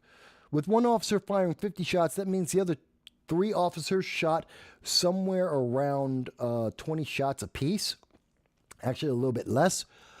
Closer to about 15 shots apiece. That's an entire clip. Now, I can understand that. An entire clip, rapid fire, high tense, you've just been shot at. I could possibly see one clip per officer, one clip containing 15 rounds. I could see that. So that's part of it. That's half the shooting. But there's one officer that's firing 50 shots, that's excessive. But again, none of this happens without Dexter shooting first. This isn't George Floyd. This isn't a saint. This isn't about police persecution. Is it about police excess? Maybe. But it's not about police persecution. This was something that was justified. He caused this to happen. Without Dexter's actions, first his criminality and then his attempt at murder, if it weren't for that, he'd be alive today. All evidence indicates he'd be alive today if he didn't shoot first. So that makes a very big difference, and I think it's important that we remember these things, that we talk about these things, because I know the news media is really hyped. They look at this, the spokesman review, police fire 96 shots in 41 seconds, killing black man during traffic stop, leaving out the important part, he shot first. Dexter Reed killing. Body camera footage shows 96 shots fired during traffic stop. Why did they shoot so many times? It is essential for the context to understand why they did that. Except People Magazine, Black Enterprise, the Spokane Review, Washington Post, they don't care about that. They want this sensationalized. They are appealing to the victimhood mentality. They want that because they're left-leaning progressives, and they're pushing that left-leaning progressive message to try and defund the police, to disband the police. It is something that the progressives still want to this day. They have never stopped telling you that they want to get rid of the police. They've been saying that since, well, at least 2015. As long as I've been paying attention to BLM, they have always said this. They want to get rid of the police. If you listen to the Green Party, Jasmine Sherman, the little Nergalite that she is, she said that she wants to eliminate the police department, not just to fund them, not shrink them, to remove them completely. We've been hearing that from the left for decades. This isn't new. So the fact that they are sensationalizing this as much as they can for the eyeballs and to push their political ideology by misleading people, by using emotions to cause people to come to a conclusion that is unfair. They want people to think, well, this is only because, police officers are evil. Those are white officers, so it must be evil. No, it's a criminal who shot. And that caused this to happen. Criminal action followed up by the shooting by that criminal, then, or alleged criminal, led to his death. Consequence. Action equals consequence. It's just that simple. So let me go to the comments here. And I know we're being seen over on, for the people watching on TikTok, you want to comment, come over to YouTube or Rumble and leave your comment there. But let me see. I want to catch up. So Dow says, magazine, boss. Utilize precise speech. Did I say something other than magazine? Magazine bands? Not sure. Happy Life is with us. Hello, Happy Life. Good to see you with us. Happy Life says, I'm a conservative Republican and I don't trust any cop. I understand there's people who don't. And I can understand why. I've had incidents with cops myself. Let me be very clear about that. I can think of at least 6, maybe 12 times that I've had police officers pull guns on me. It happened when I was in high school. It happened when I was in college. It's happened after that as well. Mind you, I was never armed. Half the time I was in a suit, a 3-piece suit, and they did it during the middle of the day in a crowded subway. So I understand having this conflict of or having a problem with a police officer. I understand. I've been through that. I also know many police officers. And overwhelmingly, the majority of police officers I've known are good people and have done good jobs. There are exceptions to that, of course. And I've gone through very tense situations. I mean, there's nothing like having police officers drive up, jump out the car and pull a gun on you. Yeah, that is something that would affect you. At the same time, it's how you react to those situations. And I think that's the part that is left out in this victimhood mentality. That people assume, well, then I'm just going to die. No, you aren't. Your actions are incredibly important, especially in those moments. It's incredibly important because police aren't just running around hunting down black people to shoot them to death. They just aren't. That's just not a reality. The numbers, the data tells us that empirically. Even when black Harvard professors have looked into the interactions between police and minorities, even the data that the Harvard professor found tells you that's not the reality. That's the exception. That's the hype. That's that viral video going across the internet, not giving you complete context, not letting you understand, and taking advantage of your emotions and fears. Now, I get it. Happy Life, I do. I'm not saying every cop is trustworthy or great. I'm also saying that they're all not bad either. It is very contextual. Dow says, Dow corrects me. I was speaking about clips earlier. No, I meant magazines. See, that's even gotten to me. I'm a Second Amendment advocate. I talk about the Second Amendment all the time. I know Frank Johnson, who's a firearm instructor, one of my friends over at the Liberty First Foundation. We have conversations every Friday. And he's even pointed out when people say that it's so deep into the psychology and the vocabulary of the public these days to say clip when they mean magazine, that even people who know about it make the mistake. So thank you for correcting me, Dow. I thank you for that. But let's be honest. Dexter made a bad choice. He was not in the right. And while it may be excessive, it's his own damn fault. He's not a victim. He's not a victim. And we need to say that. We need to say that. We need to be honest. We can't fix the problem if we're being dishonest about what the problem is. Were the cops overzealous? Maybe. Was that extreme? Maybe. Can't say 100% it was. At least partially it was. Maybe. But it was also, apparently, based on the information we have at the moment, justified. This isn't George Floyd. Don't make him into a saint. Don't make him into a saint for criminal activity. He's not a victim just because he's black, and therefore any and everything he does must be excused. I'm sorry. That is wrong. That doesn't get you a better solution. That doesn't get you better police officers. That doesn't get you better policing. It's a two-way street on that. You have to have a better citizen and have a better cop. You need both. If you only have one, you're still going to have problems. We need both in our society.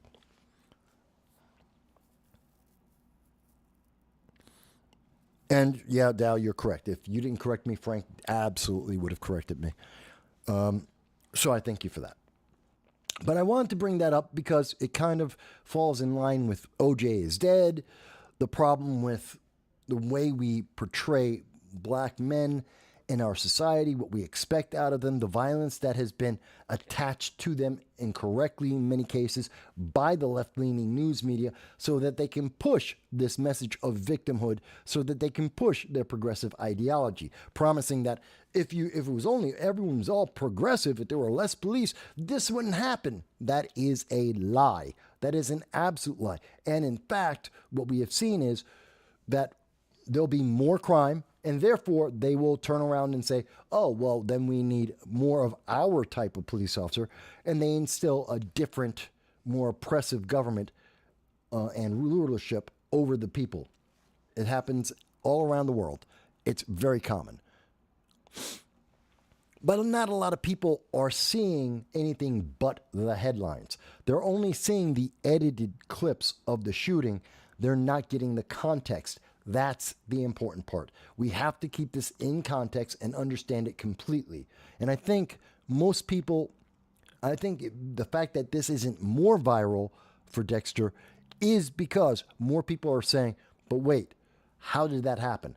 How did we get here? We've seen what happened throughout 2020 with the lockdowns, where we saw over and over, down at Atlanta. Why did the riots start down there? Because the guy got into a fight with the police officers and pulled one of their guns. That's why he got shot to death. It wasn't because the police were out there trying to... In fact, if you saw the Atlanta shooting in 2020, the police were trying to... This guy was drunk, and he was trying to drunk drive. And they were trying to get him to stop, to be peaceful, and to obey. But he was also a criminal, a prior criminal, ex-con, and he did not want to go back to jail. And so he decided the answer was attack the police, disarm the police, use that firearm to try and attack the police, to endanger the public and the police officers, and that's what got him shot. That's why he died. I don't feel bad about that. I just don't. Was that Rashard Brooks? I think that's who that was in Atlanta. I don't remember the name at this moment. It's just honest, folks. Doesn't mean I'm anti-black. Doesn't mean that I hate black people. Doesn't mean that I'm some kind of evil authoritarian. It's just looking at the reality as it is and not the feelings of someone else injected into my body. I'm sorry. Let's look at the facts as they are. When it's wrong, it's wrong. What's right is right. It doesn't matter about the color of skin. It really doesn't. Now, that kind of also makes me think of this case, which we weren't told about at first. Nobody, I follow politics probably more than 99% of the public. Even most political commentators don't follow as wide a swath of news as I tend to do. I spend about anywhere between 8 and 16 hours on any given day, usually around 12 hours, of looking at the news, looking at news from all around the world and going into some detail on many, many, many different subjects. And I had never heard about this. I am unaware of anybody who heard about this news story and reported on this earlier in the year. And this is about the Irondale individual, a man by the name of Kyle Benjamin Douglas Calvert. Too many names in that name, really. Who has 4 names? And he was in Irondale, and he actually in Alabama, and he set off a bomb. He planted and set off a bomb, an IED, an improvised explosive device, with nails.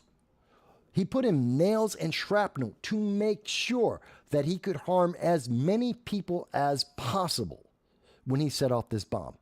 It was intentionally meant to be deadly, extra deadly. He put in nails for more shrapnel to make it more deadly. This is a 26-year-old guy who, as I believe in some of the various news media that have covered this, mentioned that he is a member of Antifa. Well, gee, shocking news there. As well as some have said that he is either gay and or trans. So there is that as well. And this individual, who may or may not be trans, may or may not be gay, but is a member apparently of Antifa, is a progressive, is far left leaning, and is anti-police, just like the progressive mantra dictates. He decided to try and blow up police officers, and he tried to do so with as much as high a body count and damage to human beings as possible. This was covered up. Nobody heard about this story. Nobody heard about the bomb, or more importantly, about his arrest.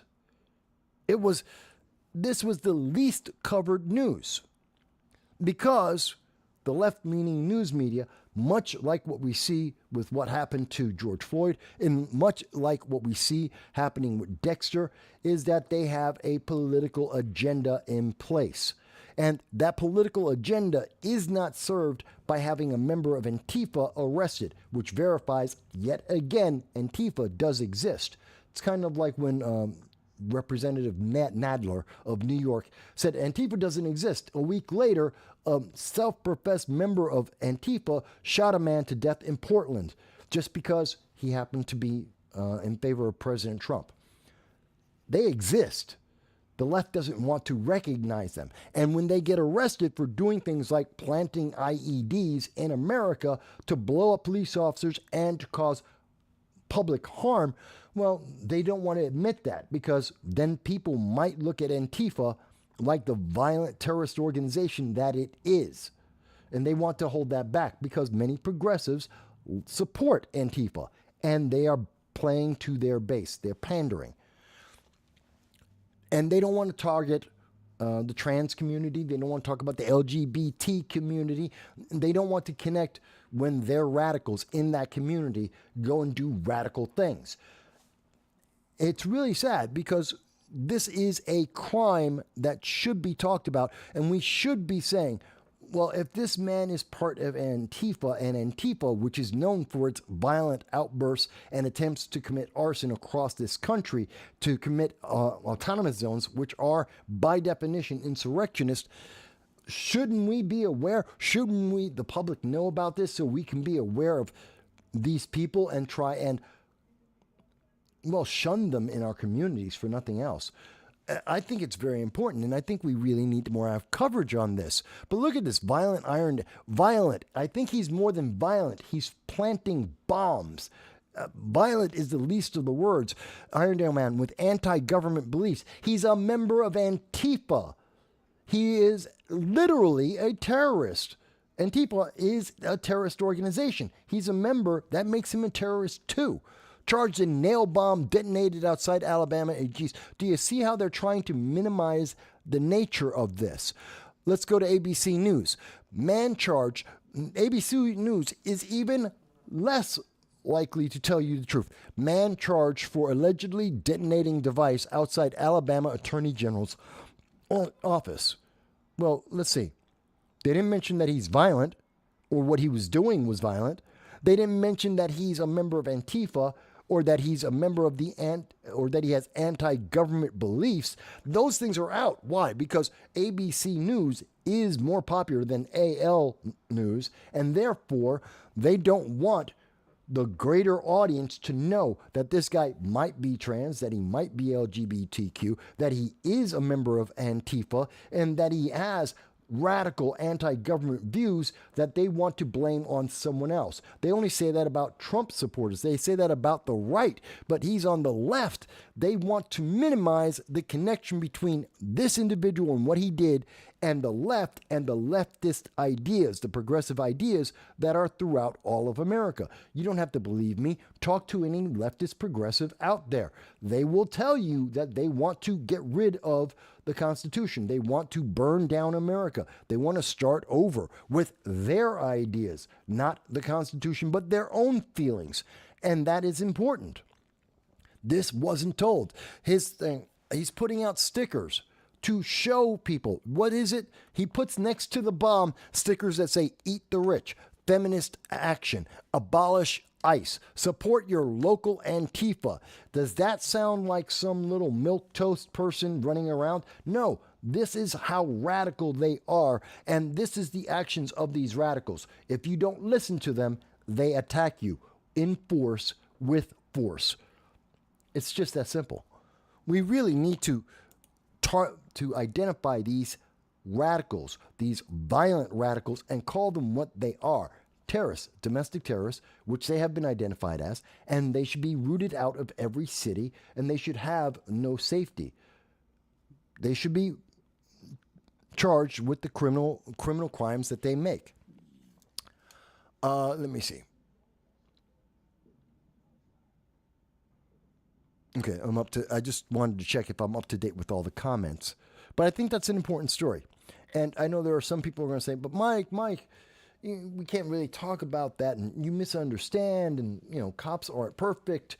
They're also not running around putting nail bombs in communities. Think about that. You don't have to like it. And please, people often confuse.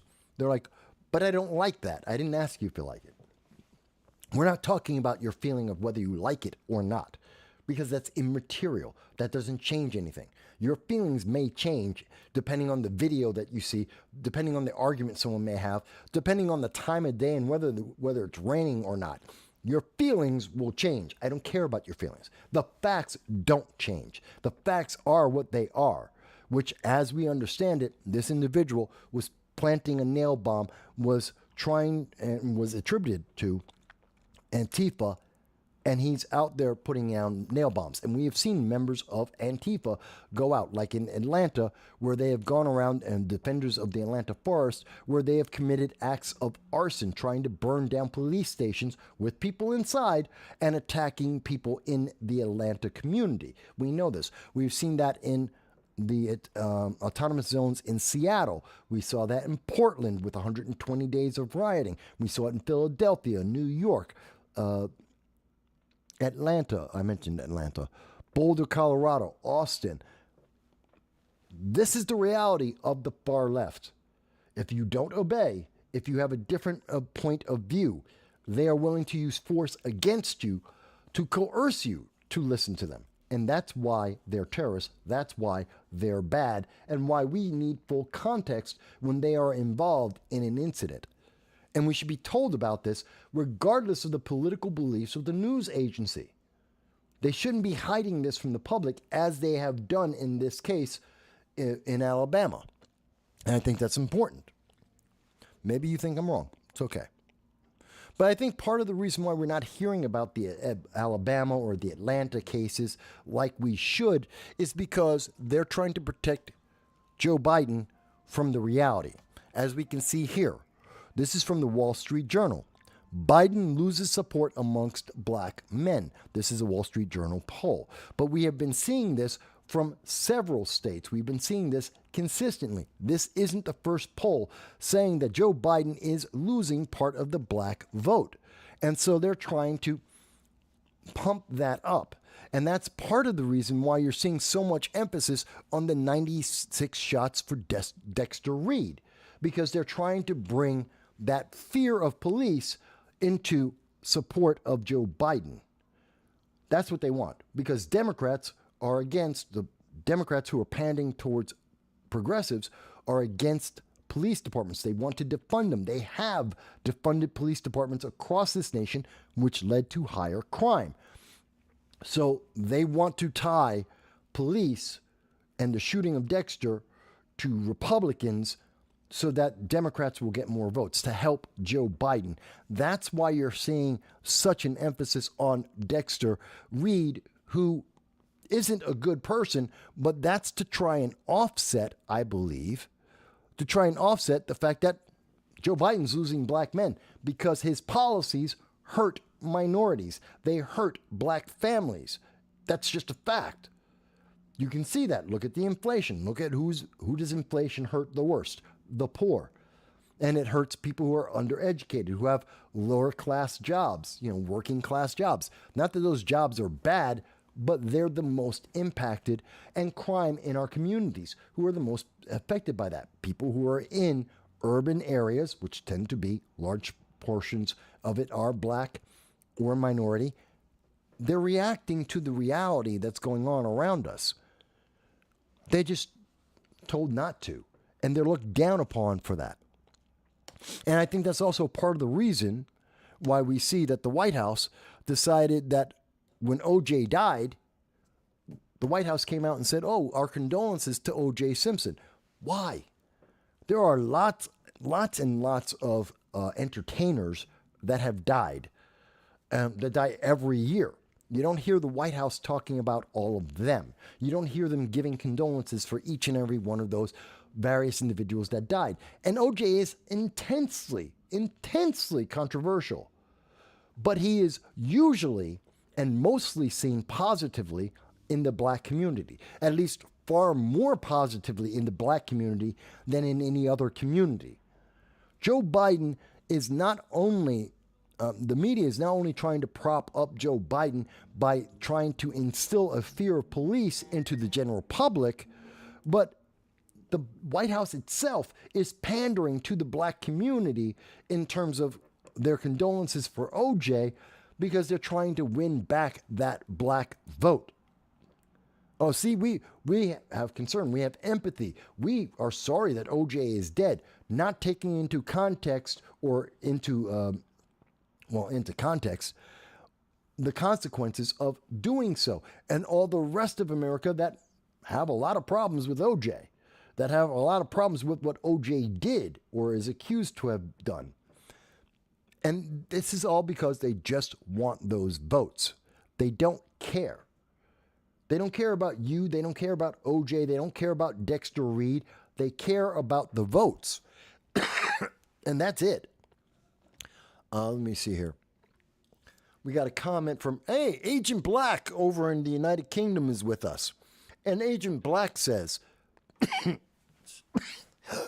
excuse me. Agent Black says, 7.62 millimeters is fun on range days. Who needs a clip? Who needs a magazine? When you have belts. Yeah, use a belt feed. Well, you're talking about an AK-47, 7.62. But, that's a whole other subject. Give me a second here. I just want to... Got a lot. No calls, though. Okay. Did I miss any calls? I don't think I have. Just double checking. Nope, no one's called in yet. Okay. Wanted to make sure I didn't miss any calls. But yes, you're right, Agent Black. Being able to fire a belt fed like an M60, really fun. A saw, really fun. AK-47 on a belt feed. It's fun. Really is. Okay. So I wanted to show you that connection, how OJ, even in his death, no matter how you felt about him, is being used just like Dexter Reed. No matter how you feel about him, no matter how you feel about police officers, they're being used to help the Biden-Harris administration to try and win back votes. Not because Joe Biden is better, not because he has better policies, but because Joe Biden is more progressive, and progressives promise minorities that they will be better than anyone else. Mind you, the reason why many people have suffered so much under the Biden-Harris administration are the very same progressive policies that have been put in place. That's like the bail reform, the criminal justice reform, that is releasing these criminals back into the community to re-offend, which we know for a fact is a massive problem in New York City, New York State, LA. We've seen it in all the major cities. That is a fact. They don't want you to think progressive when you think of bail reform and re-releasing all of the criminals back into your community to commit the very same or more crimes. They don't want you to think about that. They want you to compartmentalize it and only think of the positives for the progressive movement, forgetting about all the negatives of the progressive movement, like Antifa and their nail bombs. They don't want you to think about that. They just want you to think progressives good, Republicans bad. That's it. It's kind of sad. It's kind of like the way that we are seeing that the mainstream news media doesn't want to talk about the fact that Joe Biden is trying to do what he did in 2020. He wants to duck out of as many debates with Donald Trump as is possible. He doesn't want to be on the stage. He doesn't want to have a conversation with the American people. He is trying to minimize it as much as he can. And you're really not hearing about this. You should. There should be more conversation about this. This is an article from NBC News, and this article came out on April 11th, 3 days ago. And we are not hearing from the mainstream news media. This was not a major national news story, and it wasn't picked up and carried by the other mainstream news media. This was basically almost exclusive for NBC News, that Trump is asking for more debates. He wants more of an opportunity to speak in front of the American people, to show the difference between Trump's ideology and Biden's, to show which one is more effective for the American people and who will be able to protect the rest of the world, to instill a strong leadership that will be able to calm down the rest of the world. Trump wants to have up to like 7 debates. Biden doesn't even want the 3 that they're already on schedule for. That tells you something. Biden wants as little time in a debate or in several debates. He wants to minimize that as much as possible. That's one of the things that helped him win in 2020, because everyone was locked down. And so he was in a basement almost the entire time. He wasn't able to meet people. He wasn't able to answer people's questions, because when he did meet people, when he did answer their questions, like the plumber, the things he said, no one wanted. He was not winning when he was in front of people. He was winning when he was in a basement and not saying anything directly. And that's what helped him win in 2020, plus some very interesting election law changes that happened in multiple states. Different subject. I don't want to get banned from social media because of that, and they will, because again, they're trying to fortify the 2024 election. Don't remember what happened in the past. Don't think about what caused how the election in 2020 came about. Don't talk about that. You can only talk about other things. Okay, fine. But think about this. We should have more debates, and we should have them sooner. It's not just because I think Trump is going to stomp all over Joe Biden in a debate, because Joe Biden doesn't know where he is normally. He can't have a speech, any speech, including the State of the Union, where he's not rambling and completely distracted. That just hasn't happened. But those aren't the reasons. Let's think about this. One of the most important reasons, as brought up by NBC News, and the reason why this should be big news in America, is the fact that by the first debate is scheduled for September 16, 2024. 1 million Americans will be voting by that time. That's how insane our system is right now. The election in November, people will be voting. At least 1 million people will vote in September, the middle of September. 90 days beforehand, 1 million people are expected to have cast a vote for an election in November. That is insane. What happened to all the October surprises, all the news that could happen in between September and November? That is an insane amount of time. That's like saying, well, if you had put in your vote, well, now I won't even give the example. I'll move forward. And we know that October 9th, the third debate that is scheduled at this time, what is at this time the final debate, a month before November, 8.7 million people are expected to have already cast their vote. Now imagine if you're in that first group of people in September and you put in your vote, and then by October 9th, I don't know, Joe Biden does another Afghanistan. He abandons people in another country like he did in Haiti.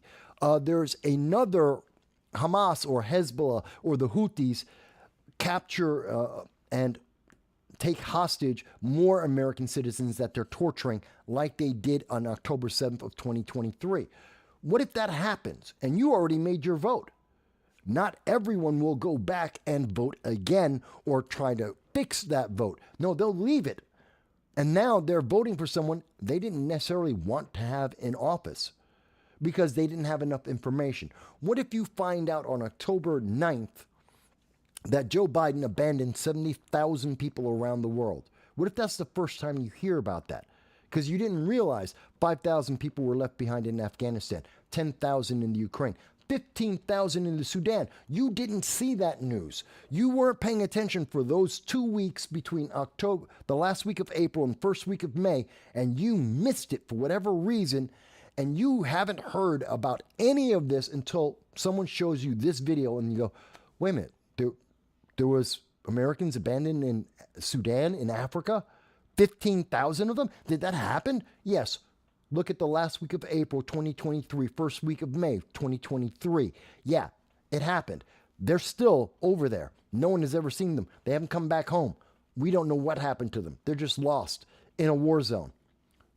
And what if you didn't know that? And what if you only see this video the week of October 9th or after October 9th? You're part of the 8.7 million people who made your vote. And then in November, you see this and realize, oh my God, wait a minute. That's kind of harsh. Maybe you didn't know that there were 40,000 Americans at least in Haiti. And Joe Biden has spent all his time trying to get refugees from Haiti in America, but not the American citizens. That no one had, for whatever reason, you hadn't realized that American citizens were being left in Haiti as Haitian refugees were being welcomed with open arms. And they're being flown into America. They're being escorted into America. American citizens, though, they're left to rot. They're in the middle of a gang-infested war zone. But Haitian refugees, they're open doors, open border. Let them in. Maybe you didn't know that until I just mentioned it. Until now you're going to go and look at the research and actually look at it and realize, oh, wait a minute. 40,000 Americans, we just left them essentially to die. But we're taking in 30,000 Haitian refugees, not 30,000 Americans who lived in Haiti and wanted to come home or get out of the war zone. We didn't evacuate them. We're taking in Haitian refugees and leaving the American citizens potentially to die. Maybe you didn't know that, and it's after October 9th. You're part of the 8.7 million people who didn't have the information, didn't hear the debate, didn't see the news, and you made your vote. And now you realize, I voted for the wrong person. What happens then? Oh, they don't talk about that in news. That's why you're not hearing about this. And I agree with President Trump. I agree with always. There should be more debates.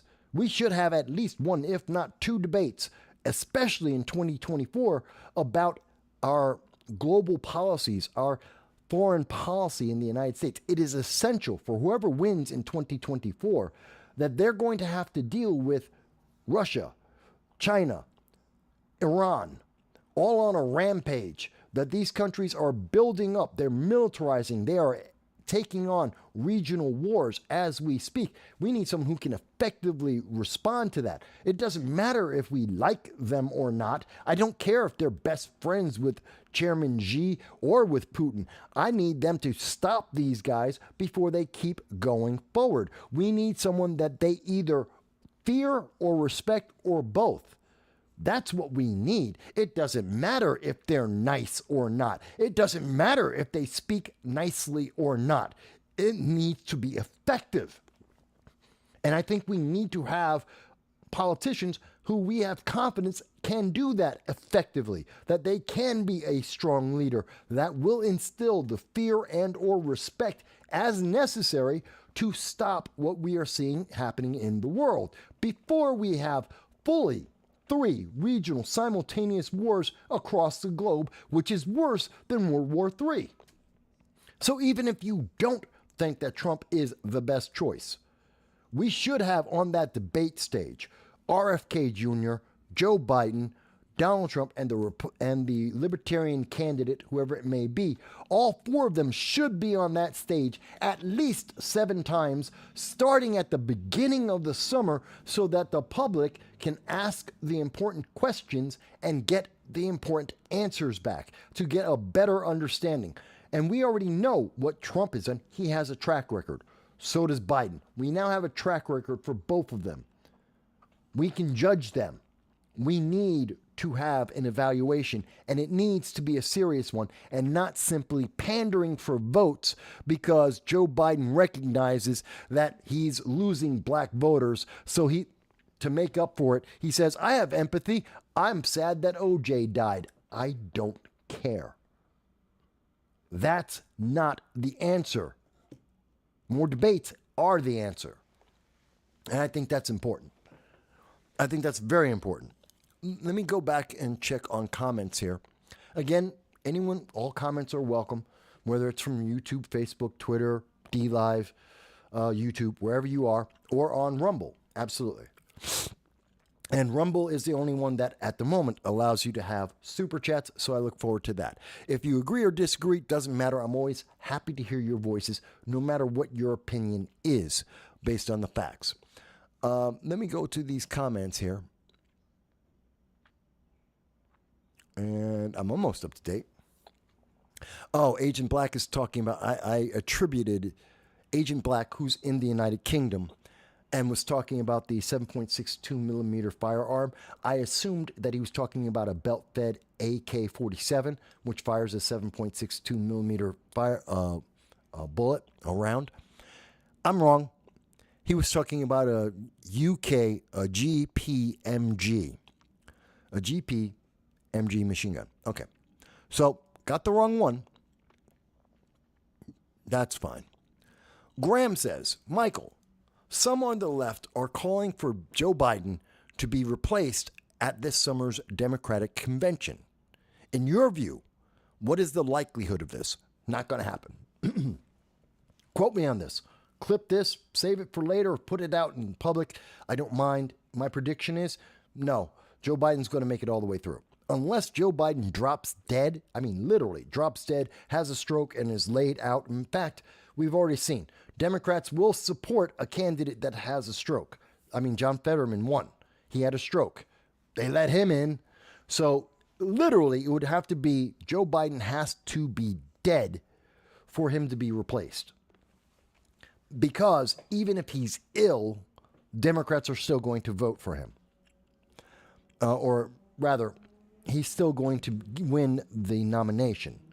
Because, in part, I believe, Democrats have spent way too much money. They have spent so much money, so much marketing in building up the credibility of Joe Biden, no one else has time. They basically put a vacuum around him. It's a wall, politically. They don't have enough time to do the commercials, to have someone walk around the country and talk to the American people, to give the speeches, to try and give off the vibe and get the support necessary to convince the majority of Americans that they should vote for them. So I know a lot of people said, well, you could go with Gavin Newsom. Gavin Newsom is known in California and not loved in California. And that isn't going to work.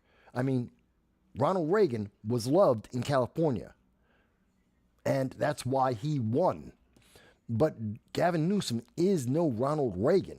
And when Gavin Newsom has gone on, look at the numbers that Gavin Newsom couldn't get anyone better than Ron DeSantis to debate against. And he was destroyed in the debate against Ron DeSantis. Destroyed. He was wrong. But he did it because he wanted the national attention, which he got. And that gave progressives a hope that there's somebody who could at least try and debate a Ron DeSantis, a Donald Trump, that they would put up a fight. Not that he won, he lost the debate. He lost badly in the debate. He lied and was called out for his lies in the debate. So you really want Gavin Newsom? Somebody who right now is forcing the rest of California to have a $20 minimum wage, and his company is exempt from that. His employees at the business that Gavin Newsom owns, they're paying them $15 an hour for the same job. He is charging other companies, he's forcing them to pay people $20 an hour. And this is the guy that you want, who's obviously has a built-in bias. You have to do it, but I don't. Don't live my life, but live by my rules. I'm sorry, that's not a winning strategy. He's not a good candidate. He's a horrible candidate. He's also incredibly corrupt. He helped to kill thousands of Californians because of the lockdowns and his policies. This is not a good person. He went to China as if he was going to talk about U.S. international trade. He has no power to do that. He got a free vacation from the people of California to go to China to waste time because he has nothing to offer the Chinese government, and he doesn't make policy for the United States government. He wasted your money. This is the guy that they want to put in instead. He'll be destroyed. And there's not enough time, if they wait until the summer, to replace Joe Biden with Gavin Newsom. There's not enough time to convince people that Gavin is a great guy and that he's done all these good things. It's just not enough time. They don't have enough money to switch all their money from Joe Biden over to Gavin Newsom, who's probably the best secondary choice if they're going by the party line. Their original option was to go with RFK Jr., but RFK Jr. pissed off the Democratic establishment, the elites, because he was against the lockdowns. He's against several of their policies, and he is more isolationist than even the progressives are. So RFK Jr. is out, and Gavin would be doing even worse than Biden is against RFK Jr. because RFK, at the least, has been out for months now and has been promoting himself and has been pushing and moving forward. As limited a success as he may have, he is only going to be amplified if they switch at the last minute. You're going to have the voters who like Trump, who like Biden, they're going to drop out of the race. They won't have any support. The ones that want the progressive values probably wouldn't like Gavin Newsom either, although maybe they would. So maybe for progressives it would be better, but for the mainstream rank and file Democrat, not going to work. They don't like or trust. There's a reason why Californians are leaving California. They don't want the California rules. And you want to put the guy who's in charge of the United States, who's responsible for the mass exodus out of California? I don't think so. So to answer your question, and I know it's a little bit wordy, but I want to give you as many examples of why I believe this. It's Joe Biden. They've locked themselves in. Agent Black says, I think it's quite likely they're testing the waters with Michelle Obama right now. Michelle will never be elected. She will not get that. She's literally said she doesn't want it. But on top of that, she's not qualified. She's never shown herself to be qualified. She's never run in an elected office before or run for an election. That wouldn't give her enough time. literally, if you're going with Michelle Obama, you're literally voting based on she's black and a woman. That's it. And that's not a qualification for president, period. She has a famous husband. She's black and a woman. That's not a reason to elect her. And I don't think that would be enough. Dow says they'd only replace Joe Biden if his replacement were equally as pliable as old Joe. Well, that would be Kamala, except no one likes Kamala. She has an even lower approval rating amongst blacks and everyone than even Joe Biden does. She's even less liked or respected or feared around the world. We've seen that in every conversation of every event she's gone to. She's accomplished nothing, and I mean nothing. Every single thing that has been put on the plate for Kamala Harris, she has failed at. The border security, AI, you name it, she's failed at it. So, really, it would only be Gavin Newsom, and he's a failure. Dow goes on to say the only thing Newsom could offer the Communist Party of China is obstruction of federal military bases and a chance at a physical foothold in the United States. He could offer that, but he'll never get the option. He wants to run, and I am sure Gavin Newsom in 2028 will run when it's an open ticket. So will Alexandria Ocasio-Cortez, AOC, because she believes that there's enough momentum towards progressives and away from Democrats that she could get there. But she's an idiot, and she's going to lose. But you'll see that it's going to be a crowded Democratic ticket because it's going to be an open seat. Gavin will be one of the early leads. You'll also see Alexandria Ocasio-Cortez. She'll be an early lead too, but neither of them are going to get it for 2024. Graham says, the idea of Michelle Obama running is fascinating. Try horrifying. I'm horrified by that idea. Graham goes on to say, what if the illusion of the 2020 was that Joe Biden would provide Barack Obama a third term? Well, that is the impression, and he essentially has. Most of the policies that Joe Biden is promoting are extensions of the policies already put in place by Barack Obama in 2020, from 2008 until 2016. So he already is doing that. Let me go on. And 2024, Michelle would provide a fourth term. Well, that would be one of the arguments against Michelle. Yet another reason, besides the fact that she has no credibility behind her, and we have no reason to believe she knows anything about the job. Being married to the guy who has the job doesn't convey you the ability to do the job. Let's be honest. And you'd be voting for her because she's a black woman, which are not credentials for anything. That doesn't win. Maybe that's good for a dating profile, but that's not good for an elected office. That isn't a characteristic of an election or an elected office. That's just, your race and gender, really. So it would be, and one of the other arguments would be, well, this is just yet another Obama run. This is even more of Obama's policies continued on and on and on. And so that would be a negative as well. So I think you're right about that. We got Democrat Mike. Democrat Mike has been with us. I don't know how long you've been there, Democrat Mike. Thank you for joining us. I know on the screen people will see Mike, but Mike is Democrat Mike.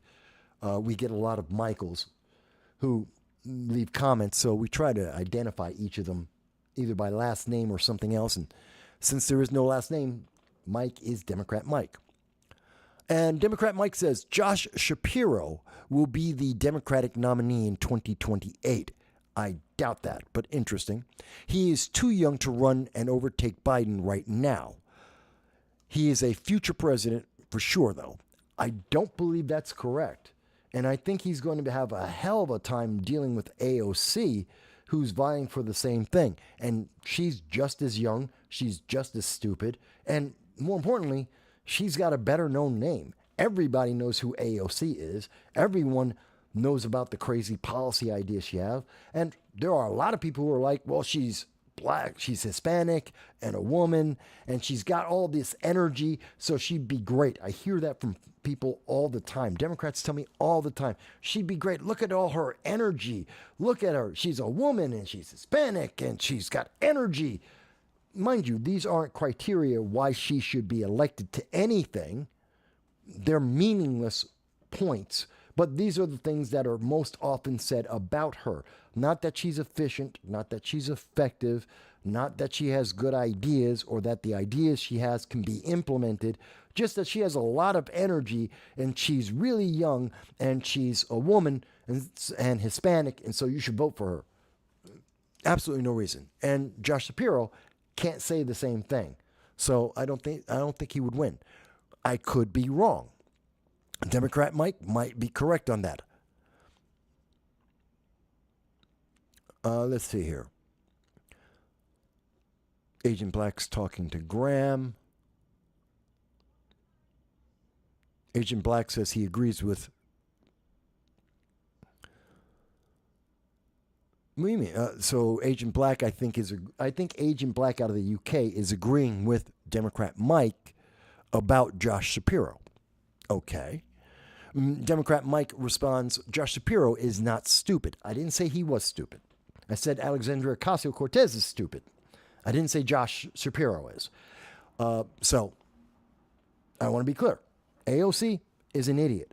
Josh Shapiro, I wouldn't say that about him. Democrat Mike says, I like AOC on many fronts, but not for president. I don't like her for anything. She's an idiot. She shouldn't be in elected office. She doesn't know what she's talking about. She thinks that you can build a railroad track across the Pacific Ocean. She pushed that as her idea. She was serious. She literally, seriously put in a bill into Congress to literally build a railroad track across the Pacific Ocean. She's an idiot.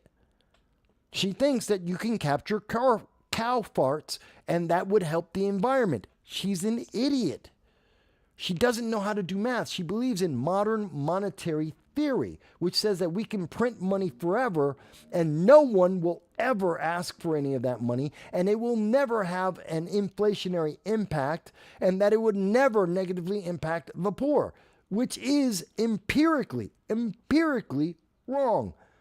And AOC literally went on to 60 Minutes and told us that she doesn't believe in empirical, semantic, mathematical truth. She believes in feelings. She said that on 60 Minutes, which tells us she is willing to lie to the people to make people feel good, and as long as it gives her power. She said that. Those are her words. No, she's an idiot and she should never be elected to any office. And if it weren't for the fact that her district is bluer than blue progressive, and even there they don't like her, that is a fact. Look at her town halls.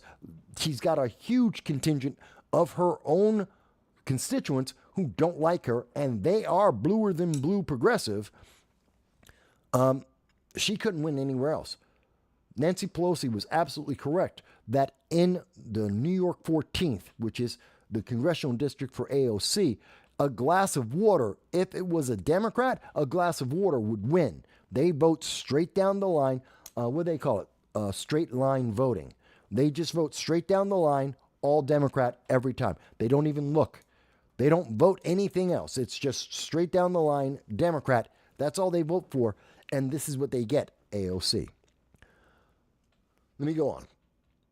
But I get, now mind you, Democrat Mike, I'm not telling you you can't like AOC. That's a feeling. Like her all you want.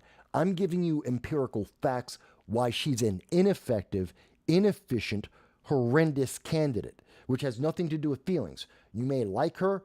You may think she's pretty. I don't care. Those are fine. You feel however you want to feel about her.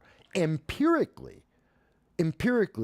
she is a bad candidate. She should not be in elected office. She does her job inefficiently, ineffectively. She is bad at what she does.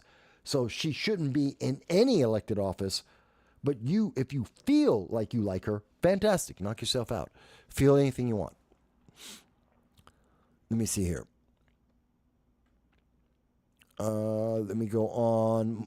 Democrat Mike says Alexandria Ocasio-Cortez said stupid things. She says many, many, many stupid things. Trump and Biden say stupid things. Both have. Biden more than Trump, but yes. All politicians say stupid things, for Christ's sake. Yes, and some of them excel at that. Some of them are exceptional at that. That's Alexandria Ocasio-Cortez, along with Ilhan Omar, Rashida Tlaib, Anna Presley, Jamal Bowman, and Hakeem Jeffries. The progressives tend to be exceptionally stupid and say exceptionally stupid things. Like Jamal Bowman, who said, I didn't know I was pulling the fire alarm. Then he said that he didn't think everything would stop because he pulled the fire alarm, that he wasn't trying to disrupt the government when he pulled the fire alarm. Even though he had the sign in his hand that said, don't pull the fire alarm, it will disrupt the government. And he did it anyway. And we have video of that. He's a liar. So, yeah, there's a lot of politicians that say exceptionally stupid things. Democrats excel at that.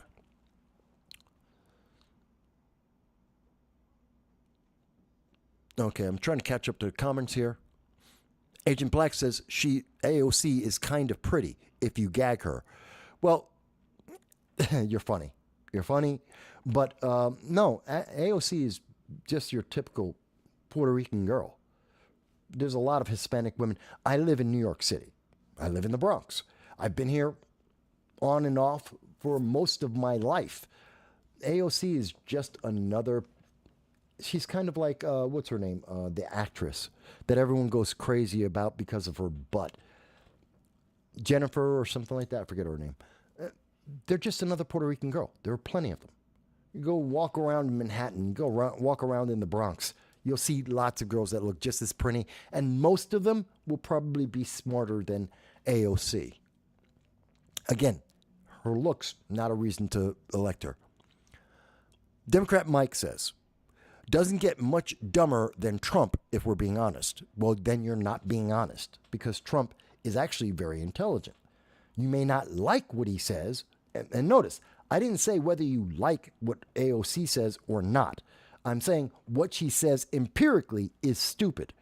Now, whether or not you like Trump, you may not like what he says, which many people don't like the tweets that Trump has made. That doesn't make him stupid. It makes him unpleasant. That makes him unlikable. Not the same thing as being stupid. AOC she may well be likable, but she is stupid. Point blank. That's objective. That's an objective fact. Trump isn't objectively stupid. He's a successful businessman. He's been president. He's been successful as president. That is a fact. That is an empirical fact. You may not like him. That is subjective. That's up to you. But you cannot objectively say Trump is stupid. You can say subjectively that you don't like him and you don't like what he did. You can't say he wasn't effective, that he wasn't efficient, or that he didn't know what he was doing. You can't say that. That would be a lie. Let me see here. Graham asks, Michael asked me, did you have an opinion of Michelle Caruso Cabrera? She's around your age, business background, ran against AOC in the Democratic primary in 2020. I remember that Michelle ran. She ran as a Republican. And I remember I followed her campaign shortly. She had no chance of winning. Decent candidate, as I recall, and it's been a little while, but as I recall when I looked into her, she's a decent candidate, run-of-the-mill, nothing exceptional about her, which is why she didn't win. She didn't have the cult of personality to compete against Alexandria Ocasio-Cortez's cult of personality. And that is the number one factor, besides being a Democrat, that Alexandria Ocasio-Cortez has. In fact, it's kind of funny. Alexandria Ocasio-Cortez isn't a Democrat. She's a progressive. Very big difference. And if you asked her, she would tell you she's a progressive not a Democrat. She runs on the Democratic ticket because all progressives run on the Democratic ticket, because if they ran on the Green Party, they'd lose, and they know it. So the smart progressives go to the Democratic Party and run there. The dumb progressives, they're like Jasmine Sherman, they're Nergalites, and they stick in the Green Party and they lose because they should. So she's smart enough to know to run in the Democratic Party, even though she's not a Democrat, she's a progressive. That being said, Michelle just wasn't a strong enough personality, but she seemed like a decent candidate. Democrat Mike goes on. Anybody with a brain can see that, he's trying to say that Trump is stupid. Again, that's factually incorrect. You're confusing, Democrat Mike, you're confusing your feeling with the facts. Just because you have a feeling that you don't like Trump doesn't make him stupid. Just because you don't like his policies don't make them failures. He factually was president and he succeeded in his policies. That is a fact. Taking out the pandemic, taking out the lockdowns, which every government in the world suffered through that pretty much equally. So it wasn't a matter of left or right. Every government went through the same process, and they all had the same results. So that's not on any one president. If a Democrat were in charge then, I wouldn't blame them for that either. No, looking at the 3 years of the policies of Trump, they worked consistently. He had fear and respect around the world. Whether you like it or not is immaterial. Your feeling is your feeling. Facts are facts. Two different things. Let's see. Graham says, I could see you engaging in substantive public policy dialogue with someone like Michelle Cabrera. I enjoy having that conversation. People misunderstand. I will interview anyone. Next couple of weeks, I'm going to be interviewing 2 of the libertarian potential candidates for president. I will have a conversation. I have interviewed people who are progressives. I've had progressives on here who've run for elected office before. I've had Democrats who've run for various offices. I will interview anyone and have a conversation with them. And I try to keep my interviews as neutral and as fact-based as possible. And I think I do an extremely successful job at doing that. So would I talk with her? Absolutely. I'd also talk with AOC. And I'd give her a fair shake. I'd ask her the same questions that I would ask any other member of elected office and treat her with the same respect I give to Republicans as I do Democrats. But if you're asking me about my political commentary, which is an evaluation of her policies and her success, she's a failure. And she's an idiot. Dow mentions Trump is bombastic and often goes on hyperbolic tangents, but that he is also has primary principles couched in them. This is true, and none of that makes him stupid. That again may make him unpleasant, doesn't make him stupid.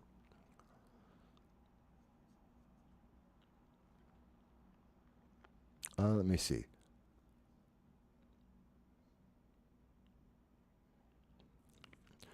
Democrat Mike goes on to say, no, he doesn't believe it's feelings, it's the way that Trump speaks. And again, we've had, let me again point out to you, Democrat Mike, Trump has been president. We have a track record. We can look at his policies, what he said, what he did. He is factually, by any criteria, not stupid. You can't say that. As for AOC, again, factually, we can show she's stupid. So it's your feelings. It's okay to have feelings. It's okay to have feelings and say, I don't like X. That's perfectly fine. I don't like France. I don't like President Macron. I think they're idiots. I don't like France as a country. I don't like Macron as a leader. I think Justin Trudeau is a horrendous leader. I've already said what I think about the Squad and most progressives in the Democratic Socialists of America. Those are my feelings. I can also give you factual evidence of why I think they're bad leaders, which is separate. you notice I almost never talk about my feelings about these individuals. Yes, I do bring up AOC as an idiot because she is, but that's more factual than it is a feeling. But you can even say that's a feeling. She's an exception. But when you hear me talk about most politicians, you will hear me talk about their policies, about whether they're effective or not. It doesn't matter if I like them. Liking them has nothing to do with it. I don't like a lot of politicians that I think are effective and that are very efficient at what they do. Whether I like them or not is meaningless, because the job isn't about whether I want to have a beer with them or if I want to date them. It has nothing to do with it.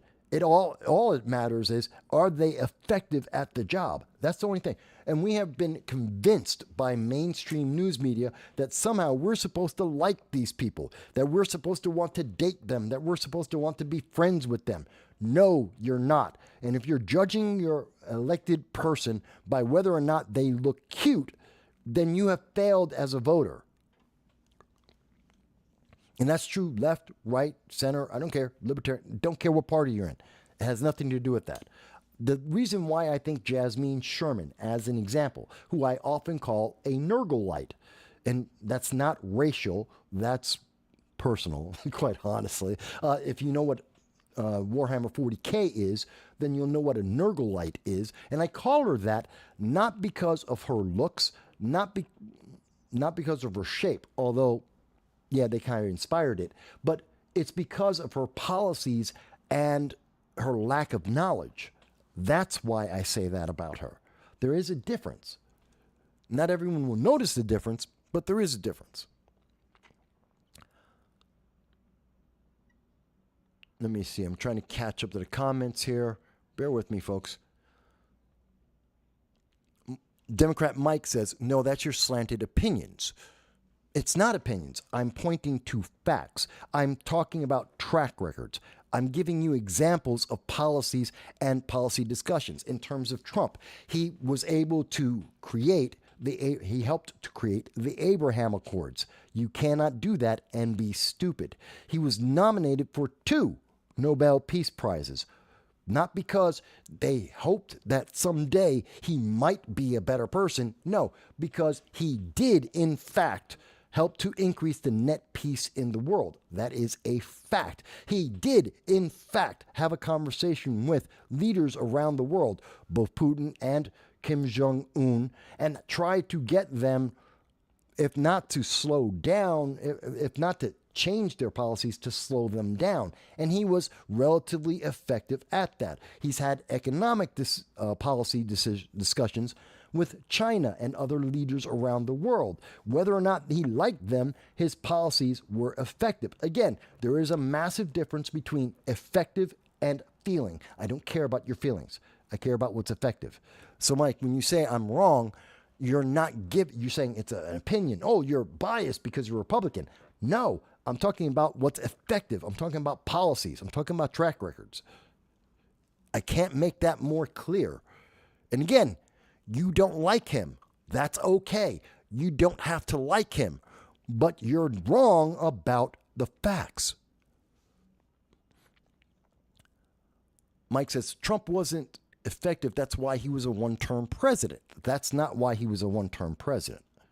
He was a one-term president because he had been attacked for 2 years before he ran, when the 18 months before he ran, and every day of him being there, the news media said he was evil and the devil and Orange Man bad. Every Democrat blamed every negative in the world on him because Orange Man bad, something that has continued even to this day. He has been going through 8 years of Orange Man bad, Orange Man evil. That's why he lost. There were also massive changes in several states about their election laws, which had some impact. We don't know how much, but had some impact on some of the voting as well. So, no. And let's be honest, Trump actually got more votes in 2020 than he got in 2016. He got more votes in 2020 than Obama got in 2008. So you can't say it was because he wasn't effective. He was very effective, and a lot of people liked him. More people liked Trump in 2020 than liked Obama in 2008. And 2012, for that matter.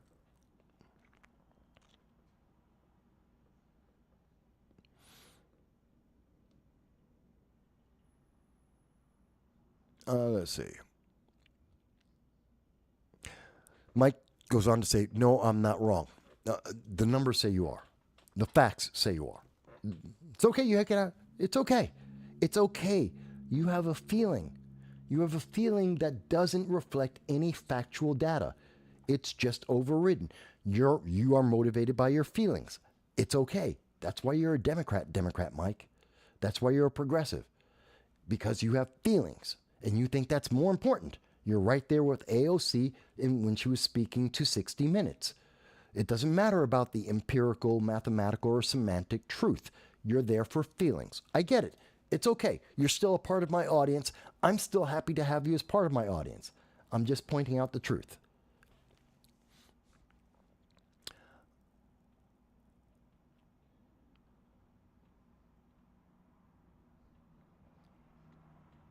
Let me see.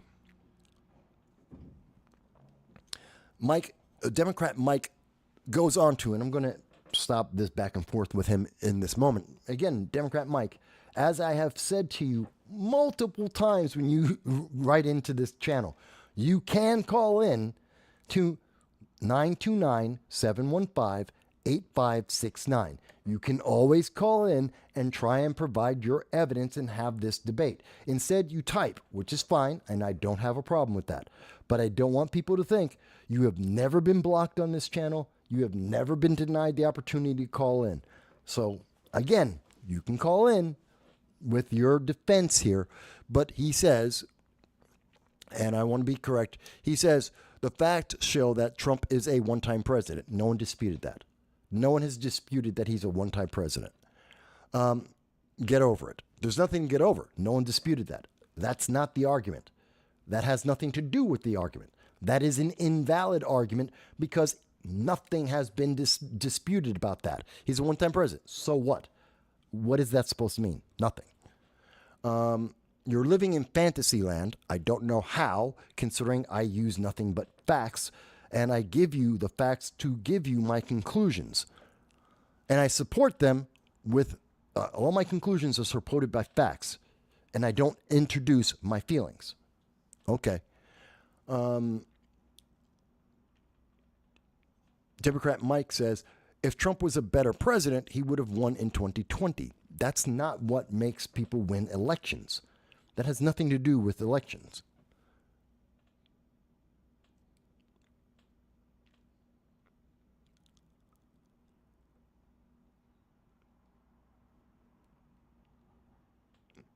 No, Mike says, okay, I gotta address it. He says, you say I don't have facts, and I just gave you a fact.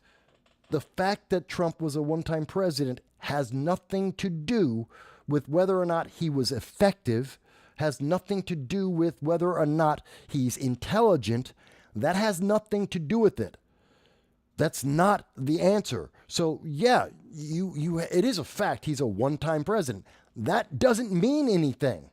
That's an election. That has nothing to do with policy. That has nothing to do with intelligence. They're not related. Those are two entirely separately different things. I know brilliant people who have lost elections, and I know morons that have won elections. And beyond AOC, there are many people in our Congress right now who are dumb as dirt, but they won. The fact they won doesn't mean that they're smart. They didn't get osmosis and suddenly become a genius. They're not. They're not saints. There isn't a single politician I know that's a saint. None of them are, even though many people think they are. They are not. So, again, you're not giving evidence of anything. You're saying, oh, it's not even a correlation. It's a false logic. It's a false soliloquy. Anyway, but I get into these conversations with Democrat Mike because I do want to give the left an opportunity to have their voices heard. And sadly, they never do. And the few times that we do have individuals who come on, and when I say never do, I'm talking about the politicians. Politicians never, other than an interview that I do with some of them when they're running for, and they need votes, and they want to get Republican votes or Libertarian votes or centrist votes, then they'll come on to the channel. But other than that, they really don't want to talk because they can't defend their positions. And so they don't call in. And that's one of the things I find upsetting. And of the few people who are left-leaning that do watch the channel and do call in or do contact me, Democrat Mike is probably one of the most outspoken, which is fine. And he doesn't do the trope that I often see of the left that goes, well, you're just a soulless, evil, ugly, old black man. And I get that. From time to time, I get that, which is, that's just useless. So I give Democrat Mike a credit that he's actually trying to make some kind of argument. It's a bad argument. It's not based in anything but feelings, but he tries.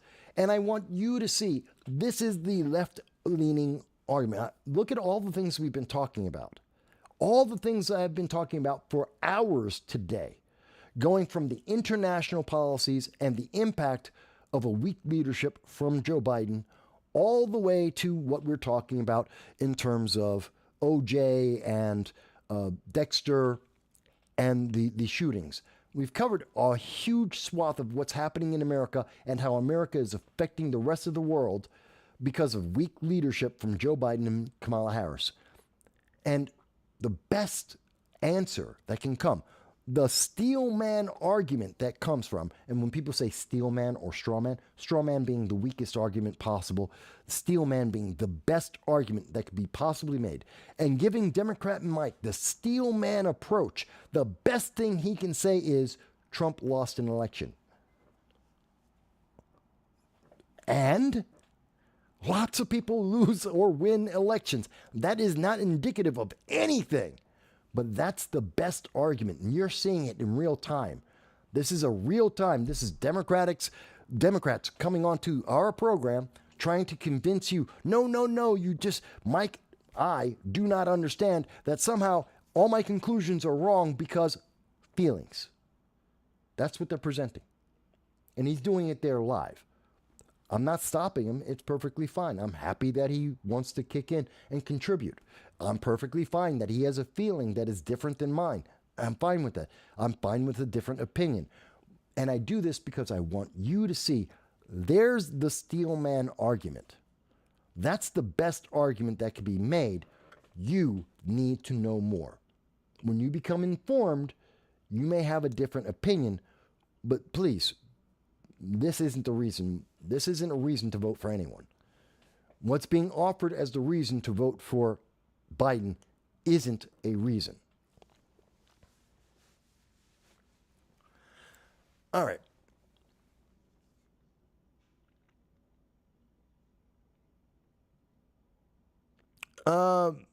Democrat Mike is leaving now. He's walking away. And he did wish everyone a good night and God bless. So, okay. Thank you, Democrat Mike. I'm perfectly happy for having the conversation with you and the example that you provided to my audience. And again, I'm taking the steel man position on that. And I hope that you have a great night. And I always look forward to seeing you here, Democrat Mike. And one day, you may call in. It'd be interesting.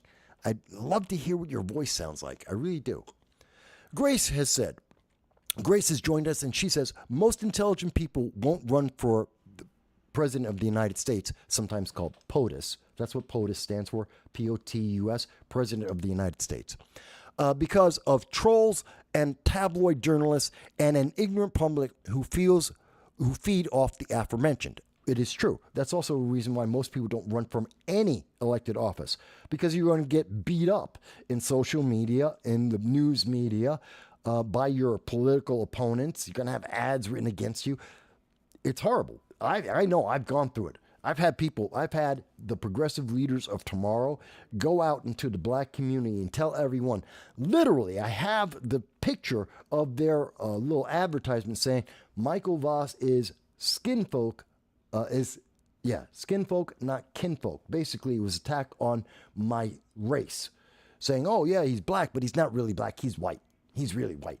And it was very insulting and other such statements. So I understand. That's the reason why most people won't do it. And it's a pretty good reason not to run, because it is a brutal. This is why people who do run for elected office, most people don't realize this. Everybody who runs for politics has a huge ego. The biggest egomaniacs are the ones that usually win. And narcissism is also very prevalent in politics because it has to be. Because you need to have an immensely thick skin and intense self-confidence to be able to run for anything. There is no one in politics who doesn't have a big ego, because if they did, they wouldn't be in politics. They would get out, because it is incredibly difficult both to run and when you win, the feedback you get. So that's just a reality. That's the truth.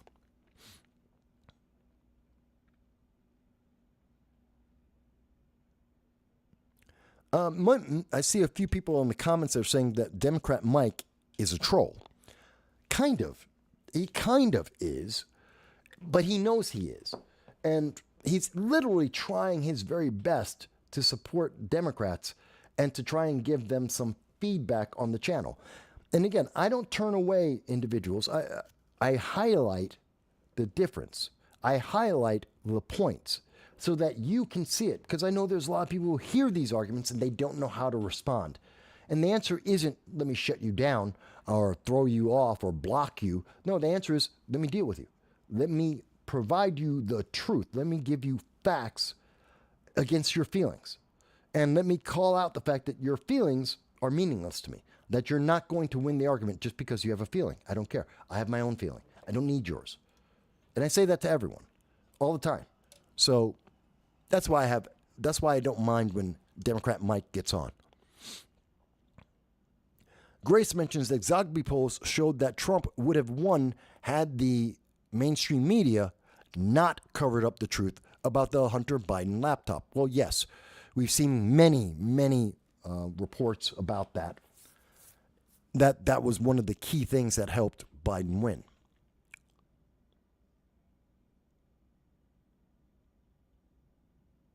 Thank you for being here, Graham. Thank you for watching the entire show. And thank you for all the comments. Grace mentioned she almost ran for city council and needed a lawyer to figure out the complications in running for city council. I don't blame him. It is complicated. There's a lot of paperwork to fill out. There's a lot of financial documents. You need an accountant too. And you have to have a thick skin.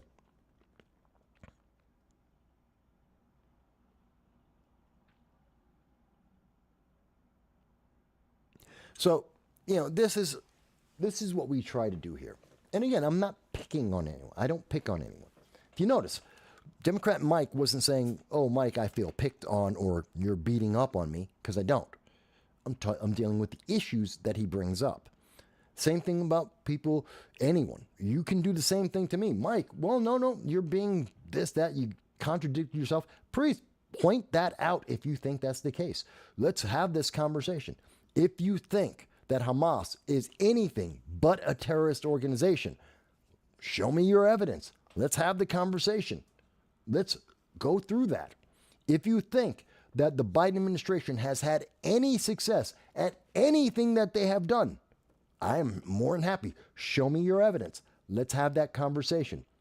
If you think there's anyone who can step in and replace Joe Biden at this point and win for Democrats, please tell me who that candidate is and why you think that's the case. I'm more than happy to hear that. If you think that the Biden administration isn't pandering to black men in trying to wish OJ condolences on his death from the White House podium, hey, I'm more than happy to hear why you think he actually brought that up when he doesn't bring up anybody else in entertainment that dies. But he brought up OJ. Why? Why was OJ the exception to the rule? So we've covered a lot of things today. My God, we covered so much. And of course, everything that we've been talking about, I have links in, will be linked in the description after the show so that you can see it for yourself and make your own decision. As always, with everything we talk about, so you can make your own decision about what was right or wrong. Let me see here.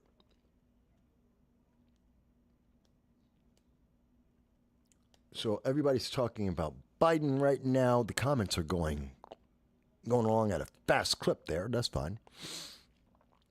We have been on, we've been on for just short of 6 hours. It's a good day. It's a good conversation. I enjoy my audience. And let me again mention, if you have not considered it, please, if you've been with us for the last 5 hours and 45 minutes, please like, share, subscribe. If you're watching on TikTok, well, I do have a TikTok channel, but realistically, go over to Rumble and just give us a like and a share over on Rumble. I'd really appreciate that.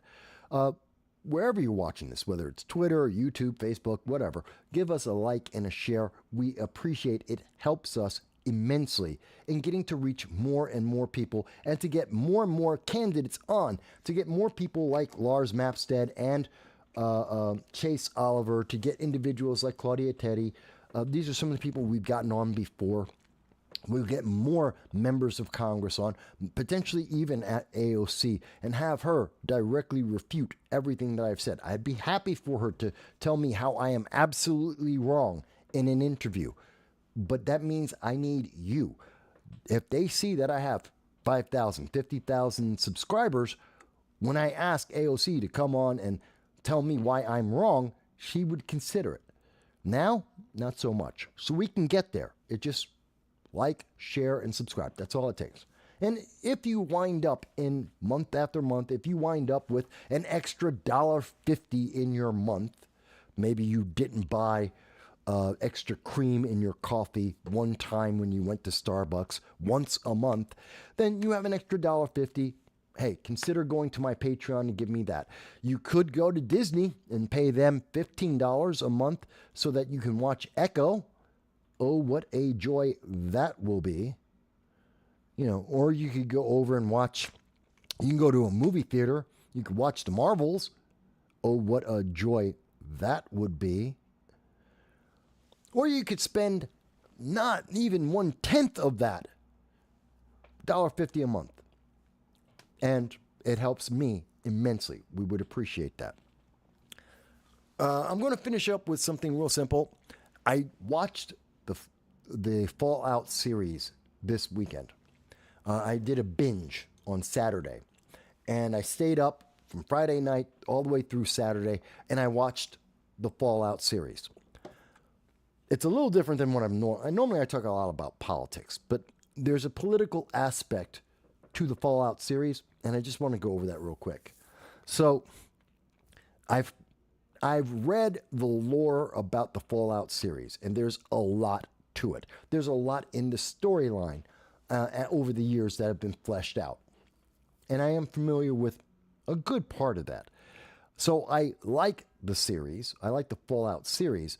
I'm not a fan of the games, per se.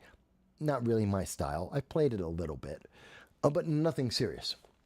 But I was curious to watch the TV show, which is on Prime on Amazon, which is a channel that has had hits and misses. Like The Boys, Season 1 was really great. Season 2, not quite as much. Season 3, I won't even watch it. They also had something like The Rings of Power, complete and utter trash. Useless beyond belief. Horrible. Everyone abandoned that. That's why only 33% of the people who started watching Rings of Power finished watching Rings of Power. It was a complete failure, and Season 2 is about to start, and if you want to see ultimate trash, go watch that. Again, this is what you're subscribing to instead of the $1.50 to give to me. My God, such trash. It's horrible. But they also spent a lot of money on doing Fallout, the TV series. Not nearly as much money as they wasted on Rings of Power, not nearly as much money as they spent to ruin The Boys, but they spent a bunch of money on the Fallout series. And this was done by Bethesda, a game studio that is probably best known for their ability to screw up really, really good titles. They screwed up, they made Starfield.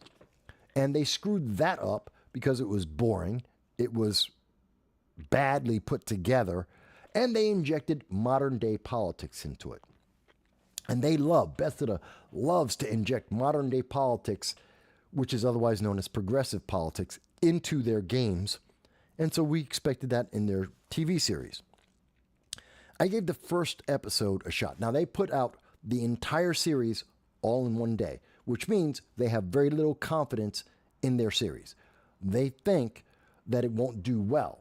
So they'd rather have people binge through it because they don't believe people will come back week after week to see the next episode, which is probably true. Probably true. It wasn't strong enough to make me want to come back and see it again. If I stopped watching it, I wouldn't have come back to the Fallout series. But I watched all 8 episodes in one night because I saw the first episode and I said, does this have potential? Is there anything good in this? And the entire series is maybe a 6, maybe a 6.5 out of 10. And the first episode, the first 7 minutes are brilliant. Walter Goggins, you may know him from, the police, he had a police procedural series that he was in. Fantastic. He's been really good. Walter Goggins is good in everything that he has been involved in. I think he's a great actor. But he's in this as one of the lead characters, the 3 main lead characters that we're following. A 4th lead main character who's not as often on screen, so hard to classify him, but Walter Goggins is one of them. And he is really great when he's on the screen. He carries the show. He is literally the best actor in the entire series. And when he's on screen, his portrayal, his storyline, absolute gold. Really well done. And the first 7 minutes, they were really smart. They spent the first 7 minutes talking about him and that storyline, his storyline. And he sold it. He sold it great. But in the back of your mind, as you're watching this, they're also pushing modern day politics. It's the little things that you see on the screen that just go, that seems interesting. That doesn't seem exactly right. Something's slightly off in the way they're presenting this to us. Not that it's something that couldn't possibly exist. Not that it's something that's blatantly political, but it's there. It's there in the words. And even though Fallout is a made-up fantasy, it's not a real universe. But it does have rules. And we know where it detracts. We know what's different about it. But even within that, it's the way they say some of the things that they say. It's the way that they show us some of the things that they're showing us. You can see the modern day politics that have been inserted in there. And mind you, it's not the best writing that I've ever seen. The best scripts ever made? No, absolutely not. But even in the best moment of the show, the first 7 minutes, it's something that's nagging at you and it takes away from the series. It's one of the reasons why I say the entire series is maybe a 6, maybe 6.5. It's these little moments of modern audience propaganda that is inserted. This progressive ideology all over. In some of the pictures that we see, some of the flyers that we see put up in walls, some of the conversations people have with each other, the type of people that we see out in a wasteland of irradiated world, it just hits you a little bit that these things don't seem right. The way people are speaking, the way they were interacting. They have a trans character in there. Why? We're talking about a post-apocalyptic world, and they have a trans character in it. Does that make sense to anyone? In a world that, I mean, we more expect Mad Max as the end of time, which doesn't mean people can't be gay. They could. I'm not saying they can't be trans. I'm not saying that. But does that seem like that would be so prevalent? Like that's something you would expect to see? Do you think all the other people would, in that post-apocalyptic wasteland, would be reacting the same way as we do now in 2024? No. No. The only answer is no. Not that the trans character couldn't exist, but they wouldn't be treated like 2024 in a post-apocalyptic world. That doesn't make any sense. They also, last episode, they really doubled down, tripled down on the trope of Disney dad. Of a Disney dad is really massive trope that they double down and triple down on. And if you know what the trope about Disney dads is, that's what you're seeing here. And then there's also, and then they really slap you in the face because besides Disney dad, they also throw in lesbians. Why? Was it integral to the characters? Absolutely not. Did it have anything to do with the characters? Absolutely not. Had nothing to do with it. They just threw it in there because lesbians. Because there has to be a lesbian. There has to be a lesbian in the program. I'm not against it if it made any sense whatsoever, but literally the characters that they're showing us and they're telling us, oh, but here it is, lesbian. Don't you see the lesbianism? It's like, I don't care. Has nothing to do with the character. The character was good or bad based on the acting, the lines that they had, the plot line for that character. And none of it had anything to do with lesbian. So why'd they make her lesbian? Because modern day politics, modern audiences have to see a lesbian in there. Has to be. You can't have a series without at least a lesbian and lesbianism. And they did it on top of the fact that one of the female leads in the show, she's all about free and open sex. Okay, does that make sense? Yes, in the storyline, it does make sense. It's not just because, liberal sex proclivities, but because of that character's background, it makes sense. And who she's offering that to, why she's offering it to them, what they do about that later in the show, propaganda. Purely propaganda, because it was unnecessary. In fact, that offer, that situation, completely useless. There's no reason why they had to have brought that in. They brought in that sexual content just for the modern audience, for modern audience propaganda, to just shove their policies, their 2024 politics, into this fantasy world created from a video game that has nothing to do with any of that stuff. That, in fact, the video games don't represent, do not show. That's not in the games at all. It's only in the series because modern politics. You have to put it in there. It has to, and this nags at you as you watch this and you go, but why is that there? It's unnecessary. It doesn't advance the storyline. It doesn't make sense 90% of the time. It's like, why are they doing this? It's wasting time, and it's detracting from the story and detracting from the characters rather than adding to them. Now, mind you, that one thing in the sex situation that one of the main characters has, that does make sense, but it doesn't add to the storyline. It doesn't add to, you could literally cut out that section, no one would care. It doesn't actually add anything to our understanding of how those characters are reacting. It's unnecessary. It's not an element that's going to make us like or dislike these characters at that point in the story. We've already gone through what? That was episode 4 or 5. We've already gone through half the series. We either like those characters or we don't by this point. We already know which characters are naive and what they may be naive about at this point. You're not helping the story by throwing in modern day politics just to have them there. And we know that the reason why they're doing this is they're trying to find that level of politicization of our entertainment where we're being pushed this modern political progressive ideology, but not hard enough that we notice it, but just enough because it's there. It has to be there, just in the background. It's almost subliminal marketing. It's almost subliminal propaganda, almost subliminal propagandizing of our entertainment.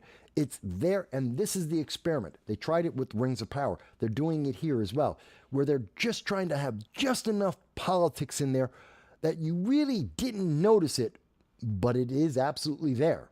And they're pushing their message, and they're getting it into your head so that maybe you'll like it and not realize you like it, so that they can give you more, and they can just keep adding to it so you don't notice, like a frog boiling in a pot, that you're getting it.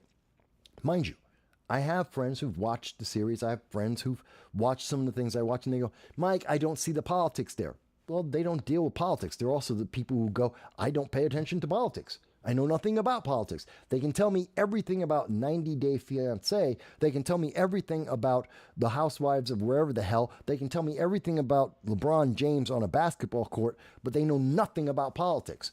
So the fact that they say, oh, I don't see the politics in that, you don't know what the politics are. Of course you don't see it. You don't know what it is. You actively avoid anything that's political. So even if something political happens right in front of your face, you wouldn't know because you don't recognize any of it. In fact, you actively blank it out of your mind. So I'm not surprised. I do see the politics in Fallout. It isn't egregious, but it's enough. It took maybe, if I were to rate this show, if they cut out everything that was political and unnecessary, I'm only talking about, and these are the unnecessary things they threw in that do not change the plot, do not change the world, do not change anything. It's just there to be there for politics, for modern audiences that don't exist.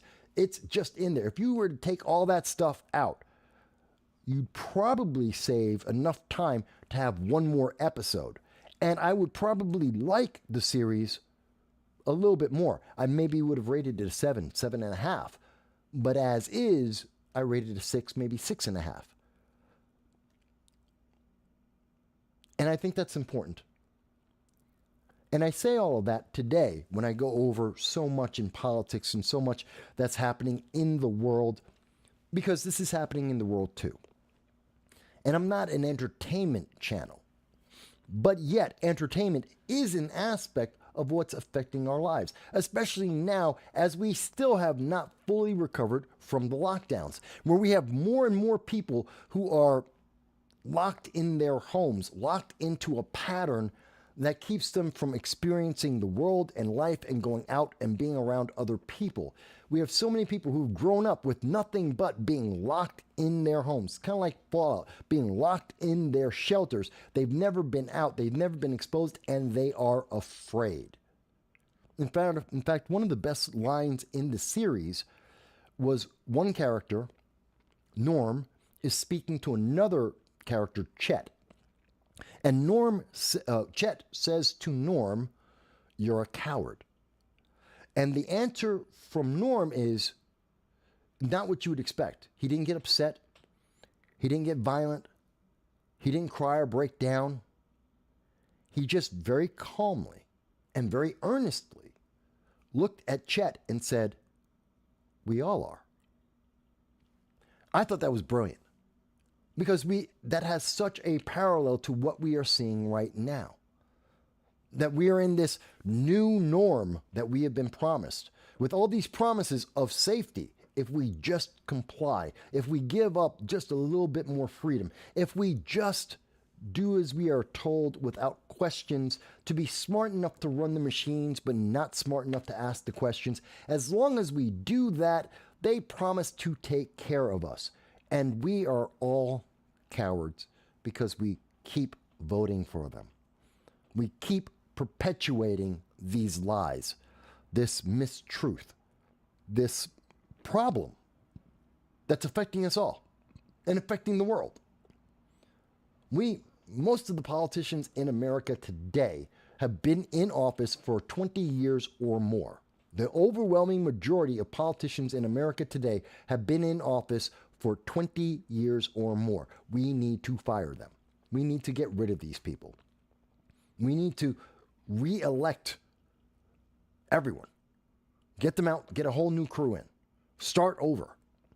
Almost to the point of where Jefferson once told us that every generation or two, we should restart the whole thing.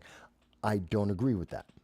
I don't agree with the AOC mindset. Burn it all down. I don't agree with Dearborn, Michigan. Burn it all away. Burn the Constitution. Burn the amendments. Destroy the entire system. I don't agree with that. But I do agree with we don't need and should not have career politicians. That's a mistake. That's a problem. That's a big problem. And that problem is interfering with everything else. And everyone is so busy trying to be a career politician. Everyone's so busy just trying to get reelected that they don't fix the problems they created. And they don't take into account the consequences of what they are doing and how it will affect us all. And that's why we see the entertainment we're seeing right now, which is trying to convince us that not fixing the problem, that kicking the can down the road, that just keep doing what you've been doing. Just keep re-electing these people. Just get a little bit more progressive. Just accept the progressive mantra just a little bit more into your life and you'll be okay. And I have to say no. No. The Fallout series could have been very good. Could have been interesting, exciting, could have been unique and different. It's none of that. It's rather boring for a good part of the entire storyline. There's a couple of characters. Maximus is probably the second best character in the entire storyline, and he reminds me, his entire storyline reminds me of Finn in Star Wars under Disney. Except it's done better than Disney did it. But it's the same character. And I wouldn't recommend anyone to see that. Yeah, I watched the whole series. Watched it from beginning to end. There were moments that I liked. Like the quote I gave you from Norm and Chet. Would I recommend people go and watch it? No, not really. Do I think that fans of the Fallout video games, will they be satisfied? Absolutely not. Absolutely not. It fails at conveying the richness of the Fallout universe. Quite honestly, it really does. It fails to hit on or address any of the things that people want to see, like death claws. Absolutely no image of them. None. They should have spent a little money. Should have got a bigger budget and put in a death claw. They didn't. Super mutants? No one even knows they exist. Not there. They mentioned them once. If I remember correctly, they mentioned super mutants once in the entire series. If you're a fan, you know what that is. You wanted to see that. It's not there. Mentioned once. Deathclaw, you see a bone once. That's it. It's not in there. These are essential parts of the story. Because they're politicizing it. They're so busy adding in little bits of modern audience politics, of this progressive ideology that they eat up all the time for everything else. It's not like it's the best watertight story that you've ever read. It isn't. But the time that they do have and the things that they do actually well are all watered down and become that much less interesting because of it. And it's something that I felt as the series is going on, and I'm like, oh, I noticed that. And I noticed that. And it's every so often that they're trying to go somewhere with the story, and I go, oh, and look at that right there. There's that item, and there's that thing, and there's that statement, and there's that idea that they're shoving in here, and it's instantly, because I see it, I notice it, and it takes me out.